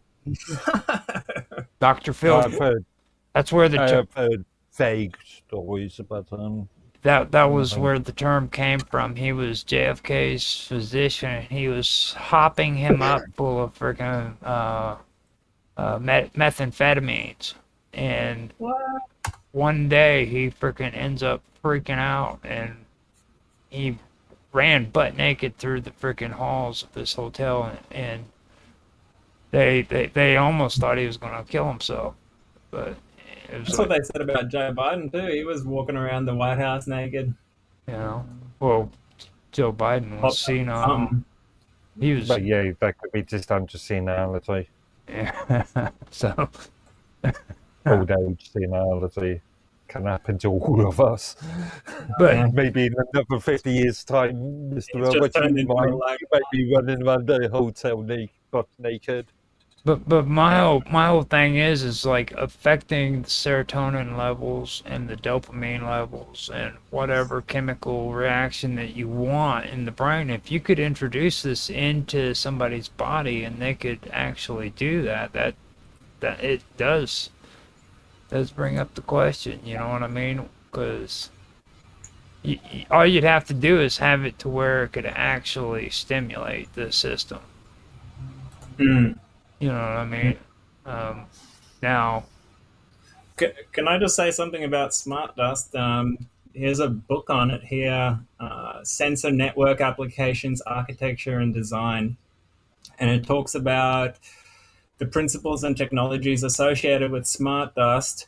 Focuses on 8 main areas: architecture, protocols, tracking technologies, data gathering and processing, energy management, security, reliability, and fault tolerance and performance. So yeah, it's so interesting when you actually go to Google Scholar and type this stuff in. You'll see there's years and years and years of research that have gone into every single one of these different aspects of, like, I would say nanotechnology. Everything from like nano routers to communication methods to encryption to all sorts of stuff. It's such a huge field that you never hear about. As you've mentioned many times, it's such a broad topic. We shouldn't conflate one single element with the concept of nanotechnology, which I think agree that it's all under the same It's all, which I all think under the both same of us umbrella have been term, in though? danger of doing. Would So, you say it's all under the nanoscale term since it's so small? well, anything that is under the nanometer, as a broad definition, yeah, as a broad definition. Okay. I see, this is the cool stuff too, by the way, that I wanted to really get into without, but like on Tech Talk, I was getting too far into the cool stuff and like all of these. Yeah, I think we've all been in danger of conflating one aspect with another aspect. Yeah. Well, This, the thing is it's like tech.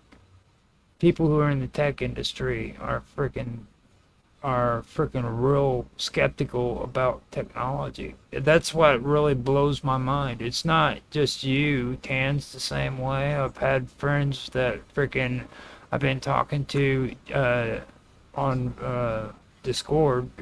Jib, he actually freaking created his game here recently with Rapid and everything. He's the same way too. He loves AI and everything, but he doesn't see it as something that's really again, we are arguably the entire technology realm, which is a very broad realm in itself, is a science-based realm, and like any science, you need to prove these things. You need to demonstrate these things. The point of science is to be able to demonstrate these things and replicate the demonstration.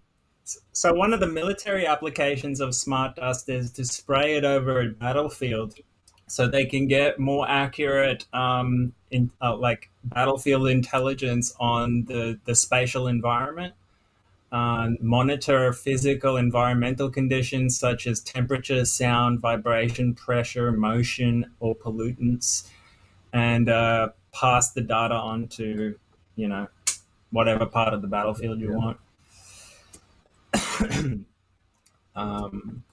and that's a good thing to bring up too, because like we're getting really caught up in this whole biological thing, and it's like this technology doesn't necessarily have to be used in the human body either. It could be used in other applications that are outside of the human body. I won't call it a technology. Look at the size of these sensors. They're the size of a penny.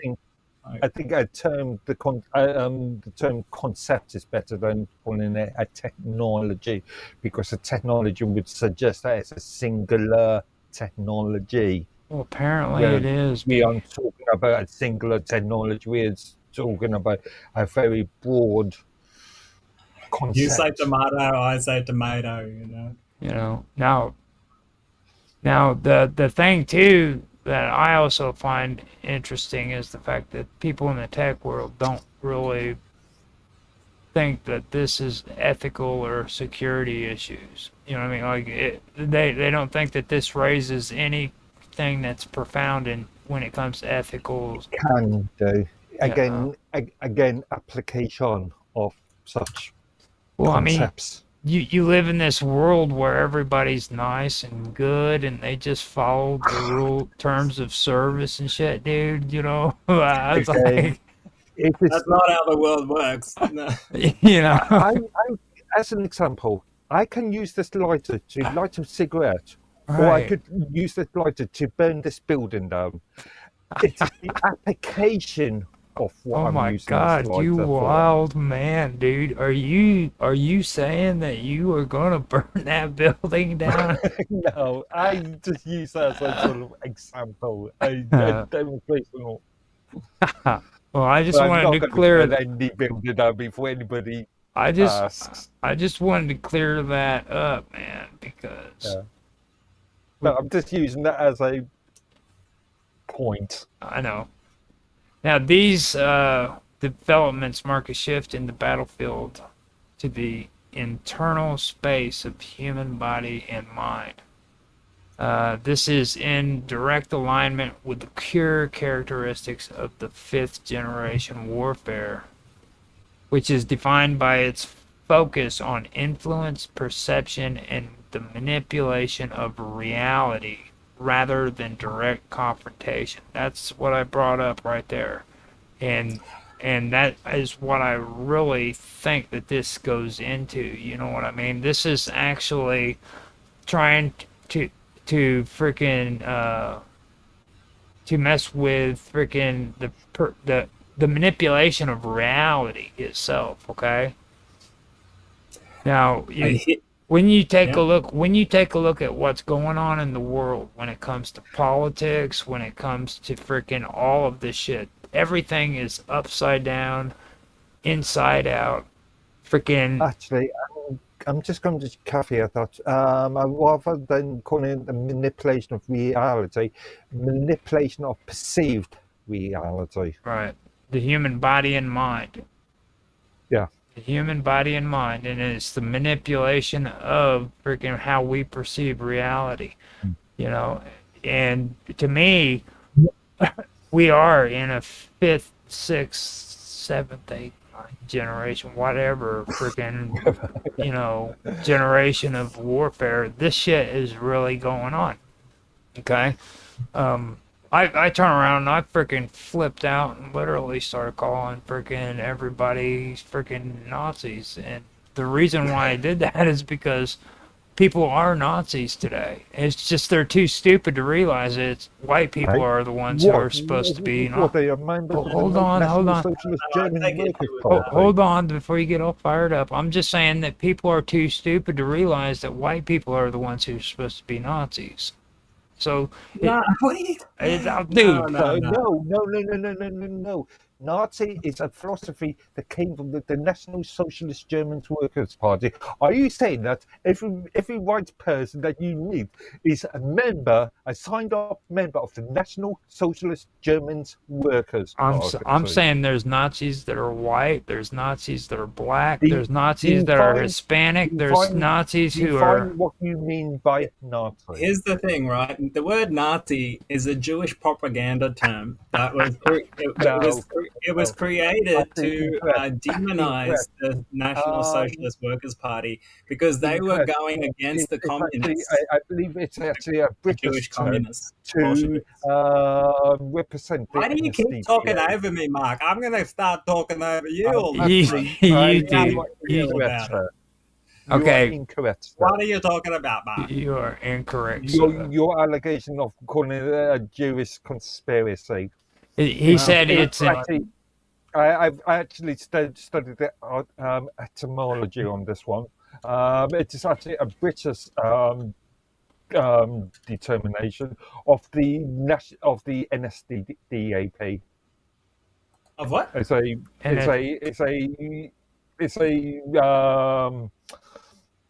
colloquialism for the NSDAP. A colloquialism. See, you keep getting these big words. You're gonna have to freaking start breaking this shit down to simple. Maybe. You two have been to college and shit. You know what I mean? Who coined the term, though, is what I want to know. It's a regional usage of another term. Okay. Well, an acronym. An acronym. It's a shortening of National Socialist, which is spelt with a Z. Yeah, but here's another thing. I can't remember the German anti-party something or another. But it is actually just a British translation colloquialism, anachronism for the National Socialist German Workers' Party. Well, either way, even if it wasn't coined by the Ashkenazi Jews, then it was definitely used to demonize certain types of people later on. Even today, we have people like Roger using the word incorrectly to drive his agenda of like demonizing certain people, right? I'm an effective propaganda term, which is actually I'm demonizing everybody. See now, like right there, you're saying I'm just doing certain people, whereas you're like focusing on the Jews, and I've never done that. I demonize every single. Everybody except the Jews, right? I no, I demonize the Jews too. I demonize every single race on this planet. Now, I've told you guys this before. You need to get your head out of your asses when it comes to this bullshit about a golden age, okay? Humans are the most disgusting form of freaking life on this planet. We've caused more problems, death, destruction than any other creature on the face of this planet, but we still seem to think we need to be evolved, and Roger, we're you've just totally bought we're into just the propaganda, mate. we're just so You've much swallowed better. the poison hook, line, and sinker. We're just That so is not much better. true. Understand that an ape who freaking wipes freaking ape shit on his face is freaking more freaking Do you domestic. think that's all that apes do, man? Have you ever gone and seen what like chimpanzees or baboons do to each other? They will tear each other's children apart and eat them, and like all death is natural in the animal kingdom, right? Like humans are no different. All right, it's all part of nature and it's beautiful. Don't worry about it. That's the The truth. point is, That's the truth. See, that's is, called reality. That is truth. that is reality. So when What I'm saying is there's nothing wrong with humans innately. The problem is we have grown so powerful that we actually run the risk of destroying our environment and ourselves. And we have to like transcend these, what do you call it, polarizing ideas to create harmony on the planet again. Otherwise, we will just destroy ourselves. And Sure, there's a potential to destroy ourselves. Right. You just wait till we get to the 8th generation. We have been around for 40,000 years, and we're still here. Yeah, but we've never had like the scale of weaponry that we have now. You know, we can create a virus that can kill everyone on the planet in a week. Right. Now, at the same time, also understand these technologies hint at the emergence of a sixth generation of warfare where the targets of conflict may become a person's thoughts, decisions, identity, and biological autonomy. Rather than deploying troops or weapons, future conflicts could involve invisible and invasive technologies designed to quietly assert control over individuals or populations from within. Again, I remind you that there are, as far as the Geneva Convention is concerned, there is strict rules about the interference of civilians in warfare. Well, I mean, if we obey the Geneva Convention, yeah, that'd be cool. But, you know what? They also created a moratorium to stop the production of bioweapons. But guess what? No one listened to it and kept doing it. Well, more, let's just call them civilized countries, civilized states have upheld those concepts. That's just British lingo for I'm a racist. That was supposed to be. I'm the one who was supposed to say that shit. What are you doing? Okay, so understand too that QCA is a type of quantum or nanotechnology that replaces traditional transistor-based computing with quantum effects at the nanoscale, allowing for ultra-fast, low-power processing and miniaturized circuit design. While originally developed as an innovation in computing hardware, its potential military and intelligence applications place it firmly within the evolution of modern warfare. So, what do you think about that? I'll tell you a crazy story. When I was in India, I was at a festival, and like the next morning I was kind of hot, and I was walking down the beach. I went into this bar, and I just wanted some tap water, or like just some water to drink. The only water they had was Budweiser water, right? And I open the bottle, I drink a sip of this stuff, and immediately I spit it out. I'm like, what the hell is in this? This water tasted so weird. I look on the side of the bottle, and it's run by a technology company, like a technology gathering, like information gathering company, and that was like had the Budweiser label on it and stuff. I was like, this is the most suspicious thing. Yeah, I don't know. So I wonder if they are testing these nanotechnologies in like conventional products and just like sneaking it in, because no one's looking for this. Under European legislation, EU and various EEA legislation, that'll be legal anyway. But maybe in India, I can see that argument. Well, the thing is, it's not about what's legal, Mark. It's about what you can get away with. Precisely, but sooner or later, if you're breaking the laws, sooner or later you are going to be found out. Yeah, but even if they're found out, they're not going to get prosecuted. You know why? Because it's like maybe in Australia, maybe not in the military US. testing operations. They're working with MI6 and like all those guys. They're never the people that are supposed to prosecute them are the ones doing this shit. Yeah, exactly. Yeah, it's like who's going who's watching the watchers, dude? This is all hypothetical. Hypothetical, yeah, but like here's the other scary possibility is like once this stuff is in you, all right, it's not coming back out.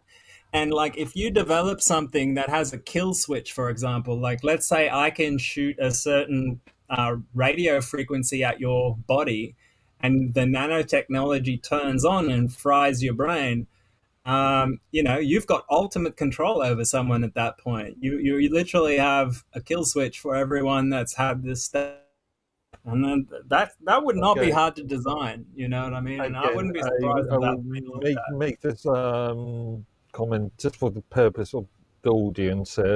These are hypothetical points. Yeah, we are not stating for sure that there are kill switches in every single person out there, just in case. But it has been seeded into us by movies and stuff lately. I can't remember that movie where the mobile phones make everyone crazy. So even though we aren't implying this, well, I do want to personally say to people who are suffering from mental illnesses, please take time to freaking take a break from anything that's artificial intelligence if it's involving overdoing the computer or something. Mental health is something that's very serious that you do need to recognize as a problem. So if you suffer from mental illness, remember that this stuff can influence you in negative ways. So remember, there are people out there, there's professionals, there's family, there's you go out and make a few friends, actually take a walk occasionally, just take a break from the internet. Even go camping for a day, I love just going out into the bush and camping and like sleeping out on the ground, and there's nothing like it. It's so good for your body. Without sounding condescending, touch some grass. Yeah, exactly. And like, remember back in the old days when you was bored, you just said, "Man, I'm gonna go for a walk," and you just walked around the block. Take a short walk around the block and wave to your neighbors, man. It just does a world of difference for you if you do that. Totally. So, well, it all depends on where you're at too. If you're living down in Compton, don't walk around the neighborhood. Hey, I was in Compton for a bit, and it was all right. Well, I was there for a bit too, and it sucked. Okay, people freaking don't understand that. Like Long Beach is the nice area, and freaking Compton sucks. Okay, so Compton's where you get freaking hurt. anything past freaking Anaheim Boulevard, Boulevard, I believe is what it is freaking danger zone. As long as you stay in Long Beach, you're cool. Don't go into freaking Compton. People get shanked in Compton, dude. Actually, I was thinking of Oakland, maybe. Oakland. Oakland might be good. I never really got up in there too much. I camped there for a night. It was pretty nice. Now, what are we talking about? Sixth generation. I just finished up on 6th generation with what I wanted to say. You go into 6th, 7th, 8th, 9th, 10th. Let's just... Okay. One last thing I'll say about 6th generation is and remember, like, these things don't have hard definitions. This is getting into like fairly new stuff that like society hasn't totally agreed on the definitions yet. So we're sort of speculating a little bit. But the technologies are real and they totally exist. It's just we haven't agreed on the exact generations and whatever. But 6th generation focuses on platform-centric to network-centric combat, integrating satellites, drones, and AI command systems into unified battle spaces. The US Joint All-Domain Command and Control Initiative exemplifies this shift, linking F-35 sensors with Army artillery units and Navy destroyers via cloud-based AI analytics. This combat cloud enables real-time target prioritization across 1,000-mile fronts, including decision cycles from minutes to milliseconds. Okay. But these still have to be commanded by humans. I mean, yeah, we don't have all they're AI artificial intelligence generals. Yeah, they're not autonomous, but the processing of information is AI driven, and it basically turns the battlefield into a chatbot where you can direct like tanks and troops and stuff like it's a freaking game. It's ridiculous. It's like did you ever play Command and Conquer, that old game? Yeah. I've actually got the entire series on my machine here. Funny enough. Check the screen out. Power of large language models. This is the latest. Defense and military organization. Actually, I'll play it with sound so you guys can hear. I want to just show you one of these technologies so that we can just showcase that it is actually real. Okay. Oh yeah. So other parts. I just got to stop sharing for a second. Other parts of this 6th generation warfare has got to do with digital twins and synthetic training environments, which is kind of like AI avatars, I suppose. And anyway, let me quickly reshare here. Tab. When you're talking about AI, you're talking about more pattern recognition. Pattern recognition. Also audio. Yep, cool. The audio's where I was trying to... Let's hope this works. I was trying to emphasize that with Mark and Tan, and they didn't understand the concept for where I was going with it, because, like, that's dangerous. You guys hear that? Yeah. AIP unleashes the power of large language models and cutting-edge AI for defense and military organizations. LLMs and algorithms must be controlled in this highly regulated and sensitive context to ensure that they are used in a legal and ethical way. AIP's capabilities make the use of LLMs and AI possible in the military context through 3 core pillars. First, AIP deploys LLMs and AI across any network, from classified networks to devices on the tactical edge. AIP connects highly sensitive and classified intelligence data to create a real-time representation of your environment. Second, AIP's security features let you define what LLMs and AI can and cannot see, and what they can and cannot do, with safe AI and handoff functions. Third, AIP brings industry-leading guardrails to control, govern, and trust in the AI. As operators and AI take action in platform, AIP generates a secure digital record of operations. These capabilities are crucial for mitigating significant legal, regulatory, and ethical risks posed by LLMs and AI in sensitive and classified settings. In this demo, we'll explore how AIP powers responsible, effective, and compliant AI advantage. Oh, we're always going to be able to keep the AI. We start with a military operator responsible for monitoring activity within Eastern Europe. They've just received an alert that military equipment is amassed in a field 30 kilometers from friendly forces. AIP leverages large language models to allow operators to quickly ask questions. Show me more details. They ask what enemy units are in the region and leverage AI to build out a likely unit formation. What enemy military unit is in the region? Our operator requests additional imagery to build a more complete picture of the potential enemy equipment on the ground. Task new imagery for this location at a resolution of 1 meter or higher. AIP surfaces the option to deploy a nearby drone to collect video. Task the MQ-9 to capture video of this location.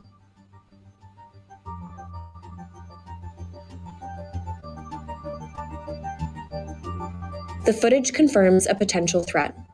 The drone footage shows an enemy T-80 main battle tank.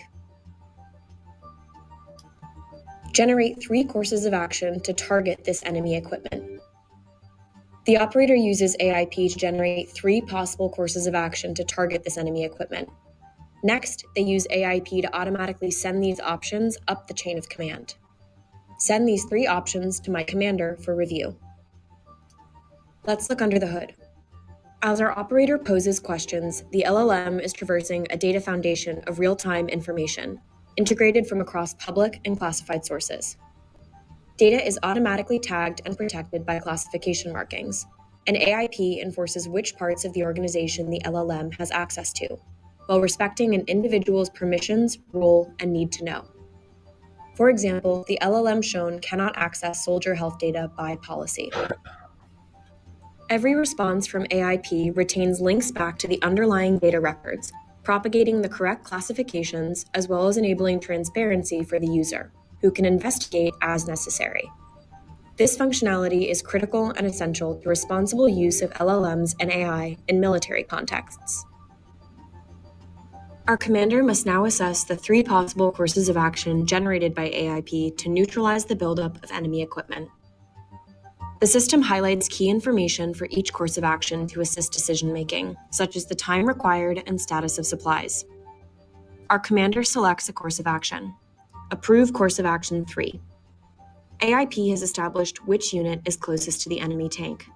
Our commander can now begin to develop an operational plan for Team Omega. First, the commander uses AIP to assess the battlefield.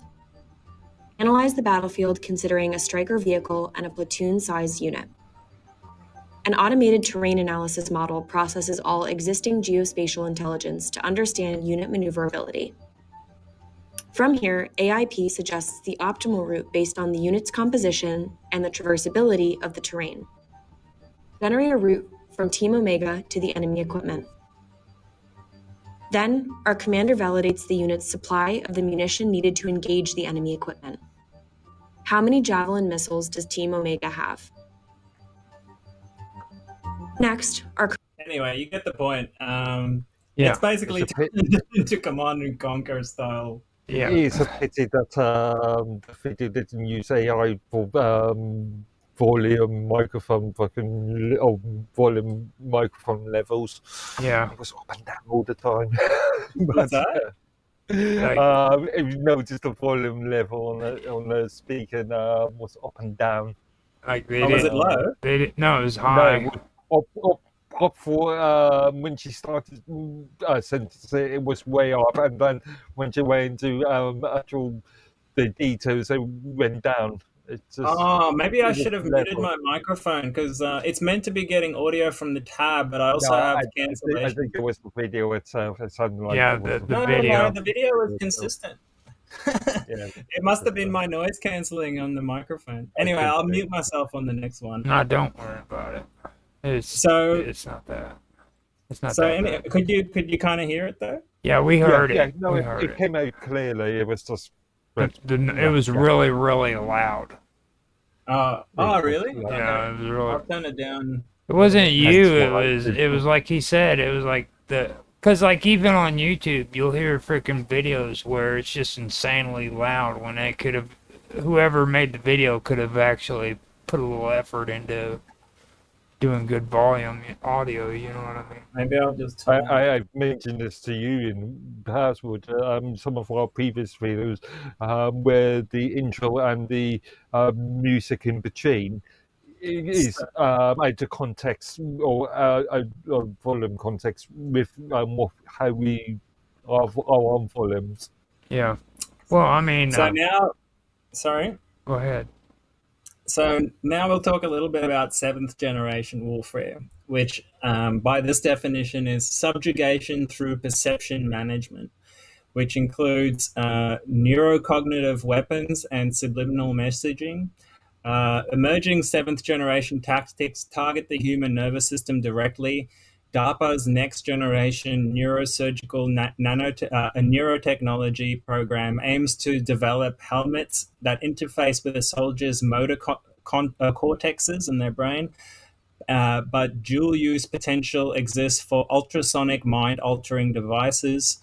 China's brain controlled technology lab has demonstrated EEG headsets capable of inducing anxiety in test subjects with 40 hertz gamma wave pulses. Ecosystem collapse. Just before we go on, do you guys remember that I don't know if it was a meme or if it was like a thing where they claimed that the military found this thing called the Brown frequency, where they played it at soldiers and they all shit themselves? Yeah, I remember something on the contact. It was like just after the World War or something like that. It just raises the point that if China's got such technology, and we know that the Chinese authorities are extremely authoritarian. Yeah. Can you imagine well, we had that guy on. Remember last time he felt like he was a targeted individual that was that had sort of like electronic weapons being deployed on him. There's a wide range of those as well. What was that? It's actually brown noise. That got that syndrome, Cuba or something syndrome. Yeah. Yeah. Yeah. You're. It was like. Sorry. I ran it through. It was actually called brown noise. And brown noise. Yeah, it's a low frequency ambient sound similar to white or pink noise, but with more emphasis on lower frequencies. Don't use it in your music. It'll turn out shit. It's named after Brownian motion, the random movement of particles. Brown noise is often described as low rumbling sound like a train passing by or heavy rainfall. That's some crazy shit, yeah. And another thing that while you were sitting there reading that, it reminded me of that freaking helmet that they keep talking about in parapsychology. The God helmet. The God helmet, yeah. Yeah. That really. Actually, that's open source now. You can make one for yourself. Actually, interestingly enough, my Jabra Bluetooth headset, the accompanying mobile application allows for things like pink and white and various colored noises. So I could have a small humming noise in the background. My friend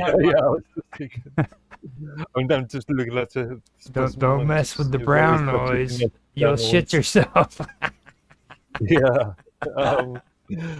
I have a friend who had one of the early publicly available magnetic brain induction machines, and you literally put this helmet on and it can like change the way your brain thinks.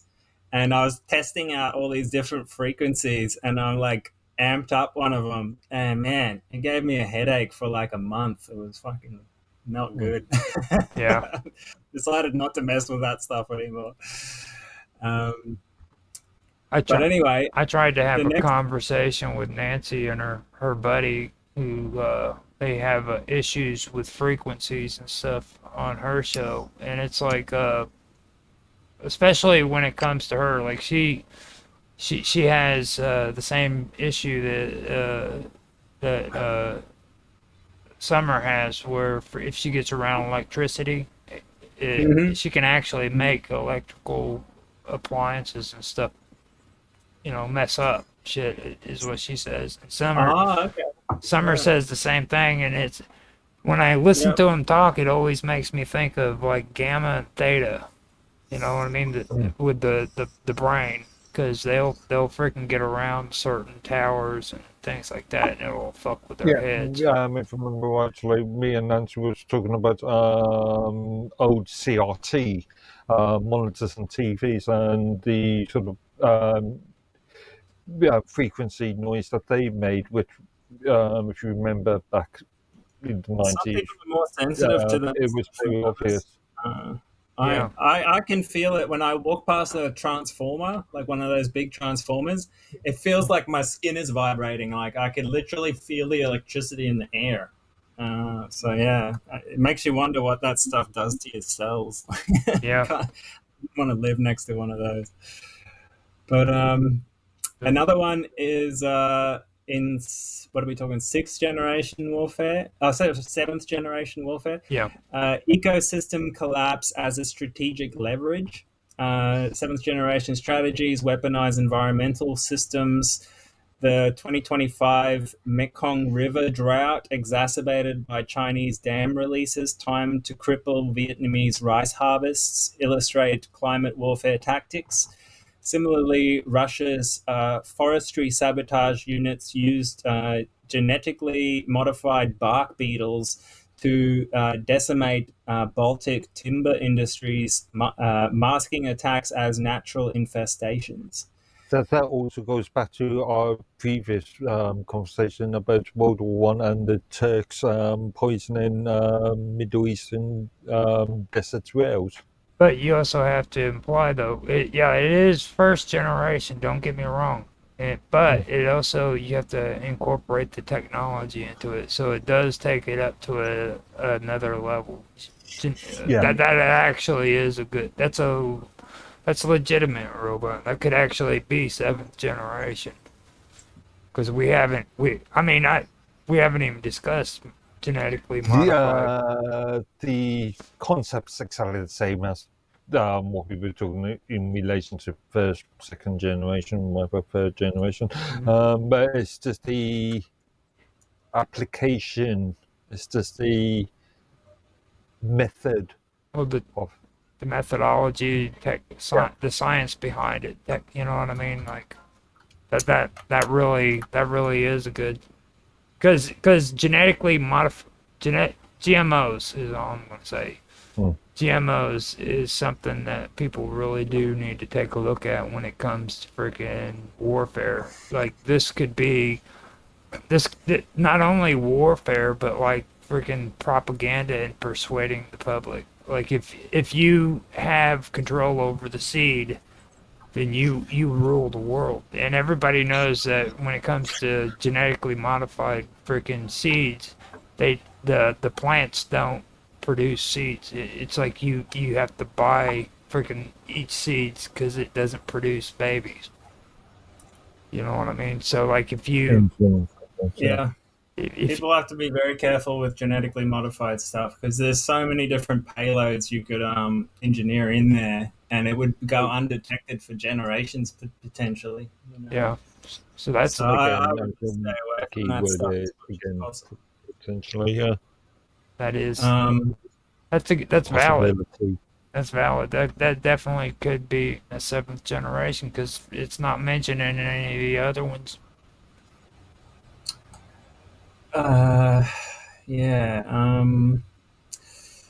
Where can we go from here? I wanted to talk about the earthquake weapons and stuff, but before we go on to that, I just wanted to show you this guy. Man, it won't play in here. I'll just tell you about it, but Dr. Yuval Noah Harari, have you guys heard of him? Didn't you mention him earlier? It wasn't one of the articles you... maybe not. Yeah, he basically talks about how the future of surveillance is surveillance under the skin, and he talks about nanotechnology and how humans are hackable animals now, and we can totally hack people's nervous systems, and Sounds like a we fucking have cannibal. deployable technologies that can give us information about what's going on inside you, your emotional state, all that kind of stuff. And that's where it gets really dangerous for the public, because there's not much you can do for countermeasures on that. And they're also using that information to train AI, no doubt. But this is another guy people need to look up. What is his name again? 1 second. Tell you. His name is Eric Hecker, a former Navy contractor that worked for Raytheon in Antarctica. And he basically found out that there is this neutrino detector in Antarctica. And he, like one of the people working there, basically explained to him that it could also be used to focus neutrinos at a certain point in the Earth, which can actually like hyper agitate that area, causing earthquakes. And when they tested this thing, it actually caused that magnitude 5 earthquake in New Zealand. So yeah, that's another form of upcoming technologies that could be employed in warfare, you know, or at least like blackmailing countries and stuff like that, because there's not much you can do about it. And it passes off as a natural occurrence. So, you know, no one will ever, you don't need to declare war or anything. You can literally just estimate people. Well, you have to declare war, else you are a state terrorist. Well, that goes back into what we were talking about with 5th generation and 6th generation, though. This goes down to it's no longer state versus state. You know what I mean? These are individual groups like terrorists and private contractors, right? Like this is Raytheon. They're not even a state. It's like warfare has evolved to freaking person to person, group to group, corporation to corporations. You know, I mean, state actors. I don't think we have this situation where we have isn't the game Cyberpunk 2077 all about sort of corporate sort of terrorism? It goes back to the William Gibson's Neuromancer sort of concept about corporate terrorism. I don't think we're in a situation of that. Well, let me tell you one thing about sci-fi, though. Okay, the coolest sci-fi is when it's corporations that are in charge rather than governments. Like if you ever watched the old sci-fi movies, and some of the newer ones, but they're not as good as what the old 80s and 90s were. But it's usually the ones where corporations ran the world rather than a government. Like if you look at Predator. Well, that's the logical conclusion of all this, right? Because where's all the best technology hoarded? It's inside these, private companies. Right. And if that just continues on indefinitely, what will happen is they create their own breakaway civilization that's hundreds of years in the future compared to the rest of us. And then they have basically checkmated everyone else. But remember, for companies to survive, they've got to make profits. Right. That's what not if you have like mega advanced technology. Well, look at Alien. Yeah, the technology in itself is not of any use unless you've got buyers for the technology. Well, look at the movie Aliens. Okay.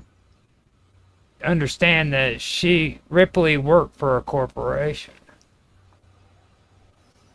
And of course technology has a use if you can't sell it. I mean, for example, if you had a 0-point energy device that can create as much power as you wanted indefinitely, wouldn't you say that's useful? No, as far as companies are concerned. Yeah, but I mean, let's say a company developed this, right? a point of a company is to make what would a be profit. better game theory for them? To keep that technology so they have a monopoly on it for themselves, or to just go ahead and sell it to everyone? Right. You know? So yeah, but what's the point of having a if you built a company? spaceship that worked on What zero-point energy, is the fundamental purpose of a company? well, it may have started as one thing, but once it develops a type of technology that, like, you know, is revolutionary, it can become about power and control, right? So, like, often people with power don't want to give up their power. So, like, it might be more profitable for them in terms of power to keep their technologies secret and So we're and no longer only talking like about. contracted out to the military or deep So we're state. no longer talking about companies, because companies are based upon the concept of laissez-faire markets. We are talking about. That's the old school definition of a company, right? We're talking Corporation. about the military industrial complex now, where these things are You're talking almost about. seamlessly integrated into like Well, see the what way that the power structure of the world works. I see. And I see where Mark's Yeah, going though with this robot. Though what you're talking about is corporations. You're not talking about companies. Like there's a corporation and then there's okay, companies. So okay, you yeah. see what I mean? I don't It's know the difference really. well, a so corporation. Corporation is a lot more complicated than what a company is. You can own a company, okay, but when you become a corporation, you become public. You go public. That means you have a board of what do they call? Oh God, now I'm having a brain fart. You have directors. board of directors. You have people who freaking investors. You know, things of that nature. Then you have multinational corporations, which have that, but then they go worldwide. Remember, investors need to see an income and needs to see a return on their investment. The profit. Yeah. Needs a profit. Well, here's the thing: currencies come and go, but you know, when you have something that is powerful, regardless of what is happening to the currency, that's more valuable than money. Right. My we aren't talking about companies per se. We're talking about Oligarchies.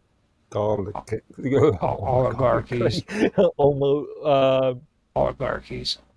Yeah. I don't really care what we call it. It's It matters a lot. Again, this is why I accuse you of conflating, because you don't care what you call it. Conflating. well, I don't care what we call this. A lot of Matter. people use the word corporation and company interchangeably. I don't really care about the legal definition. That's not what I'm talking about. I'm talking about entities that do stuff, and that's what we're talking about here. Like Raytheon, Lockheed Martin, these guys, they basically hoard technology and they maintain a monopoly over different areas of technology. And it's not open to the public. We can't see what they're doing, and we don't know how far advanced they become. You know, and they only a very few select people do they sell that stuff out to. You guys. Okay. You guys. So another person I recommend people look up. The investors don't get revenue. I know you love semantics, Mark. I know. Sorry? I said I know you love semantics. These terms are important. These principles are important. Not as important as what we're talking about. All right, let's continue on. I recommend you, Mark. I recommend you look this person up, Dr. Anna Mihalcea. All right, she's one of the few people, maybe of a handful of scientists on the planet, pathologists, that have actually investigated some modern vaccines, and they have found nanorobots inside these vaccines and taken video footage of it and basically blown the whistle on it. Behind her there, you can see like those little dots and stuff. These things are programmable and they self-assemble and stuff like that. Yeah, I'll have to have a look at this because, again, my she's got her own Substack. I recommend checking it out because she goes right into the details of what she found. She's just like reporting what she's found, basically. Again, skeptical of this present. So this is where we get into the potential molecular manufacturing and grey goo scenarios, where nanotechnology introduces an existential risk through self-replicating nanorobots capable of disseminating matter at atomic scales. DARPA has an atoms to product program which seeks molecular assemblers for on-demand munitions productions. A technology that, if weaponized, could enable programmable matter viruses targeting specific materials like semiconductor silicon and specific ethnic groups and stuff like that. I even have an example of that where the DoD presented something like this. Where is it here? Excuse me. On the left over here, we have Can you guys hear? individuals who are religious fundamentalists, religious fanatics, and this is the expression, RT-PCR, real-time PCR expression of the VMAT2 gene. Over here, we have individuals. So let me complete. So over here, we have individuals who are not particularly fundamentalist, not particularly religious, and you can see there's a much reduced expression of this particular gene, the VMAT2 gene. Another evidence that supports our hypothesis for the development of this approach. What you see here is by spreading this virus, we're going to eliminate individuals from donning on a bomb vest and going into a market and blowing up the. Blowing up the what? So our hypothesis is what he's saying is he's creating a sort of issue of pre-crime, isn't he? He's saying, well, we've decided that people with this gene must be able to do this crime. Therefore, before they do this crime, we have to remove them from being able to do this crime. So he's creating a sort of element of pre-crime. Sounds like it. Sounds exactly. He was talking about a virus. He was talking about virus too. So they introduced this virus, which is what going to make these people who are religious fanatics freaking more settle, or is it going to kill them? That's pretty disturbing. See some real major ethical issues. Notice the date right there. This is 4/13/05. U.S. data.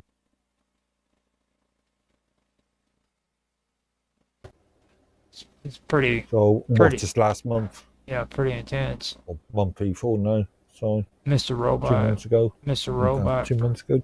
Mr. Robot decided he's gonna put the video on, and he's gonna step away for a second. Let us watch it. I think something happened to him. I'm not quite sure. No, he's nice. Sorry, my microphone was muted.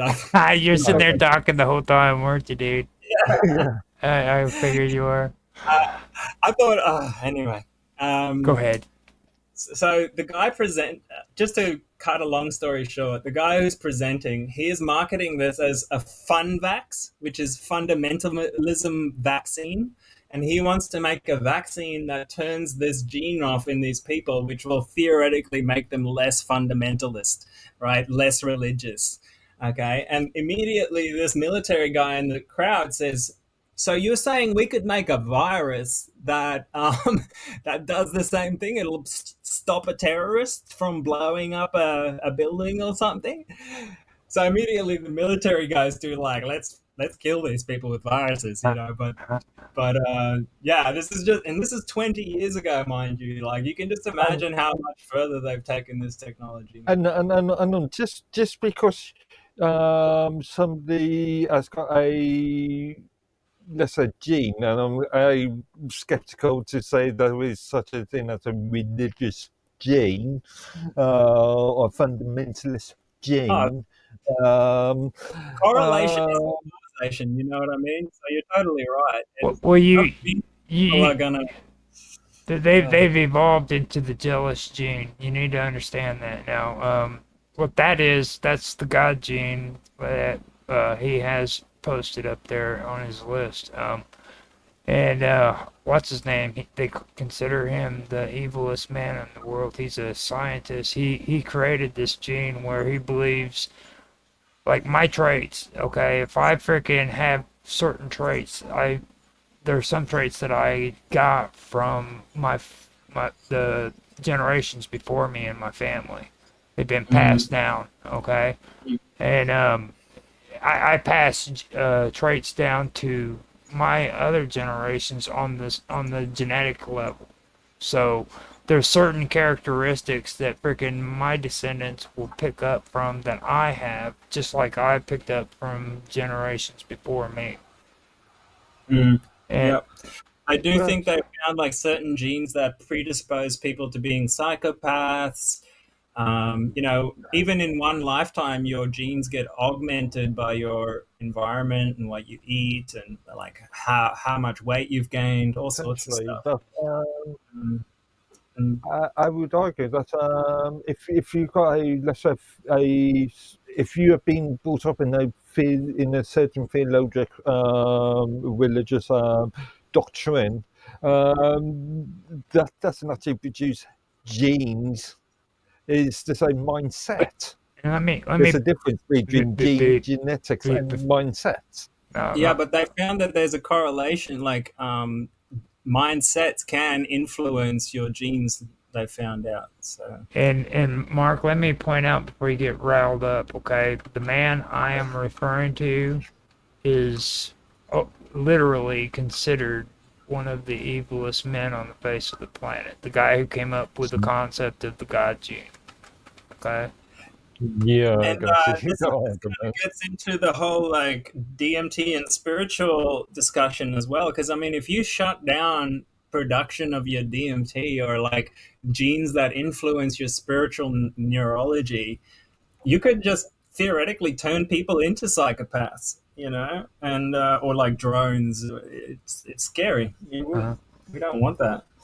And like theoretically, if they can put this in a vaccine, there's nothing to say they can't put it in a tomato or a mosquito or anything else that gets access to your bloodstream. So yeah, that's why we need like strict moratoriums on genetic modification and gain of function and all this stuff. I keep forgetting his name. I always call him freaking Hawkins, and I know it's not Hawkins. But the guy came out with another one. It was called like the jealous gene or something like that.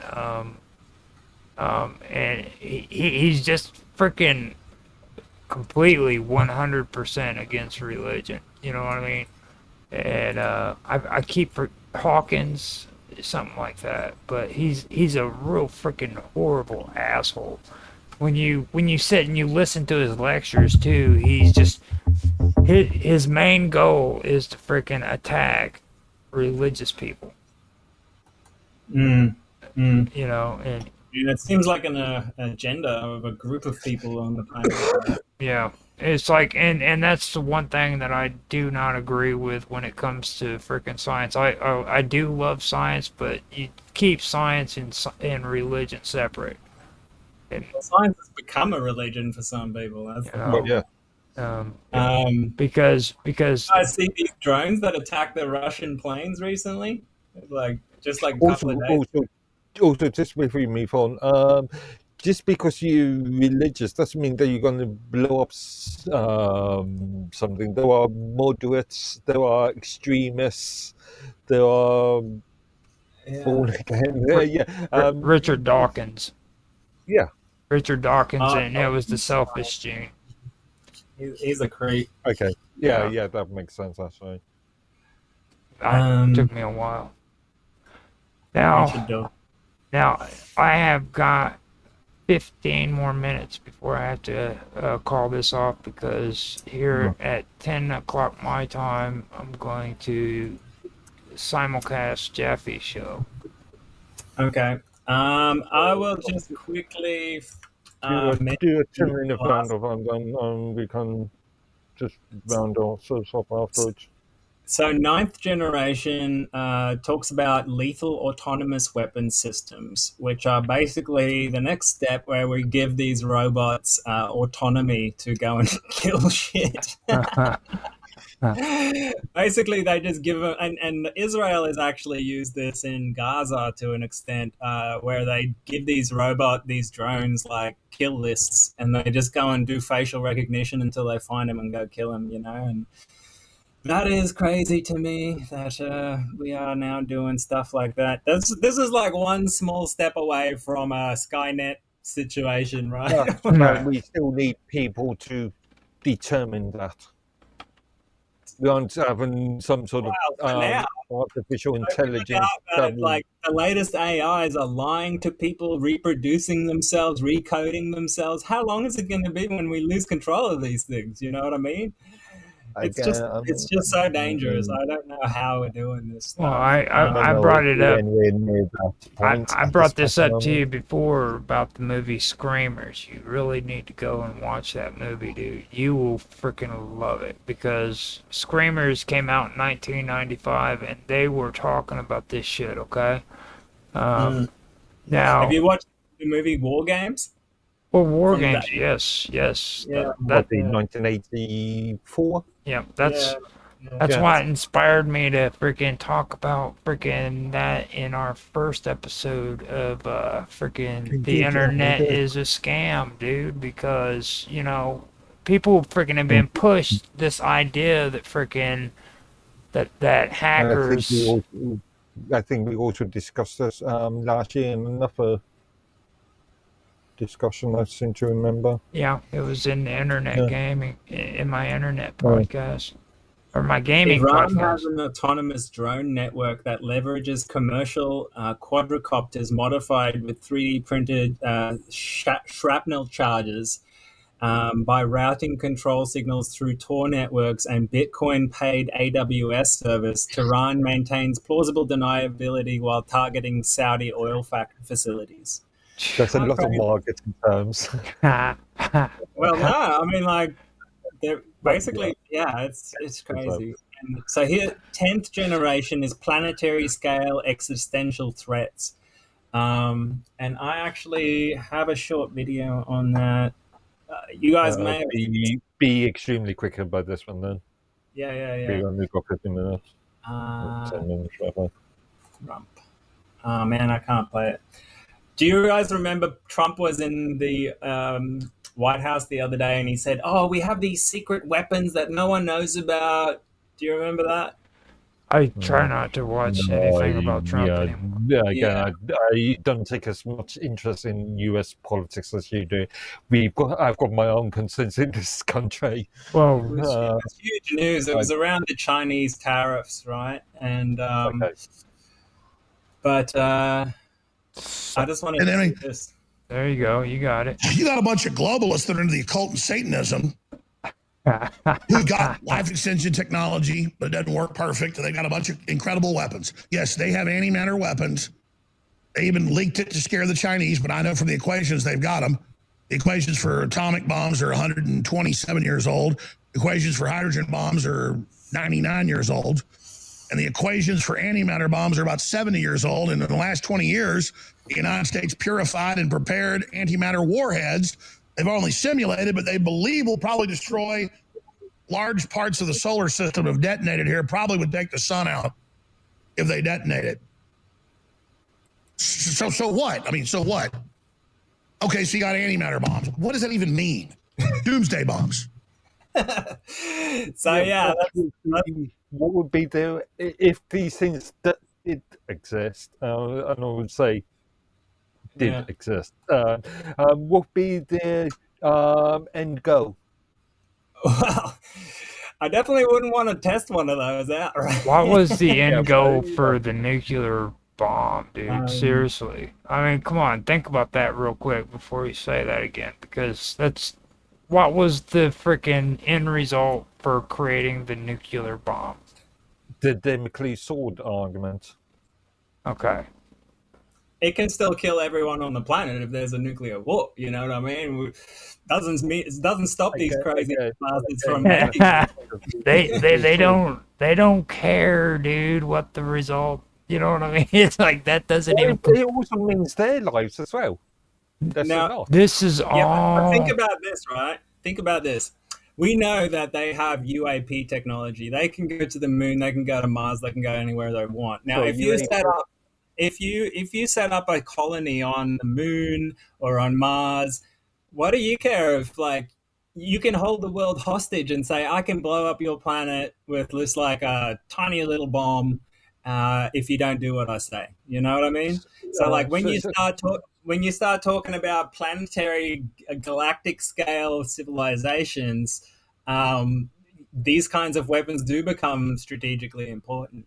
Right. And you're not at the stage of Star Wars yet. We are actually the United States. Well, that's actually a segue to the next thing I'm going to talk about, which is Trump's Golden Dome. All right, he's investing in this now. It's going ahead, and I researched this, and it actually can be used as a weapon. When you focus the microwave beams at a person, you can cook them from space. All right. These things are like mega powerful amounts of energy that goes through it.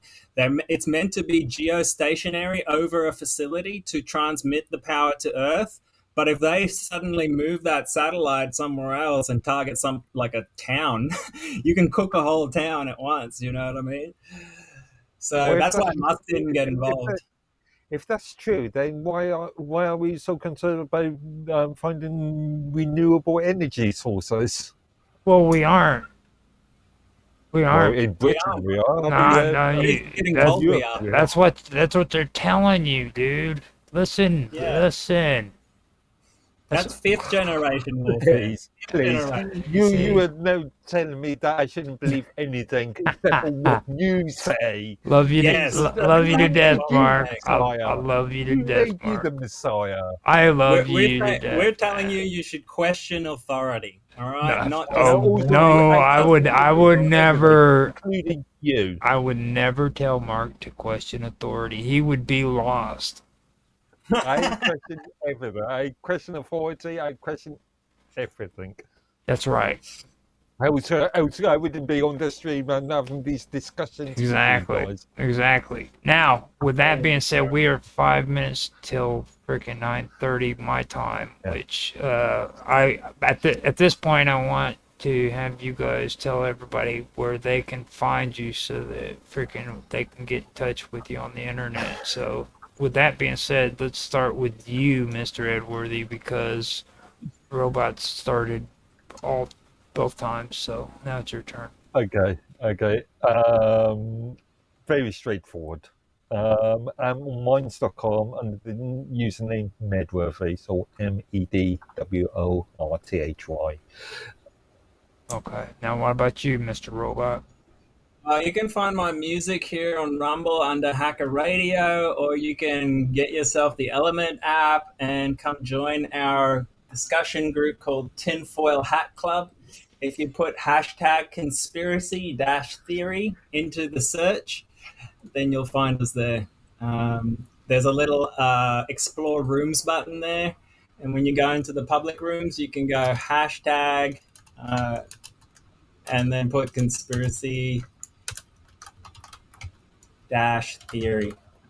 and you can just join our room from there. Okay. And yourself? Now, you can find me at minds.com as Roger_Hanson. If you don't want to go to minds.com and find me there, you can find me on X as Roger Hanson at ROGLOL1973.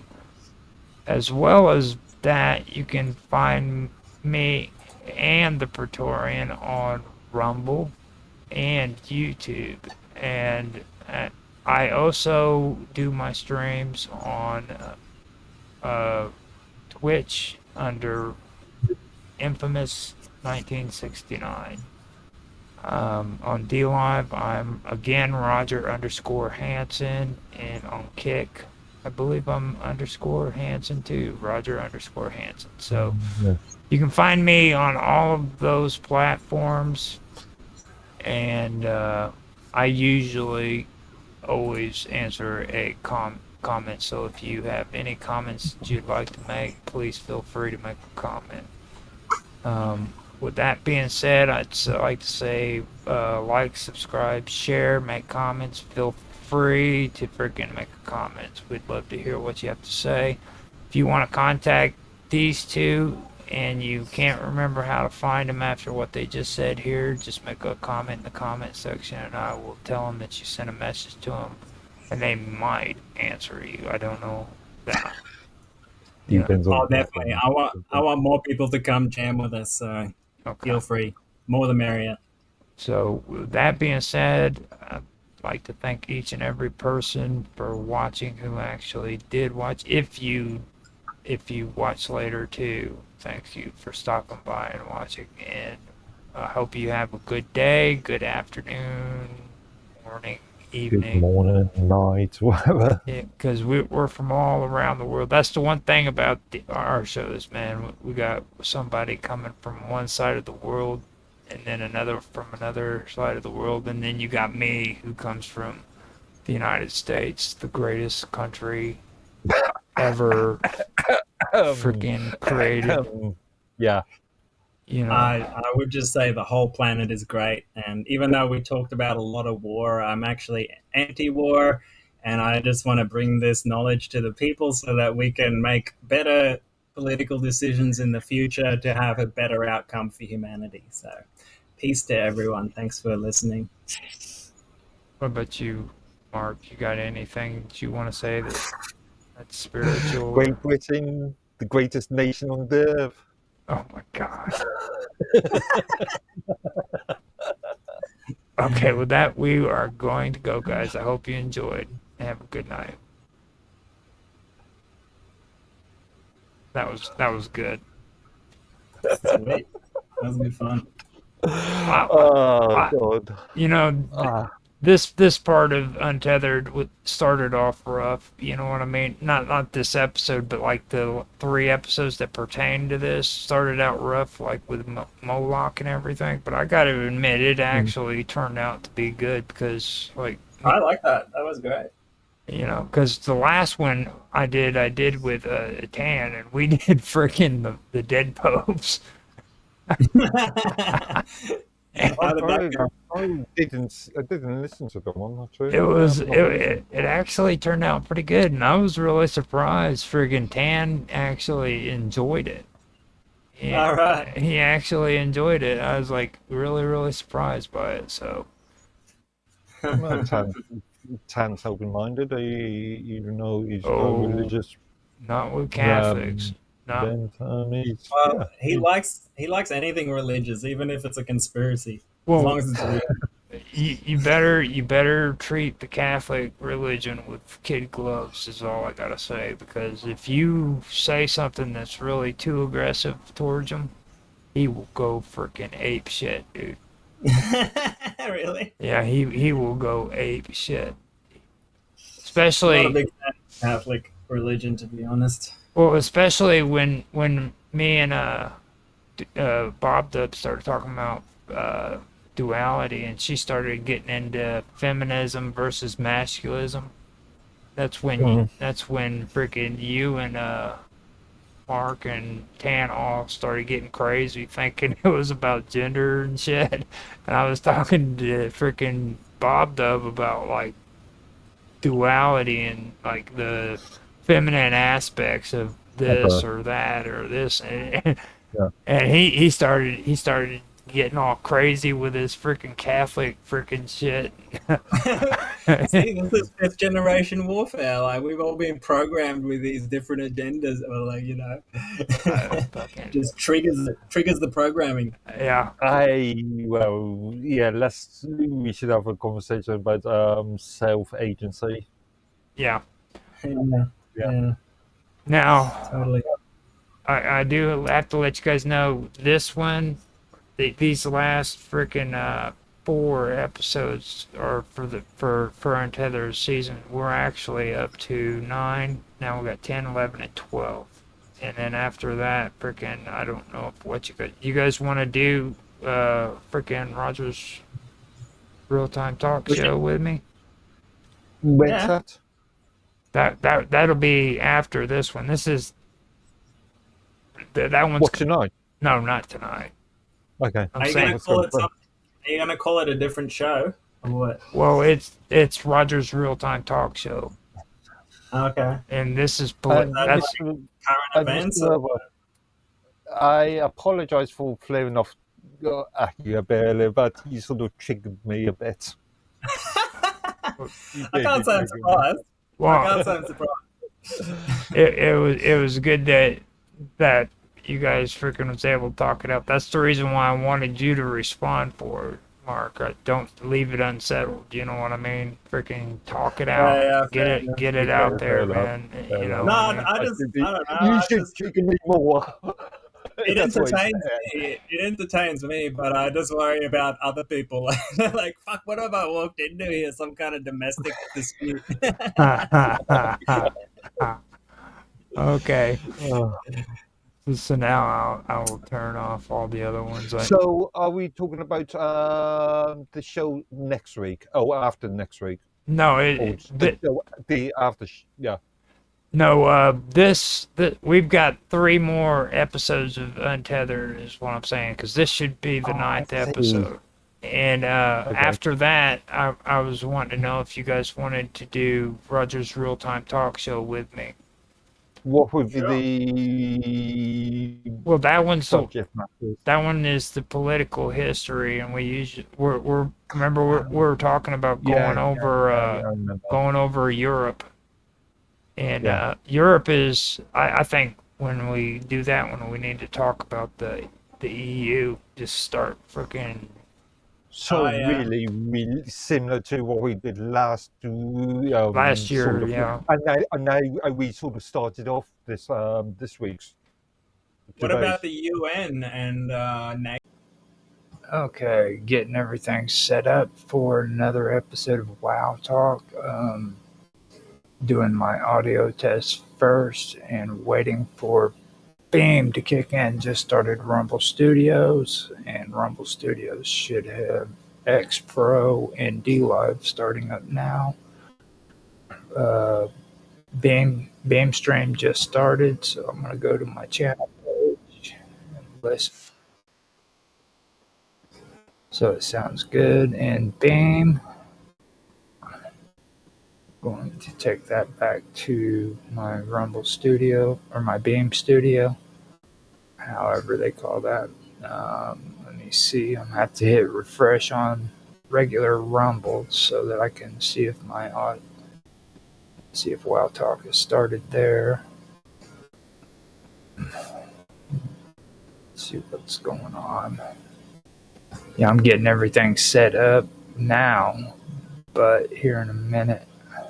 Should be good to go. It looks like it's started on X, but I'm gonna have to hit refresh on that one too. So I had some issues yesterday with my gaming, and it caused some issues on my computer. So I'm really gonna have to be careful today when it comes to streaming. Make sure everything is in order and working the way it's supposed to be working. So. Okay, X has good audio there. I'm still not getting anything from Rumble at the moment. D Live is up.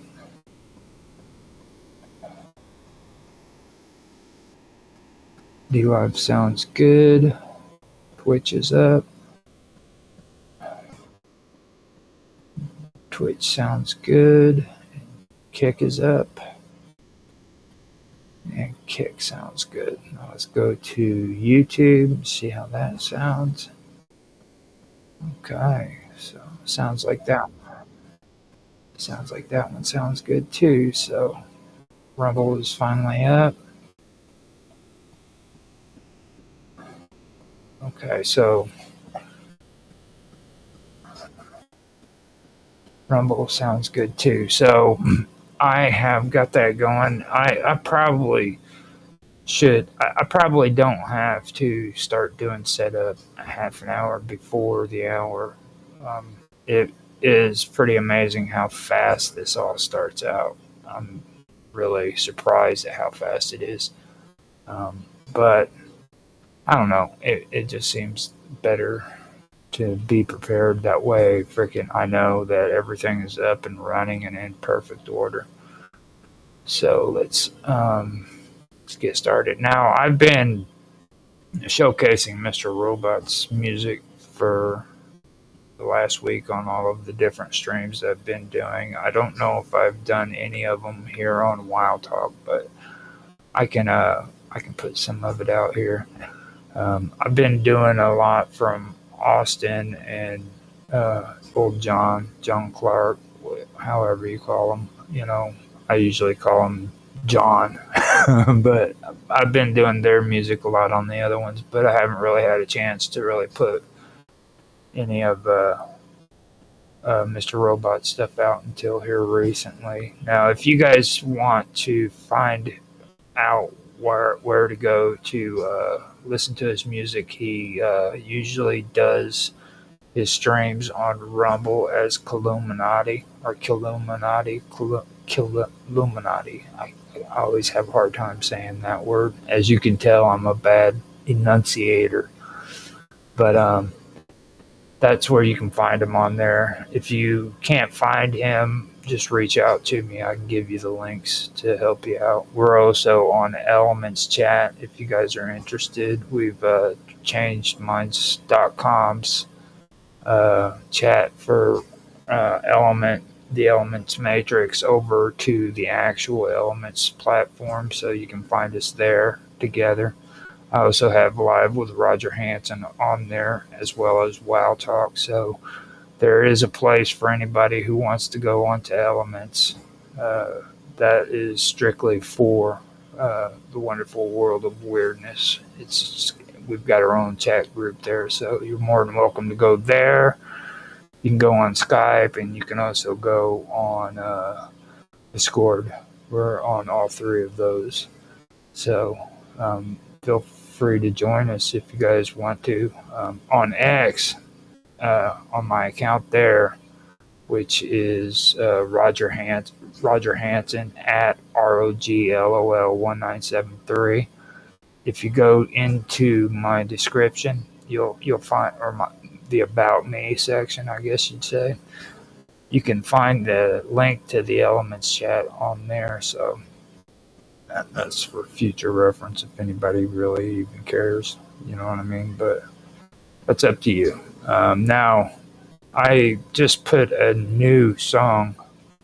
Well, not really a new song. It's something that Mr. Robot sent me a little while ago that I wanted to share, and I think it's appropriate. So it's Mr. Robot came out with Totally Addicted to Bass, and I wanted to go ahead and put that on and let it play. It gave me a chance to see how the audio sounds on this, as well as give me a chance to slip away, get some coffee, and smoke a cigarette, and be ready for the top of the hour when I start the show. So let me go ahead and do that.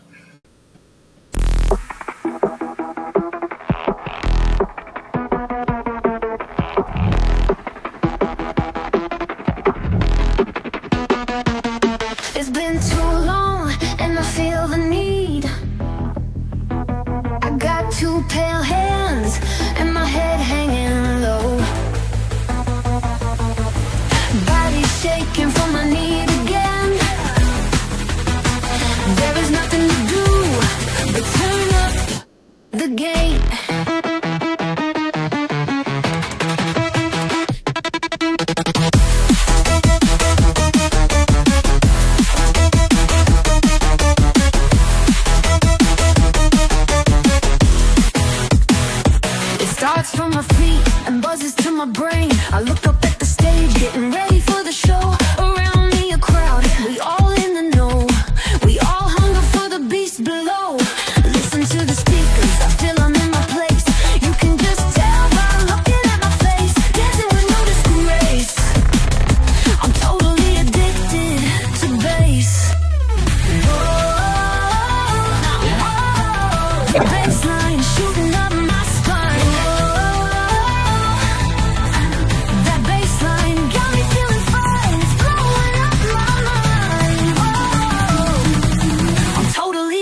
Filling up my mind.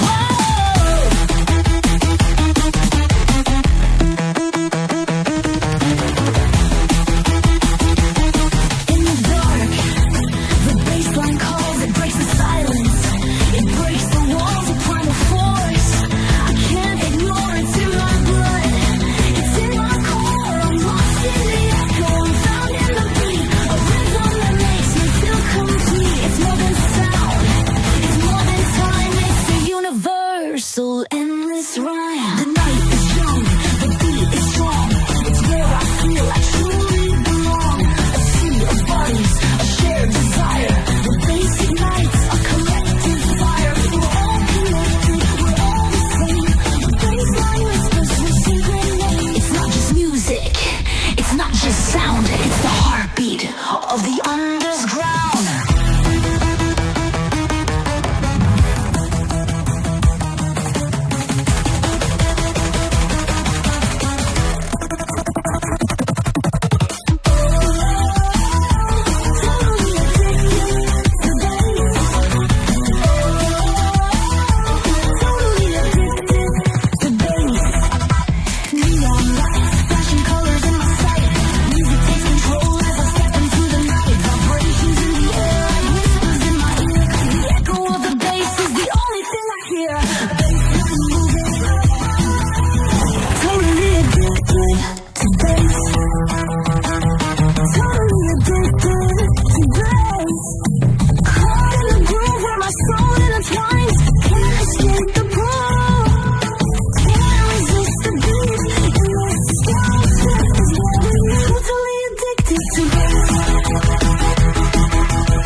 It's been too long and I feel the need. I got two pale hands and my head hanging low. Body shaking from my need again. There is nothing to do but turn up the gate.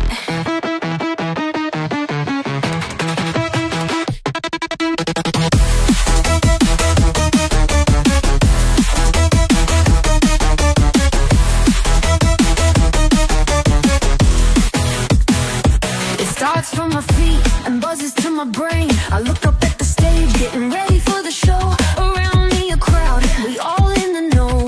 We all hunger for the beast below. Listen to the speakers, I feel I'm in my place. You can just tell by looking at my face. Dancing with no disgrace. I'm totally addicted to bass. The bassline shooting up my spine. That bassline got me feeling fine. It's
up my mind.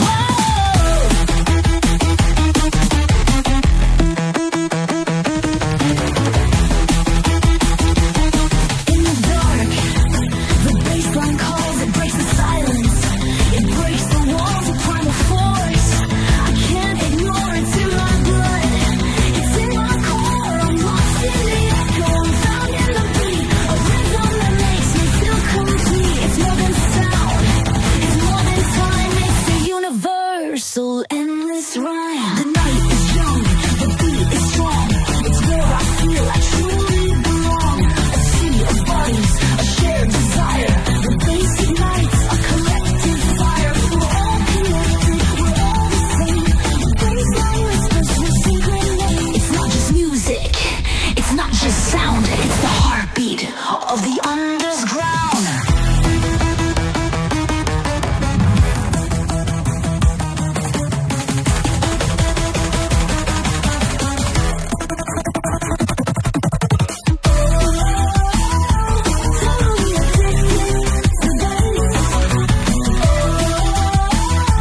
Totally addicted to bass.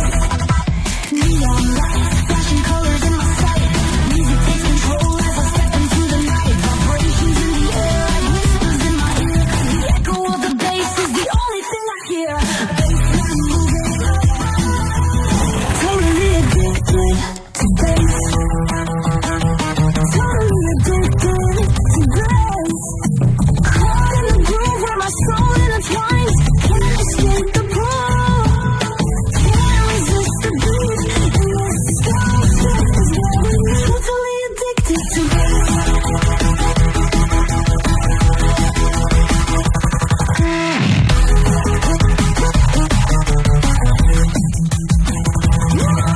bassline is shooting up my spine. The bassline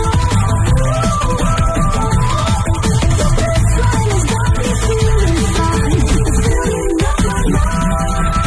I'm totally addicted to bass.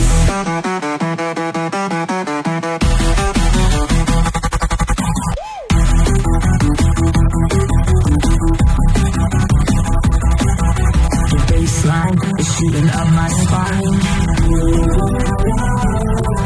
spine. The bassline has got me feeling fine. It's feeling totally, totally.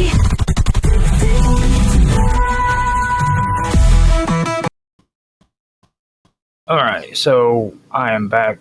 We have 15, just a little bit under 15 more minutes to go. So what I'm going to do, since I know that Luke maybe twice, not quite sure, but I'm gonna put a couple of other ones on here until the beginning of the hour. I hope you guys enjoyed that. That's actually a pretty good song. I forgot about it altogether. Now he has quite a few of them, but the one that I really haven't been able to showcase the most, or like the other ones, is this one, and I'm gonna put this one on. It's called Celestial Blueprint.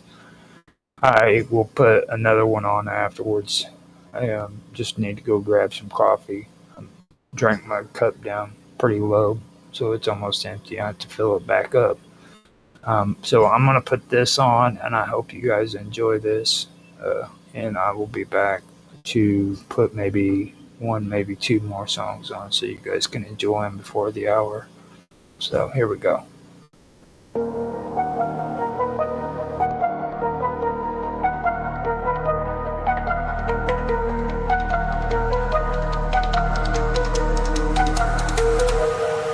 They built the pyramids in 20 years, a block every 2 minutes. Hieroglyphs scream their pride, but not a how and what's written. Modern science scratches heads, these structures can't be mimicked. Copper tools, now scholars tripping, logic thinly stretched and twisted. Ran an obelisk, 1,000 tons dragged across the sand. Today's cranes can't lift a fifth, what force movement by hand? Call the ancients primitive, yo, that's pure delusion. Physicists today need miracles to crack their fusion. The high priest of Kemet mapped the stars with precision, while modern minds stay chained to 3D prison. Land of the lost, esoteric Egypt, hidden was an allegorical crypt, written in the language of symbolism, advanced knowledge, cloaked in simple living secrets that rewrite history's episode. As above, so below, the hermetic code. Key of life unlocks the heavenly abode. Conscious matrix, alchemic pyramid ode. The sphinx wears water scars, a flood from ancient skies. Explosives crack the pyramids, no tombs, just hollow lies. Money stolen? Nah, that's ego talk. A weak hypothesis. Truths buried in the stars, encrypted in the myths. Sacred geometry, pagan songs, the roots of Christendom. Pythagoras knelt at their feet, Jesus learned the kingdom. Temples mirror Orion, Aztecs trace the same glow. Megalithic GPS, what's buried below. They split the lotus stem, hid wisdom at the core. Solomon's temple, just a copy of what came before. Land of the lost, esoteric Egypt, hidden wisdom, allegorical crypts. Written in the language of symbolism, advanced knowledge, cloaked in simple living secrets that rewrite history's episode. As above, so below, the hermetic code. Key of life unlocks the heavenly abode. Conscious matrix, alchemy pyramid ode. Iron to gold, alchemy's flame, they mastered the unseen. Telekinetic levitation, Mars dust in their genes. Critics laugh, aliens, but the proof's in the plasma. Why is the Dogon tribe no serious? Was a binary drama. Myths of metaphors, the truth's too bright to hold. Scattered in ruins worldwide, a map etched in gold.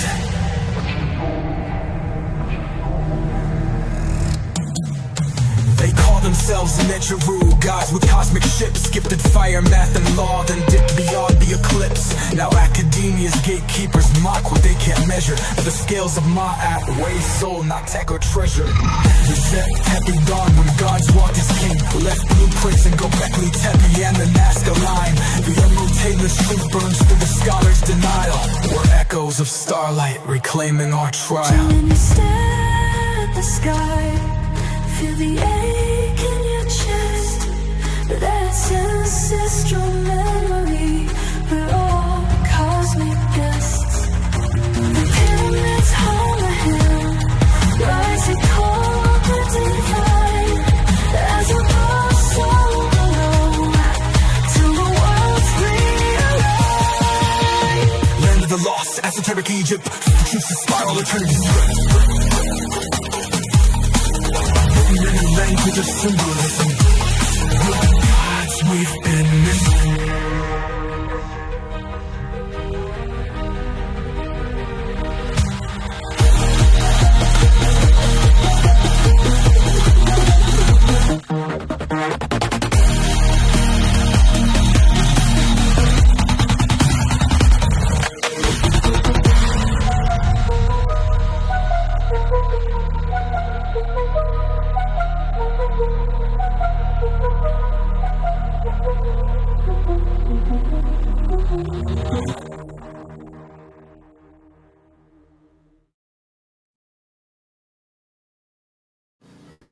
Okay, so that was another one that was called Celestial Blueprints. Now there is another one that hasn't been getting very much playtime, which I think I can put on here, which is good. This is from Mr. Robot, and it's called The Thistler. Now, like I said, if you guys want to hear his music, he does mixes on Rumble. He goes by Columinati.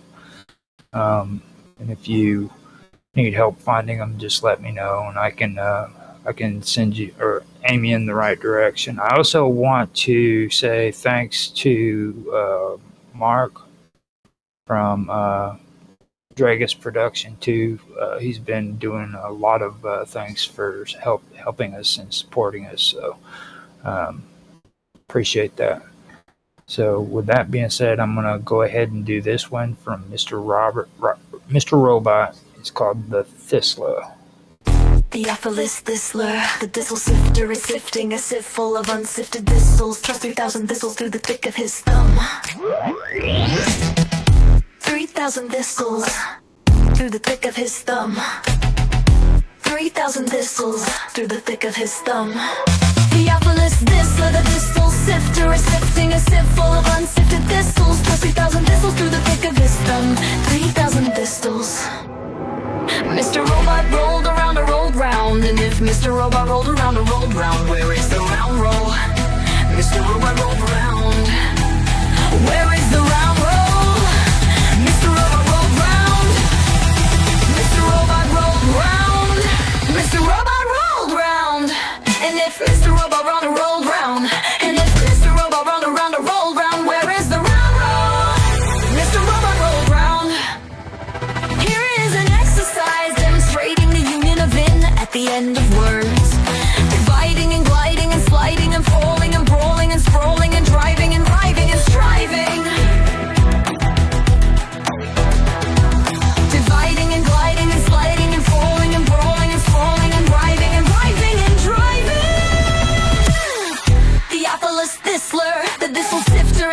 sifting a sieve full of unsifted thistles, plus 3,000 thistles through the thick of his thumb.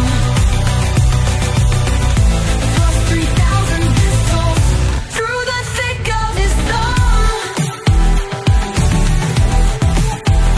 Plus 3,000 thistles through the thick of his thumb. Theophilus Thistler, the thistle sifter, is sifting a sieve full of unsifted thistles, plus 3,000 thistles through the thick of his thumb. 3,000 thistles. Mr. Robot rolled around and rolled round, and if Mr. Robot rolled around and rolled round, where is the round roll? Mr. Robot rolled round. Where is the round roll? Mr. Robot rolled round. Mr. Robot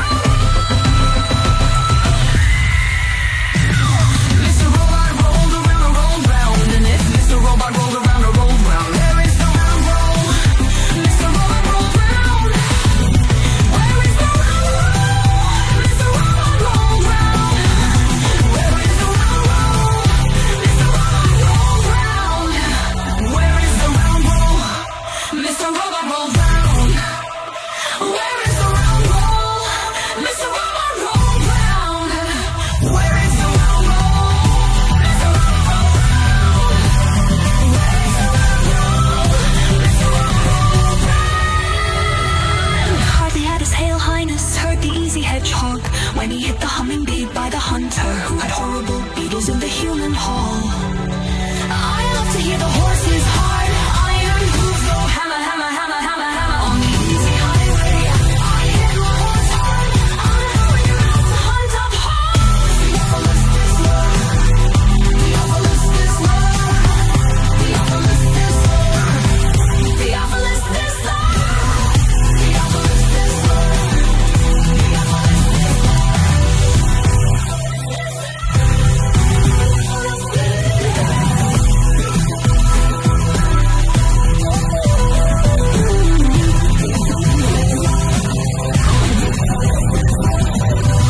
Theophilus Thistler, the thistle sifter, is sifting a sieve full of unsifted thistles, plus 3,000 thistles through the thick of his thumb.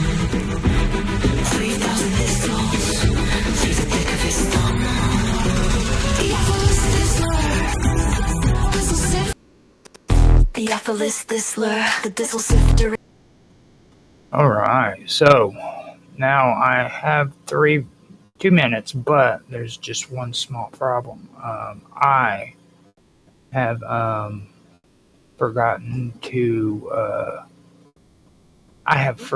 to go get my coffee. I went ahead and I freaking put songs up for the channel, and I completely forgot to go in there and grab myself a cup of coffee. So that's something that's going to have to be rectified. I'm going to start this one. It's called Dre, the one, and I'm going to play it through and let you guys listen to it. And well, I just had a hiccup because of the coffee. But while I'm gone, you guys can listen to this. I'll come back and I will start the show. So here we go.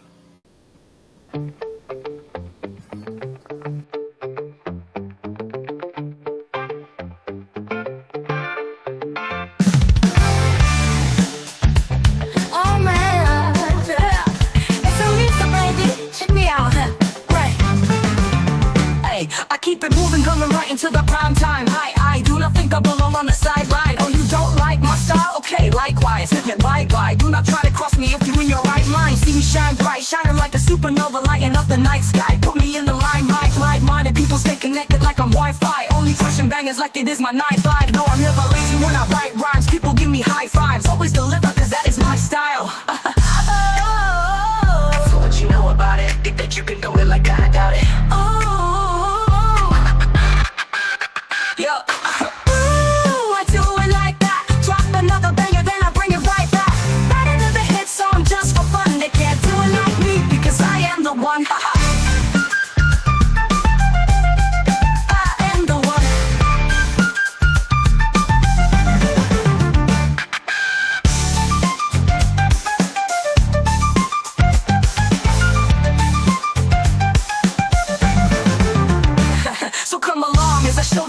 it's done. I don't want a lot, I just want to be the number one. I'm coming from places I do not belong. Rise against the wind, never lazy, keep on going strong. I don't know, it just happens like that. Could drop a bad song, but I don't have the patience for that. I'm sorry, I can't help it, I'm just keeping it clean. Look at these people bouncing, see what I mean? I don't mean to, I do this just for fun, but I guess I am just, well, you know, the one.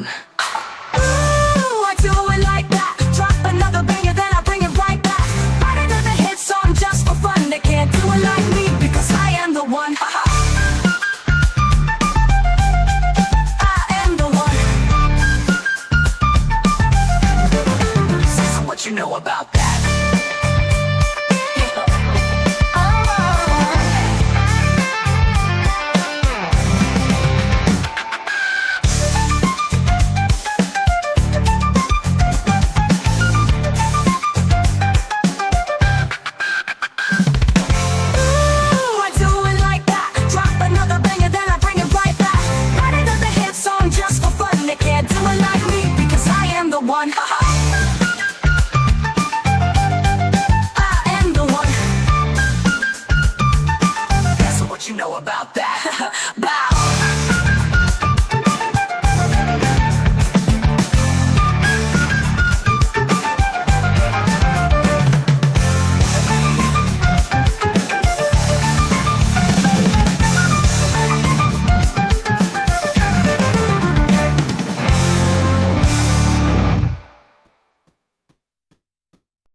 Okay, so we are at the top of the hour, and it is time for another episode of Wow Talk. I'm Roger Hanson, and today I'm going to be starting off where I left off with the Yggdrasil. Now, before I get started, though, with that, I do want to point out some things that I have gone over and noticed on the channel that I need to point out.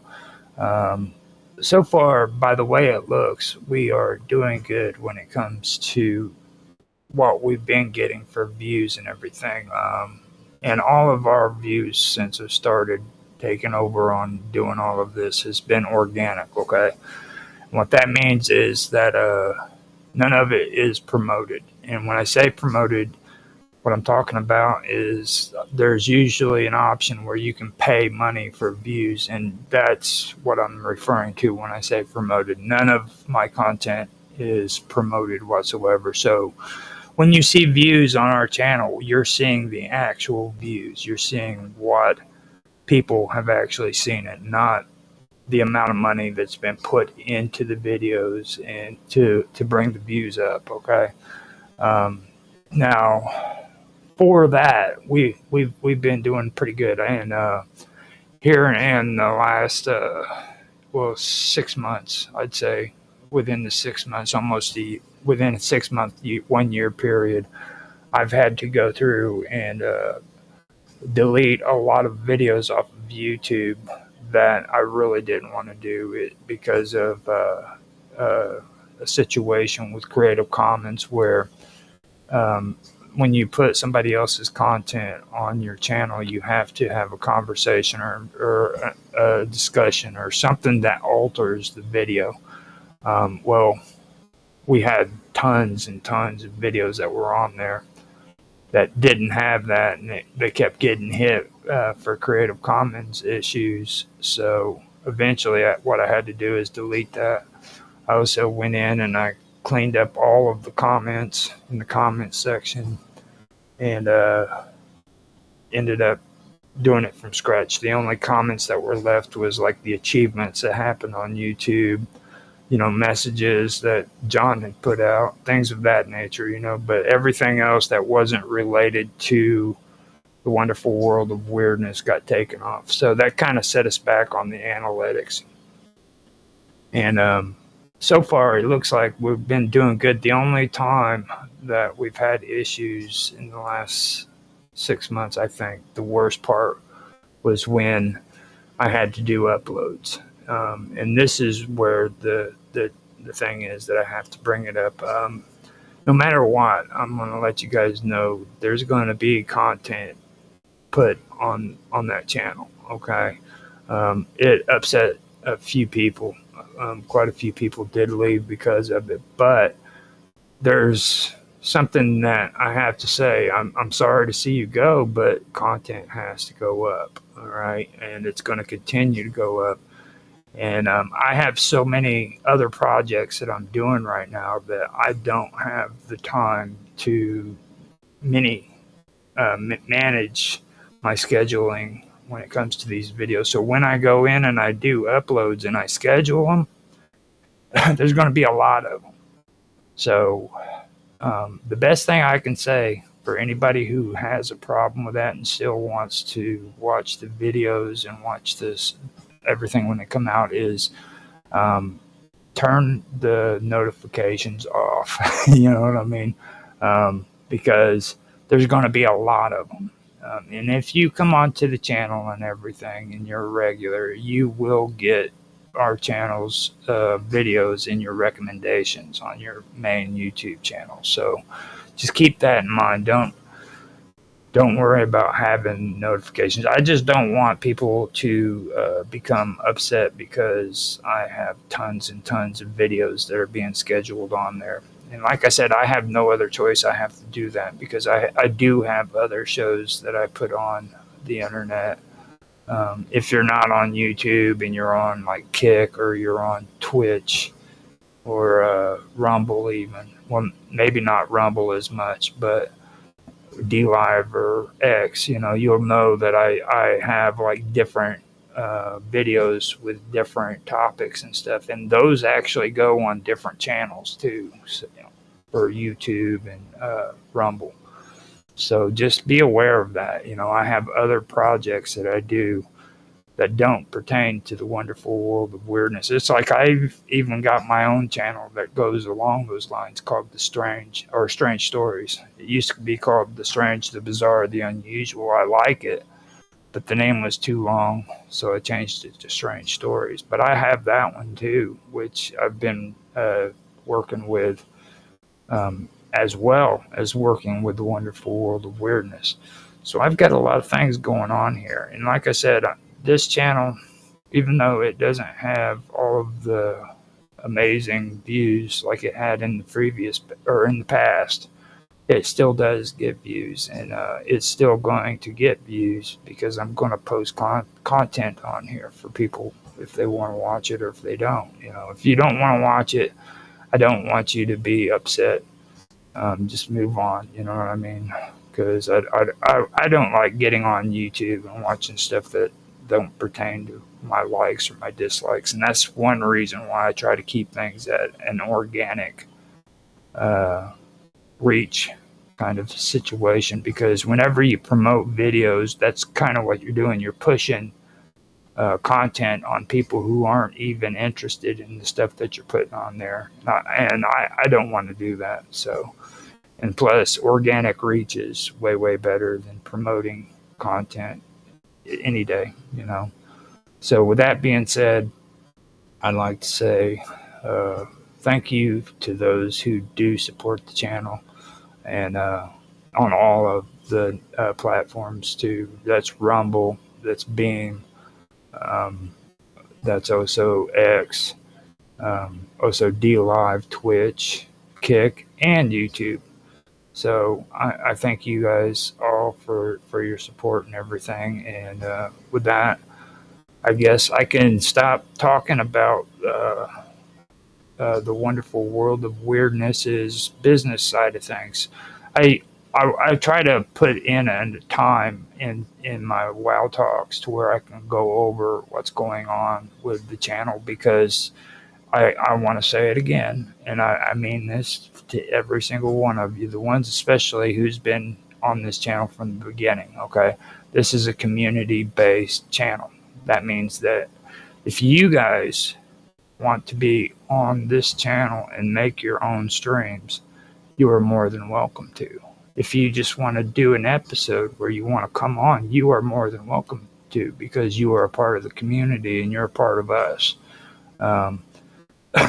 So that's very important. That's something that I wish a lot of people who are into this channel would get. You know, you can come in here and you can speak your mind. I know I've heard a lot of people talk about the old paranormal videos that were put out. If you want to come on the channel and you want to discuss that, you are more than welcome to. You know what I mean? If you have a solution to where we could do that again, then you're more than welcome to do it. If you want to start your own show, you're more than welcome to. I am just putting the content up. If you can't stream, I am a good cameraman. Okay, well, I'm a decent one. So take that into consideration. I will sit and I will stream for you so that you can have your own show every week if you want it. But you just have to let me know that you want to do it. Anybody who is a part of this community is welcome on here to do whatever they want to do anytime. Just let me know. So with that being said, I guess I have mentioned two things that I didn't think I was going to mention, but it is important to bring that up because we've already had Austin Todd and Summer Todd on here. They've done a great show. They're still doing a great show, you know, and we've had quite a few other people who've come on as guests. So just understand, you know, we are a community-based channel, which means that you guys are welcome to come on and put your shows on here too. So with that being said, I am going to continue the topic where I left off. Now, like I said in last week, I was talking about the Havamal. According to the Norse and Indo-European traditions, a lot of the stuff here lately that I have been talking about does relate to Indo-European, Indo-Aryan language systems. And I'm doing that for a reason because in the stuff that I've been researching, that's the final area that I've been going through and wanting to get more involved in is discussing Indo-European linguistics and what words mean historically, you know, and things of that nature. And to be honest, this is like the next step in history when it comes to researching and finding out stuff. This is the good stuff. It's just like with archaeologists, okay? Everybody knows what an archaeologist is, but they don't understand that's not a scientific field, that's a linguistics field. So they're a part of the linguistics area of research. They're not a part of the scientific field. Now, when you start getting into like ancient DNA and you start getting into scientific models and stuff like that, that is science. But like the actual groundwork, translating the languages and stuff, that's all a part of the linguistics, and that's a separate area all to itself. So just a little bit of tidbit of information. Like I was saying, I was discussing the Havamal and the Norse history. I would usually put something like this on Ancient Mysteries, but I've said it previously. I have this thing about where I want to put Ancient Mysteries. When it comes to Ancient Mysteries, I want it to be in the BCE era. And I know that usually doesn't fit in when it comes to different cultures and different areas of the world, but that's just the way I am about it. So what I want to do is I want to start off where I left off, and I want to bring up the term Asker Yggdrasil. Now, when I say Asker, it's spelled ASKR and then Yggdrasil. For anybody who wants to know how to spell Yggdrasil, it's YGGDRASILL. Now, that's probably the last time I'm going to spell it, but if I have to, I'll spell it again. But that's what I'm talking about, the Asker Yggdrasil. Now, it's often translated as the ash tree, Yggdrasil. Now, ash tree and the word ash is something that's interesting for me, particularly this week, because here in the last week, I've been having conversations in chat which mention the word ash in the Christian religion. It was a proverb out of the Bible, which was an interesting conversation because just last week I'd gone over the ash tree of and Yggdrasil and Odin sacrificing himself on the ash tree for divine understanding, you know. And I thought that was interesting. And then there was another place where the ash tree came up, and it was a part of something else. I can't remember what it was, but I thought that was interesting. So the Asker Yggdrasil is often translated as the ash tree Yggdrasil. Now, it's a key symbol in Norse mythology. It represents the world tree, and the world tree is a cosmic axis that's supposed to connect the 9 worlds. Now, in order to interpret this term through a pre-Indo-European, Indo-Aryan lens, what we have to do is delve into the symbolism of the tree, its linguistic roots, and how the concept of a sacred tree may have appeared in pre-Indo-European societies. Okay? So in Old Norse, the word asker, which is A-S-K-R, refers to an ash tree, like I'd said. Now, the ash tree, as a sacred and central symbol, was often associated with life, growth, and the cosmic order.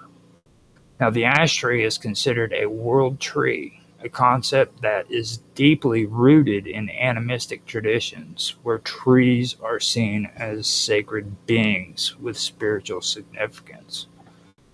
This belief system existed long before the Indo-European migrations and is likely part of the pre-Indo-Aryan worldview.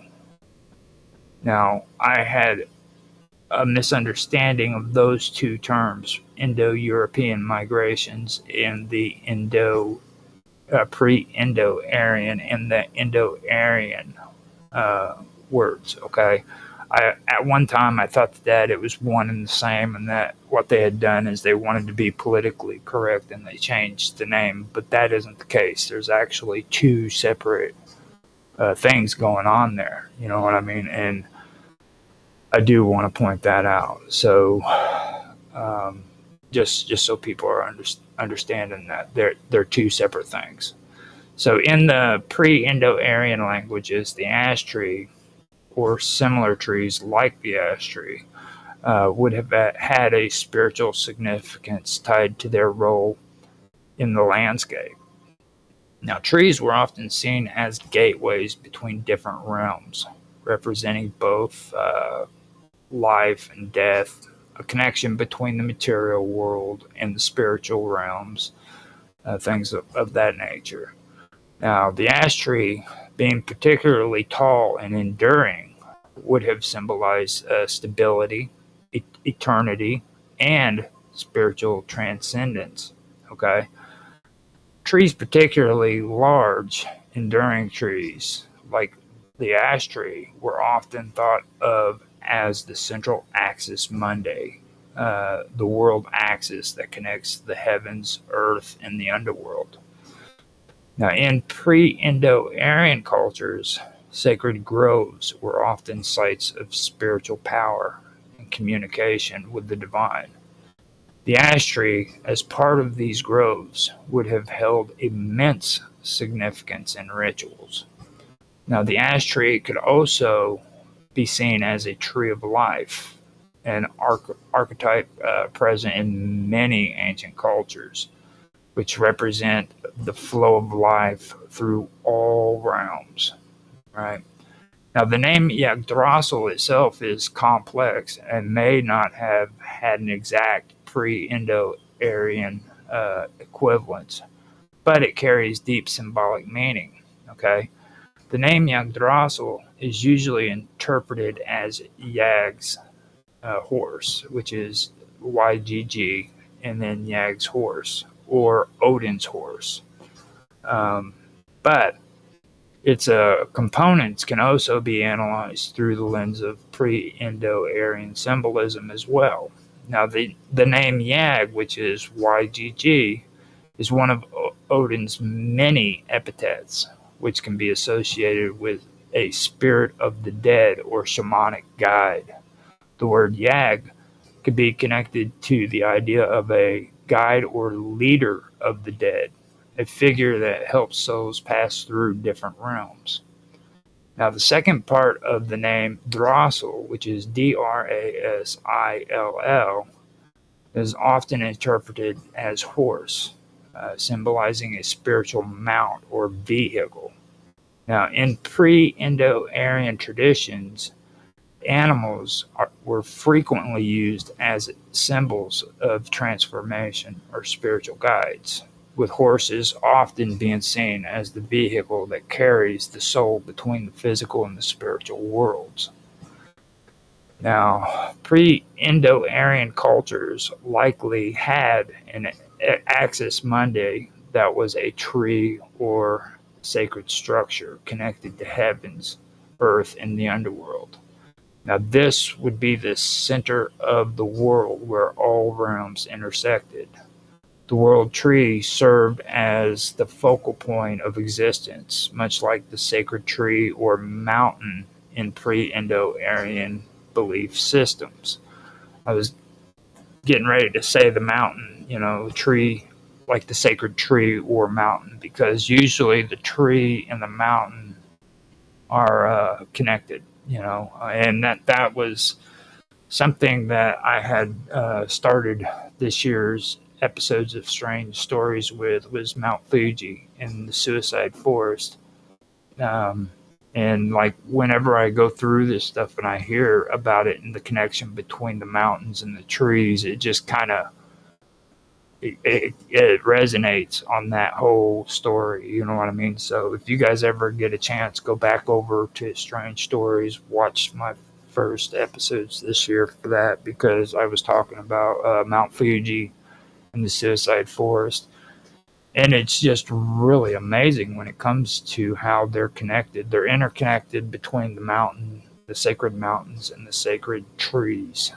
So now in pre-Indo-Aryan languages, the phrase Asker Yggdrasil could be interpreted as the sacred tree that connects the realms, or the tree that supports the world.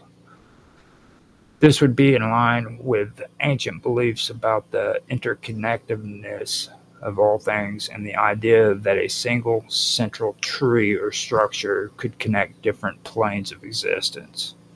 Now, the tree would have been seen not just as a physical entity, but as a spiritual conduit or axis through which the divine energies flowed. This interpretation ties into the broader animistic and shamanistic worldview of pre-Indo-Aryan societies, where natural forces like trees, rivers, and mountains were seen as alive and imbued with spiritual power. Now, the tree's role as a bridge between realms would have been a common motif, and the ash tree's enduring nature makes it a fitting symbol for this idea. Okay, trees were seen as embodiments of the sacred, and the ash tree was no exception. It may have been seen as the tree of life, with its roots reaching into the underworld, its trunk in the middle world, and its branches reaching into the heavens. Now, the tree would have been viewed as a spiritual bridge, not only connecting the physical realms, but also serving as a vehicle for soul journeys. Now, as a sacred axis, the tree might also have been a site for shamanic rituals, where initiates would enter into trance states to communicate with the spirits and navigate between realms. From a logistics perspective, both the words Asker and Yggdrasil would have connected to older pre-Indo-Aryan roots. The word for ash in many ancient languages could be traced back to roots that imply endurance and immortality. Similarly, the word for horse or vehicle could have ties to older words used to describe spiritual guides or journeys. Now, Asker could be connected to the Proto-Indo-European root for ash tree, symbolizing endurance, strength, and life force. Yggdrasil's components, especially drossel, may have been connected to ancient words for mount or spiritual vehicle, reinforcing the idea of the journey between the worlds. Now, the pre-Indo-Aryan interpretation of Asker Yggdrasil centers on the ash tree as a sacred spiritual axis that connects the physical and spiritual realms. The tree serves as a conduit for life, death, and rebirth, while also symbolizing cosmic stability. In the context of pre-Indo-Aryan beliefs, this tree would have been revered as the center of the world, connecting humans with the divine and the forces of nature, and providing a means for spiritual journey and transformation. The pre-Indo-Aryan interpretation of the term Yager, which is Yggr, often associated with one of Odin's epithets in Old Norse, commonly interpreted as the Terrible One or the Fierce One, requires delving into ancient linguistic roots and cultural symbolism before the influence of the Indo-Aryan migration. Yager is a part of the name Yggdrasil, which translates to Odin's horse, or the horse of Yag, Ygg. But the term itself is older than the Indo-European framework and has its origins in pre-Indo-Aryan linguistics and mythological traditions. The word Yager is often associated with the root Yag, which is Ygg in Old Norse. It is important to note that Yager, Yggr, is primarily known as the epithet for Odin in Norse mythology, signifying the Terrible One, the Fierce, or the one who causes dread. The Yager epithet appears in several places in the poetic Eddas, such as in the Havamal, where Odin himself refers to his name, Yager, Yggr.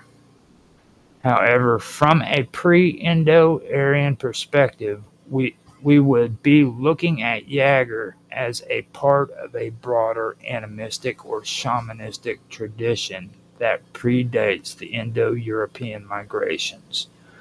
This term could have a deeper and more primal meaning related to spiritual power or divine wrath rather than merely a terrifying warrior aspect. The term Yager, Yggr, could be understood through pre-Indo-Aryan culture contexts in several ways. In many pre-Indo-Aryan societies, spiritual leaders or shamans were associated with transformation and powerful forces that bridge the realms of the living and the dead. The Terrible One might have referred to a shamanic figure who was both feared and revered for their ability to connect with the spiritual and or underworld realms. Yager, Yggr, could be related to the concept of Yggdrasil, the world tree, as an entity that connects all realms, the heavens, earth, and the underworld. The Terrible One could be seen as a figure who embodies the fearsome force of the underworld or death. In pre-Indo-Aryan societies, the underworld or the realm of the dead was often associated with great mysteries and dangers, and such a figure would have been a mediator or guide in these realms. In many ancient traditions, gods of wrath were associated with the power of both to both create or destroy. The Terrible One may have been a deity of destruction, representing cosmic forces that maintain balance through cycles of death and rebirth. This connection could relate to the idea of the ash tree, which is tied to the world tree Yggdrasil, as something that both nourishes life and and brings about destruction. The name Jaeger could have a connection to the divine masculine archetype in the pre-Indo-Aryan cultures. This would be a figure who embodies the primal forces of creation, death, and renewal, much like the sky god or father gods in many early cultures.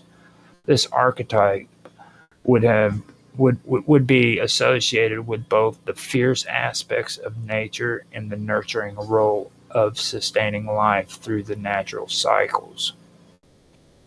Looking at the word Jaeger through the lens of pre-Indo-Aryan linguistics, the word may have ties to earlier root words that could signify powerful, terrible, or fearsome.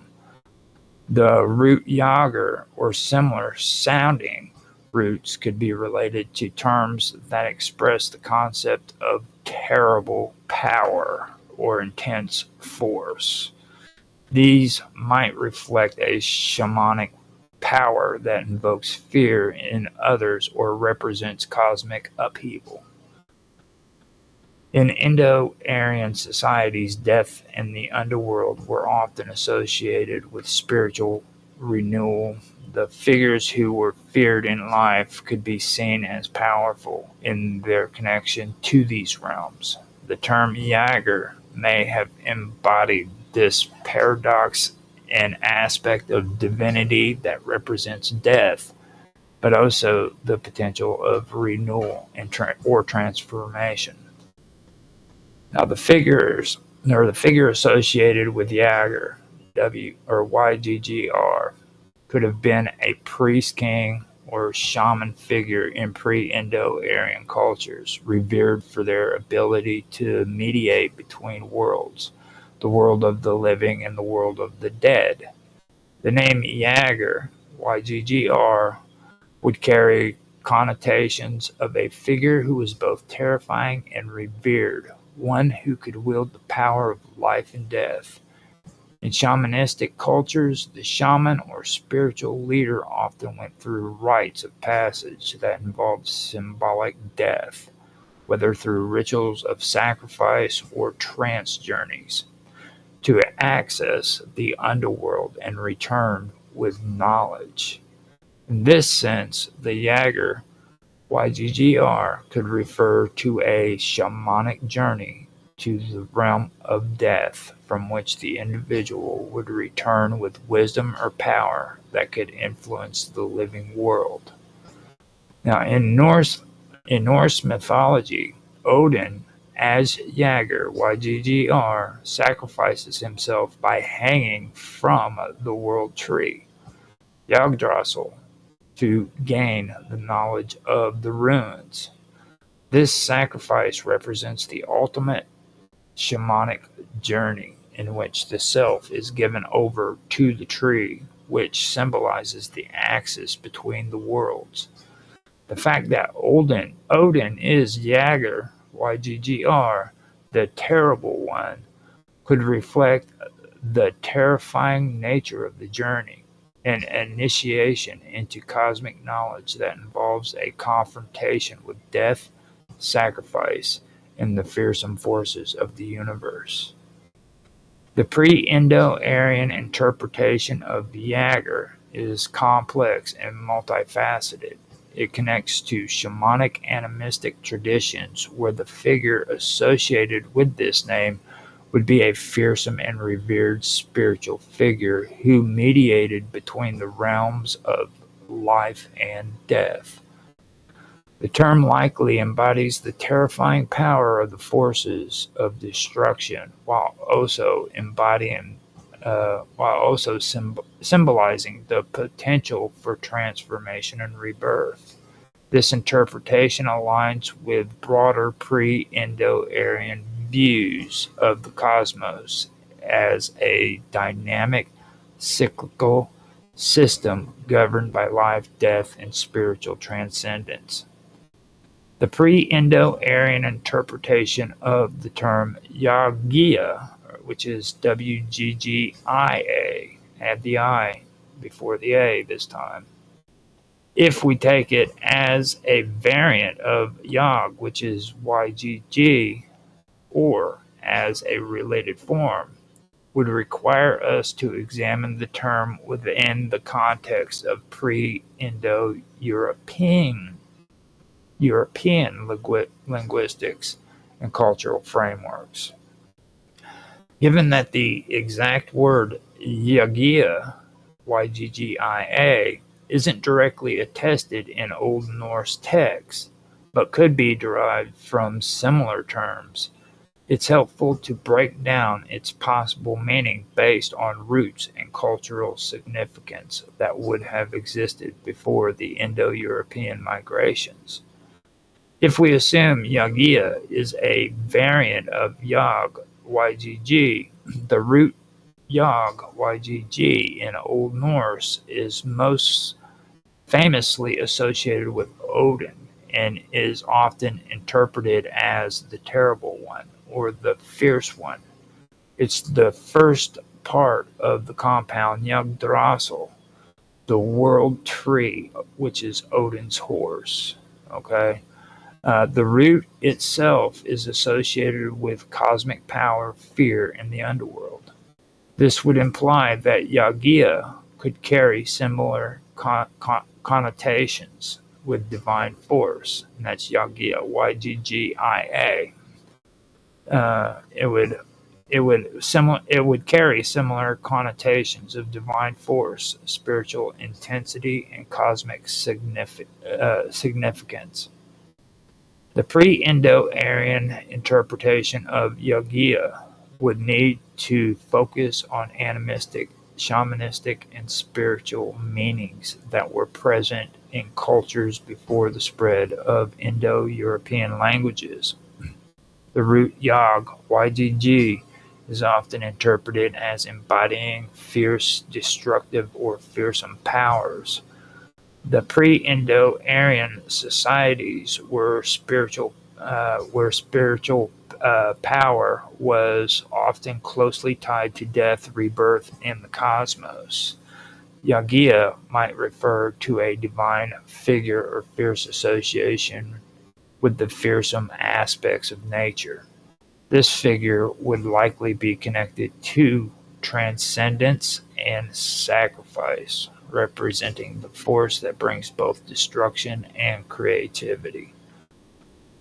Many pre-Indo-Aryan cultures held the belief that spiritual leaders or shamans could access the underworld or other realms through rituals of transformation. If Yaggia was linked to this tradition, it could refer to a shamanic force or a divine intermediary who undertakes a journey to the other world, confronting death or the spirits of the underworld to gain knowledge or power.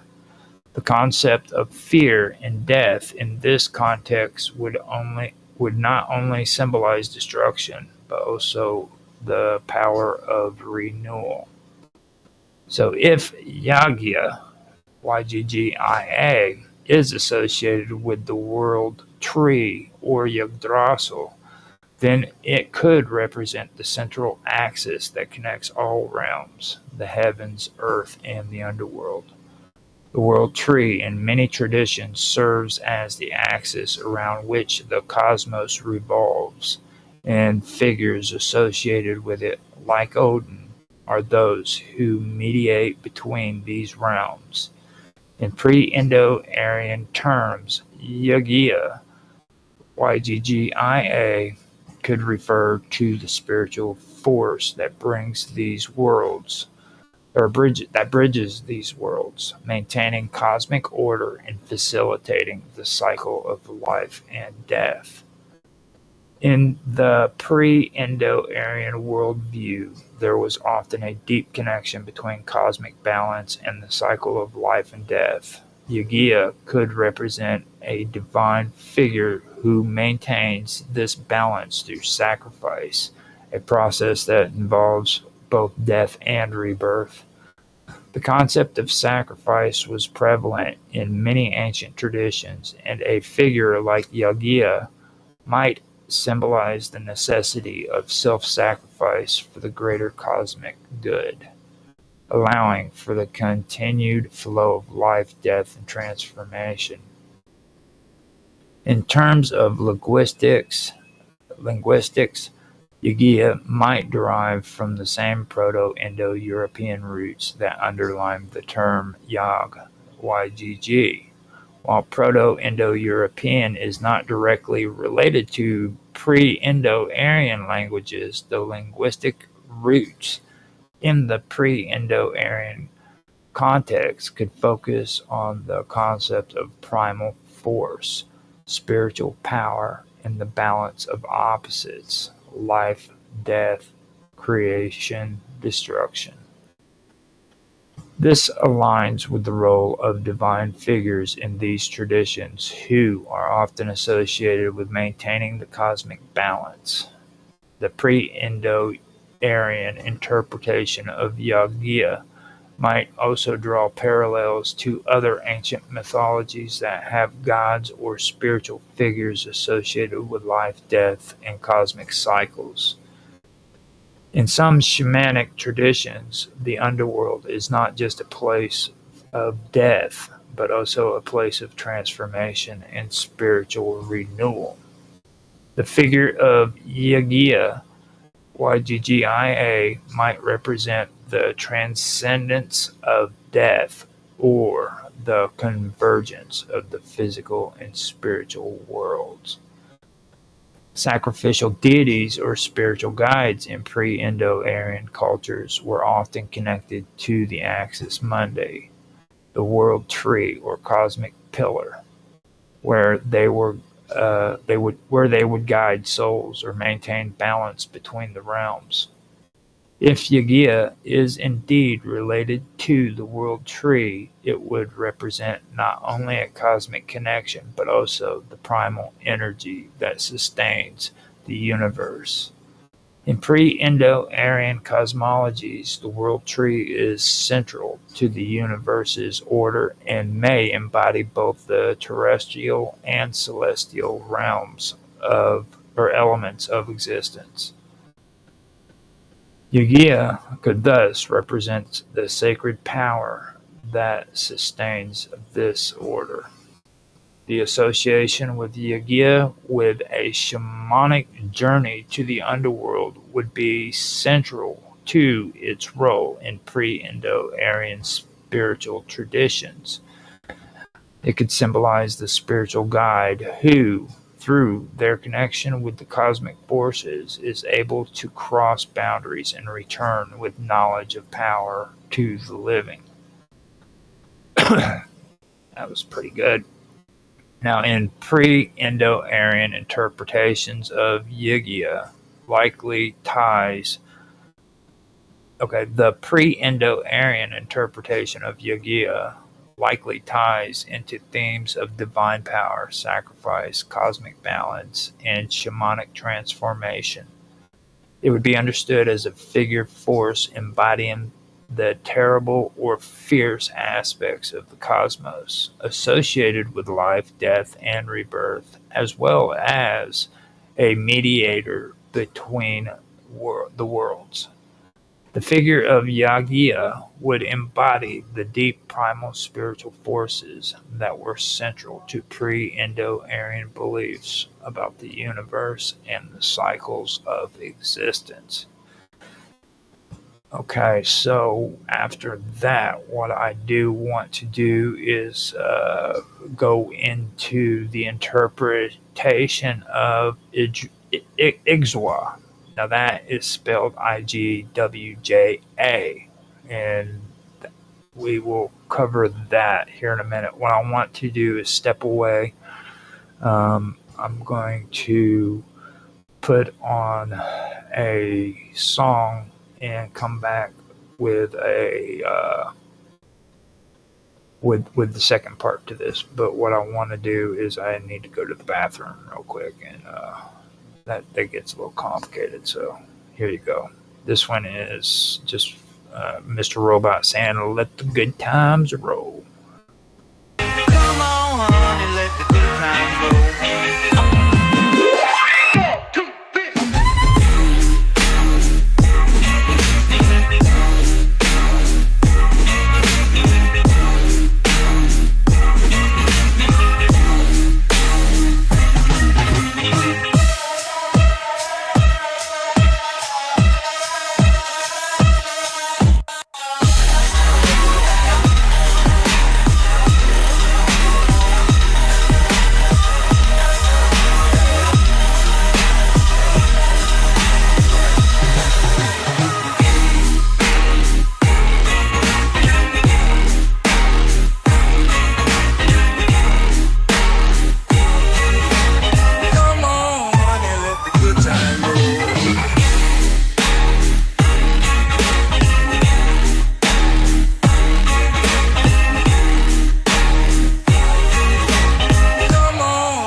Okay, I am back.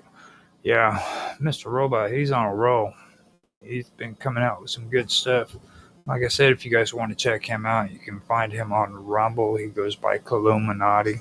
You can also check him out on Elements, the Elements Matrix chat. He has a lot of groups there. He's also a part of ours, which is The Wonderful World of Weirdness and Live with Roger Hanson. So you guys can check him out there. If you want to find out how to get to that, you can just go to my X profile, which is Roger Hanson at ROGLOL1973. Click on the link in my About section, and it will take you there. So, with that being said, I will get back to the readings. The reason why I had to take the break, to be honest with you, is because my throat was starting to get a little bit hoarse, and I needed to get something to drink to kind of quench that. So I went in there and I had no coffee, and I had to get a soda instead, which there's no comparison. That's just horrible. Which, don't get me wrong, I like soda too, but it's nothing compared to coffee. Coffee is the elixir of life. So I went through and I checked all of the chats. We have nothing on chat except for somebody trying to solicit or more views, and that's not going to happen. So with that, I could go ahead and continue with the readings.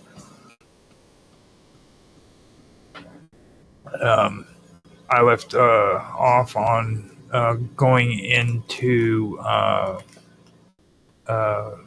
getting into discussing the word Igwija, which is spelled Igwja, and I guarantee you I am messing that word up.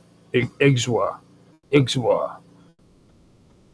but that's how I perceive it. The word Igzwa, it might resemble certain Proto-Indo-European roots or forms that could be found in pre-Indo-Aryan languages, particularly in the context of spiritual, natural, or cosmic forces. While we don't have direct records of pre-Indo-Aryan languages, there are certain common linguistic patterns and concepts that are believed to have been shared across ancient cultures in the Eurasian steppes and surrounding regions. Ig, would be linked to terms associated with spiritual force, power, or vital energy. In some linguistics reconstructions, the word ig, or similar phonemes could be tied to the concept of fire, light, or life force.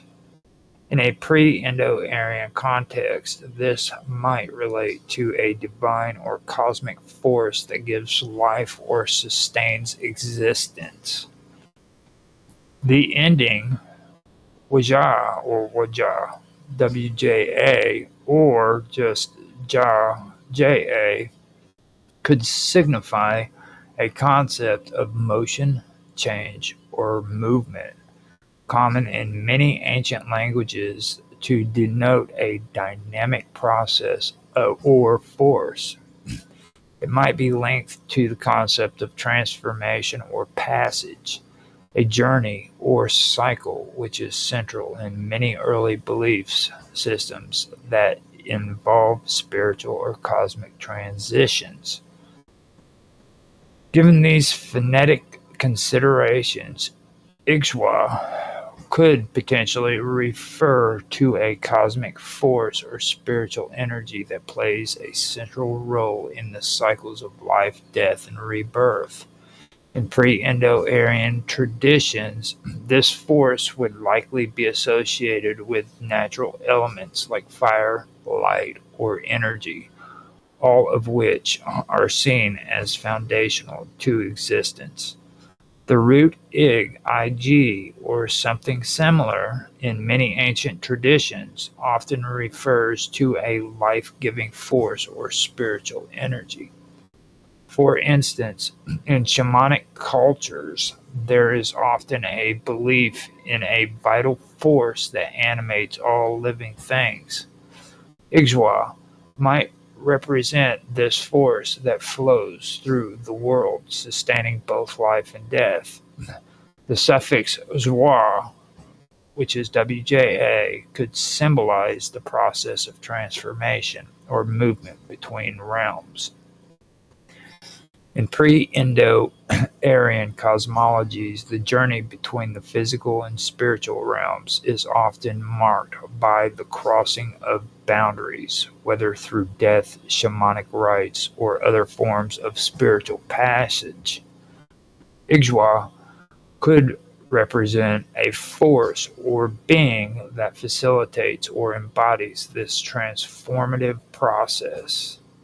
In many pre-Indo-Aryan cultures, cosmic forces were believed to be represented by deities, spirits, or natural elements that had the power to affect both the material and spiritual worlds. Ixwa could be understood as a representation of one of these forces, perhaps associated with the sun, the moon, or the underworld, depending on the specific cultural context.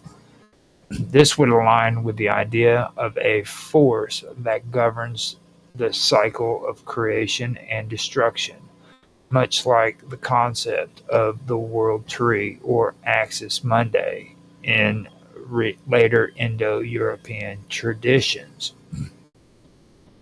In many early cultures, fire is not only a physical element but also a spiritual symbol.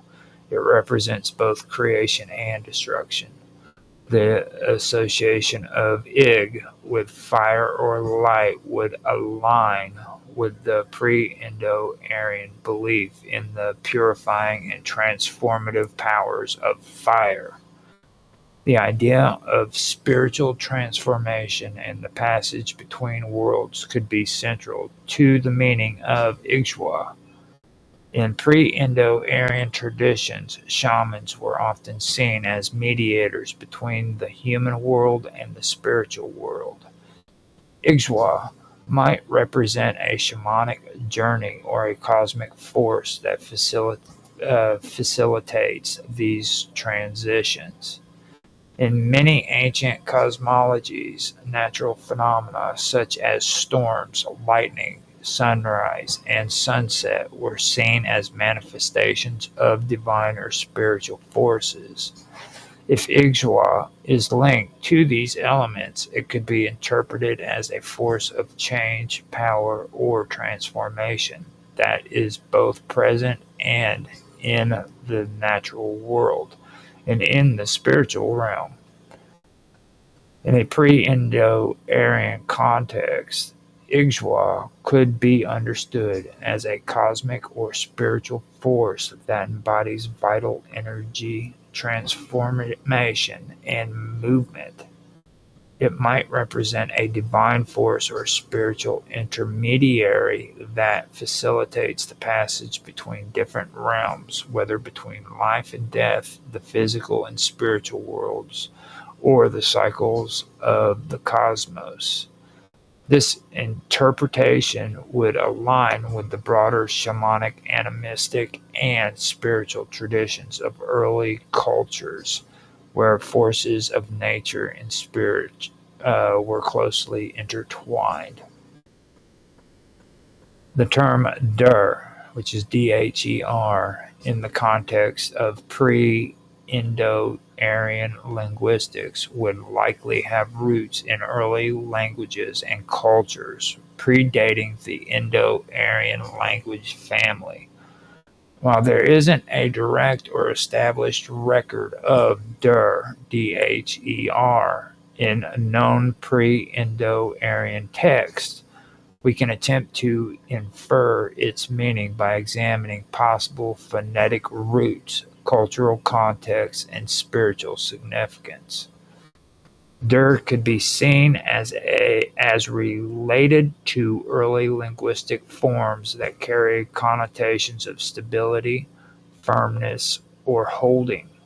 In several early Indo-European languages, similar sounding roots have meanings associated with strength, support, and grounding.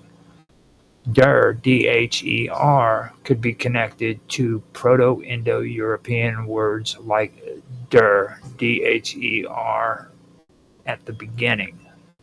This is just der, but der at the beginning, which could have been constructed to mean to hold, to support, or to sustain. These roots are often linked to physical stability or spiritual grounding. Another possible root is deru, Dheru, meaning to make firm or to endure, which would tie into the idea of strength or resilience in pre-Indo-Aryan cosmologies. Given these phonetic and semantic connections, we can interpret Der in several ways within the framework of pre-Indo-Aryan languages. Der might have symbolized something that provided support or stability, like the earth or ground. In many ancient cosmologies, the Earth is often personified as a foundational support for all life and existence, both physically and spiritually. Dher, could refer to grounding force, a supporting entity, or even a divine force that holds the world together. The concept of strength and endurance is prevalent in early spiritual traditions, especially in relation to the earth, mountains, or cosmic entities that endure through cycles of creation and destruction. In this sense, Dur could represent the force of resilience, an entity that withstands challenges and provides continuity over time. It might also relate to cosmic order, where such forces are needed to maintain balance in the universe. Dher, could have been used in the context of divine or cosmic support. In early cultures, the divine forces often manifest in natural elements like the earth, sky, or waters, which were believed to hold or sustain life. Dur could have been associated with cosmic or spiritual force that upholds the heavens or supports the cycle of life and death. In many ancient traditions, rooting or being grounded in the earth was seen as a way of connecting to the spiritual realm. Dur could symbolize this rootedness, whether it was a physical connection to the earth or a deeper spiritual connection to the underworld or ancestral realms.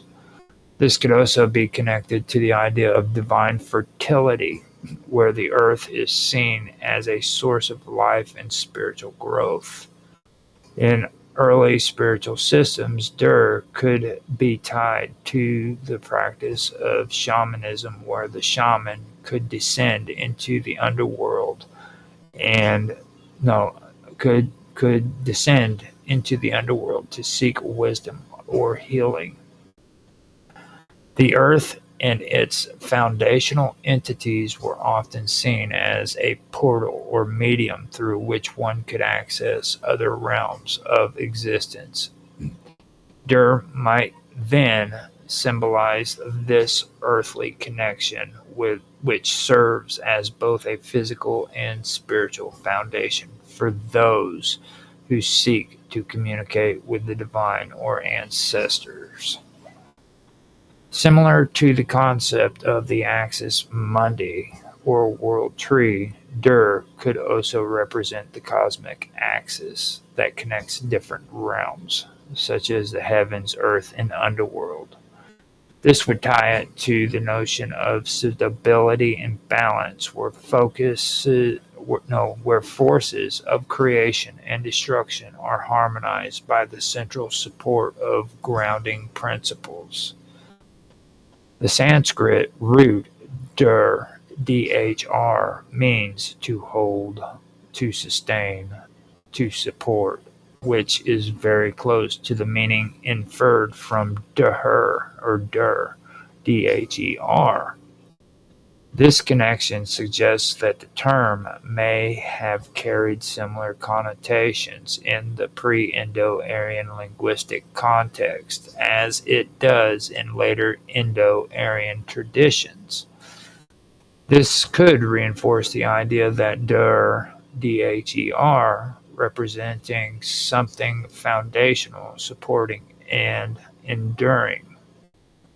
The Proto-Indo-European root Dhr, is often associated with physical or spiritual stability, and it shows up in many Indo-European languages in words related to endurance, firmness, and holding.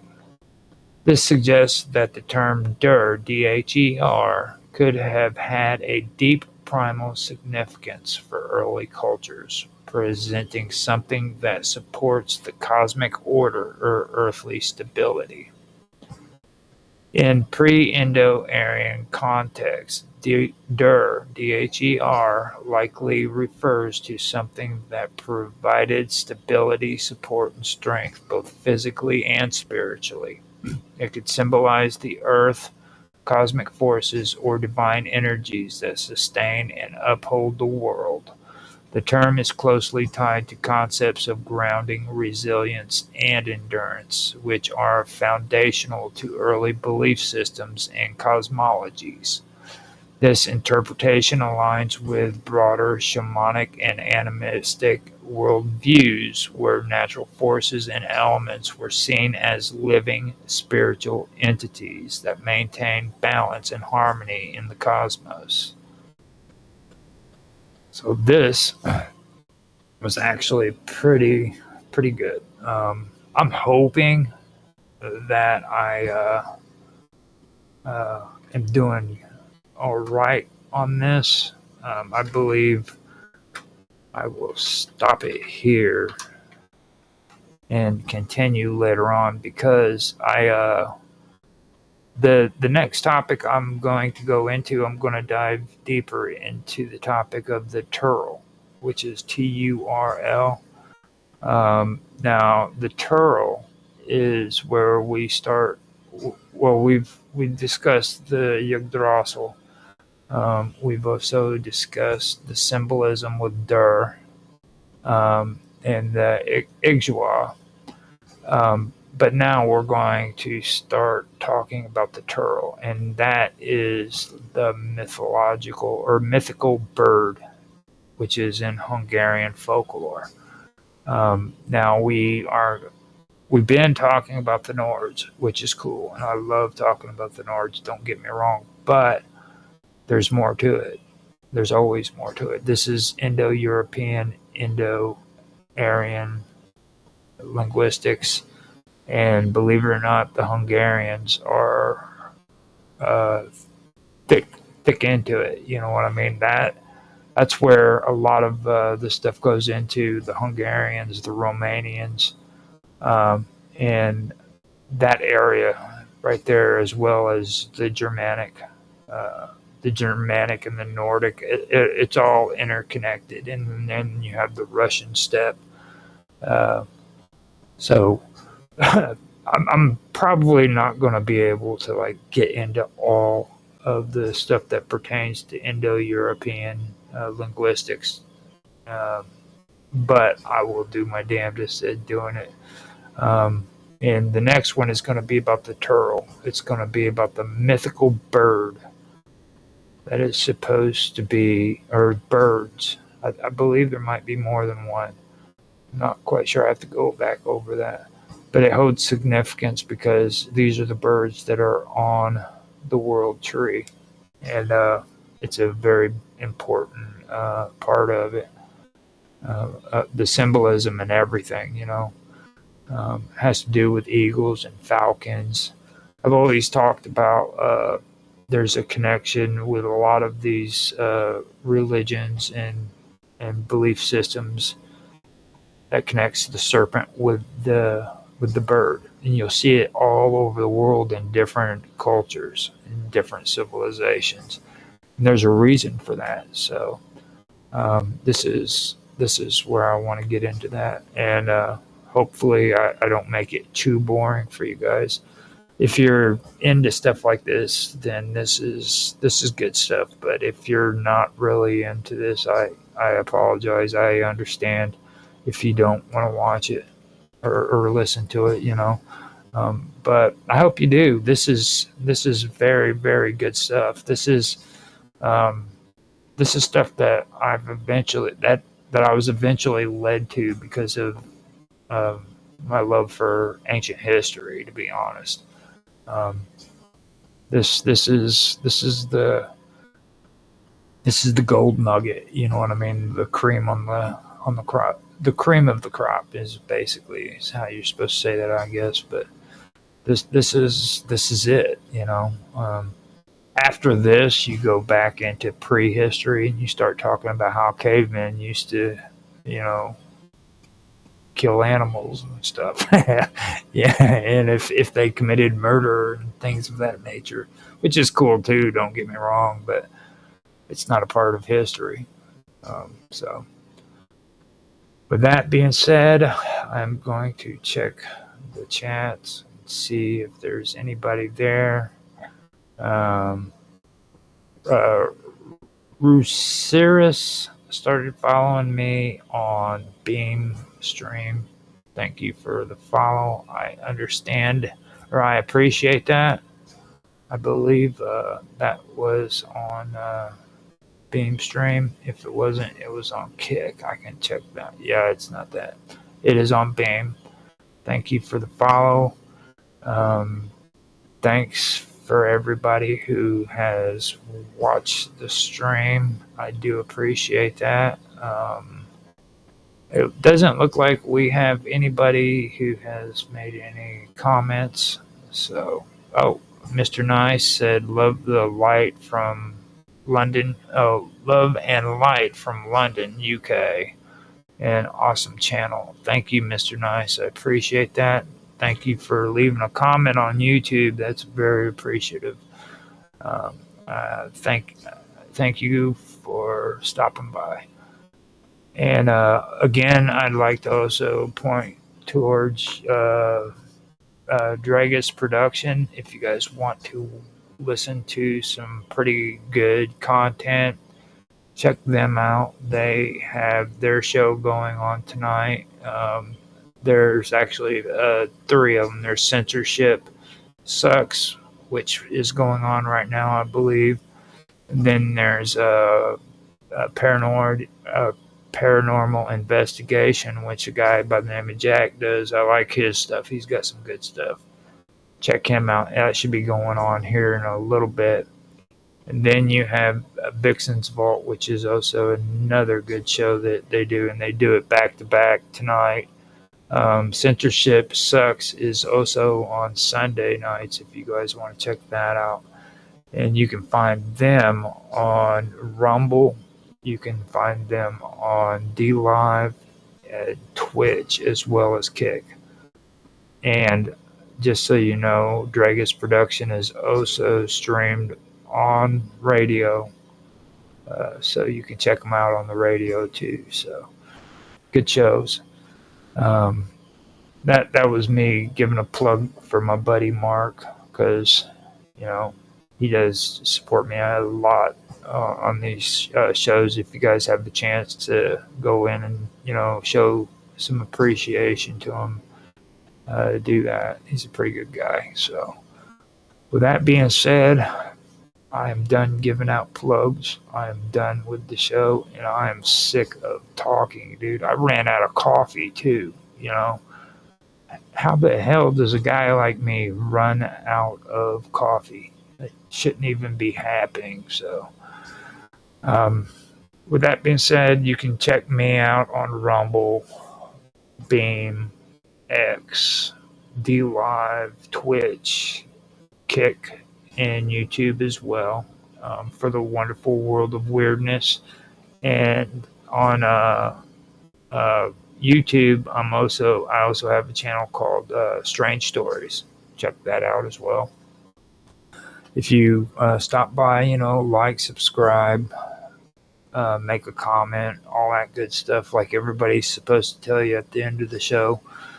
But I do want to tell you, and I said it yesterday too on another stream, it's important to leave comments. For one thing, I love to have conversations in the comment section, not just the streaming, but like in the actual comment section. I love doing that.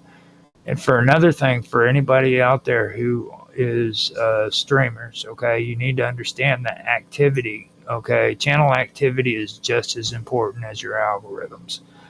So if you have friends who actually watch your streams, then you need to encourage them to have actual conversations in the comment section, because that shows the platform like YouTube or Rumble or DLive or any of them that you're actually running an active channel, okay?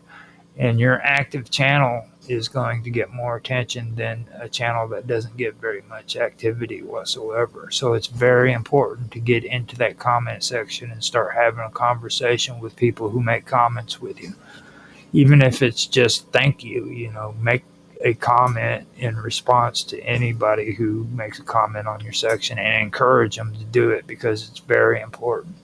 It's just as important as paying attention to the algorithms, if you ask me. So I just wanted to say that to make it an even hour and 45 minutes. I'm petty like that. Okay? I'm so freaking petty. But with that being said, thanks for watching, guys. I am going to end the stream now.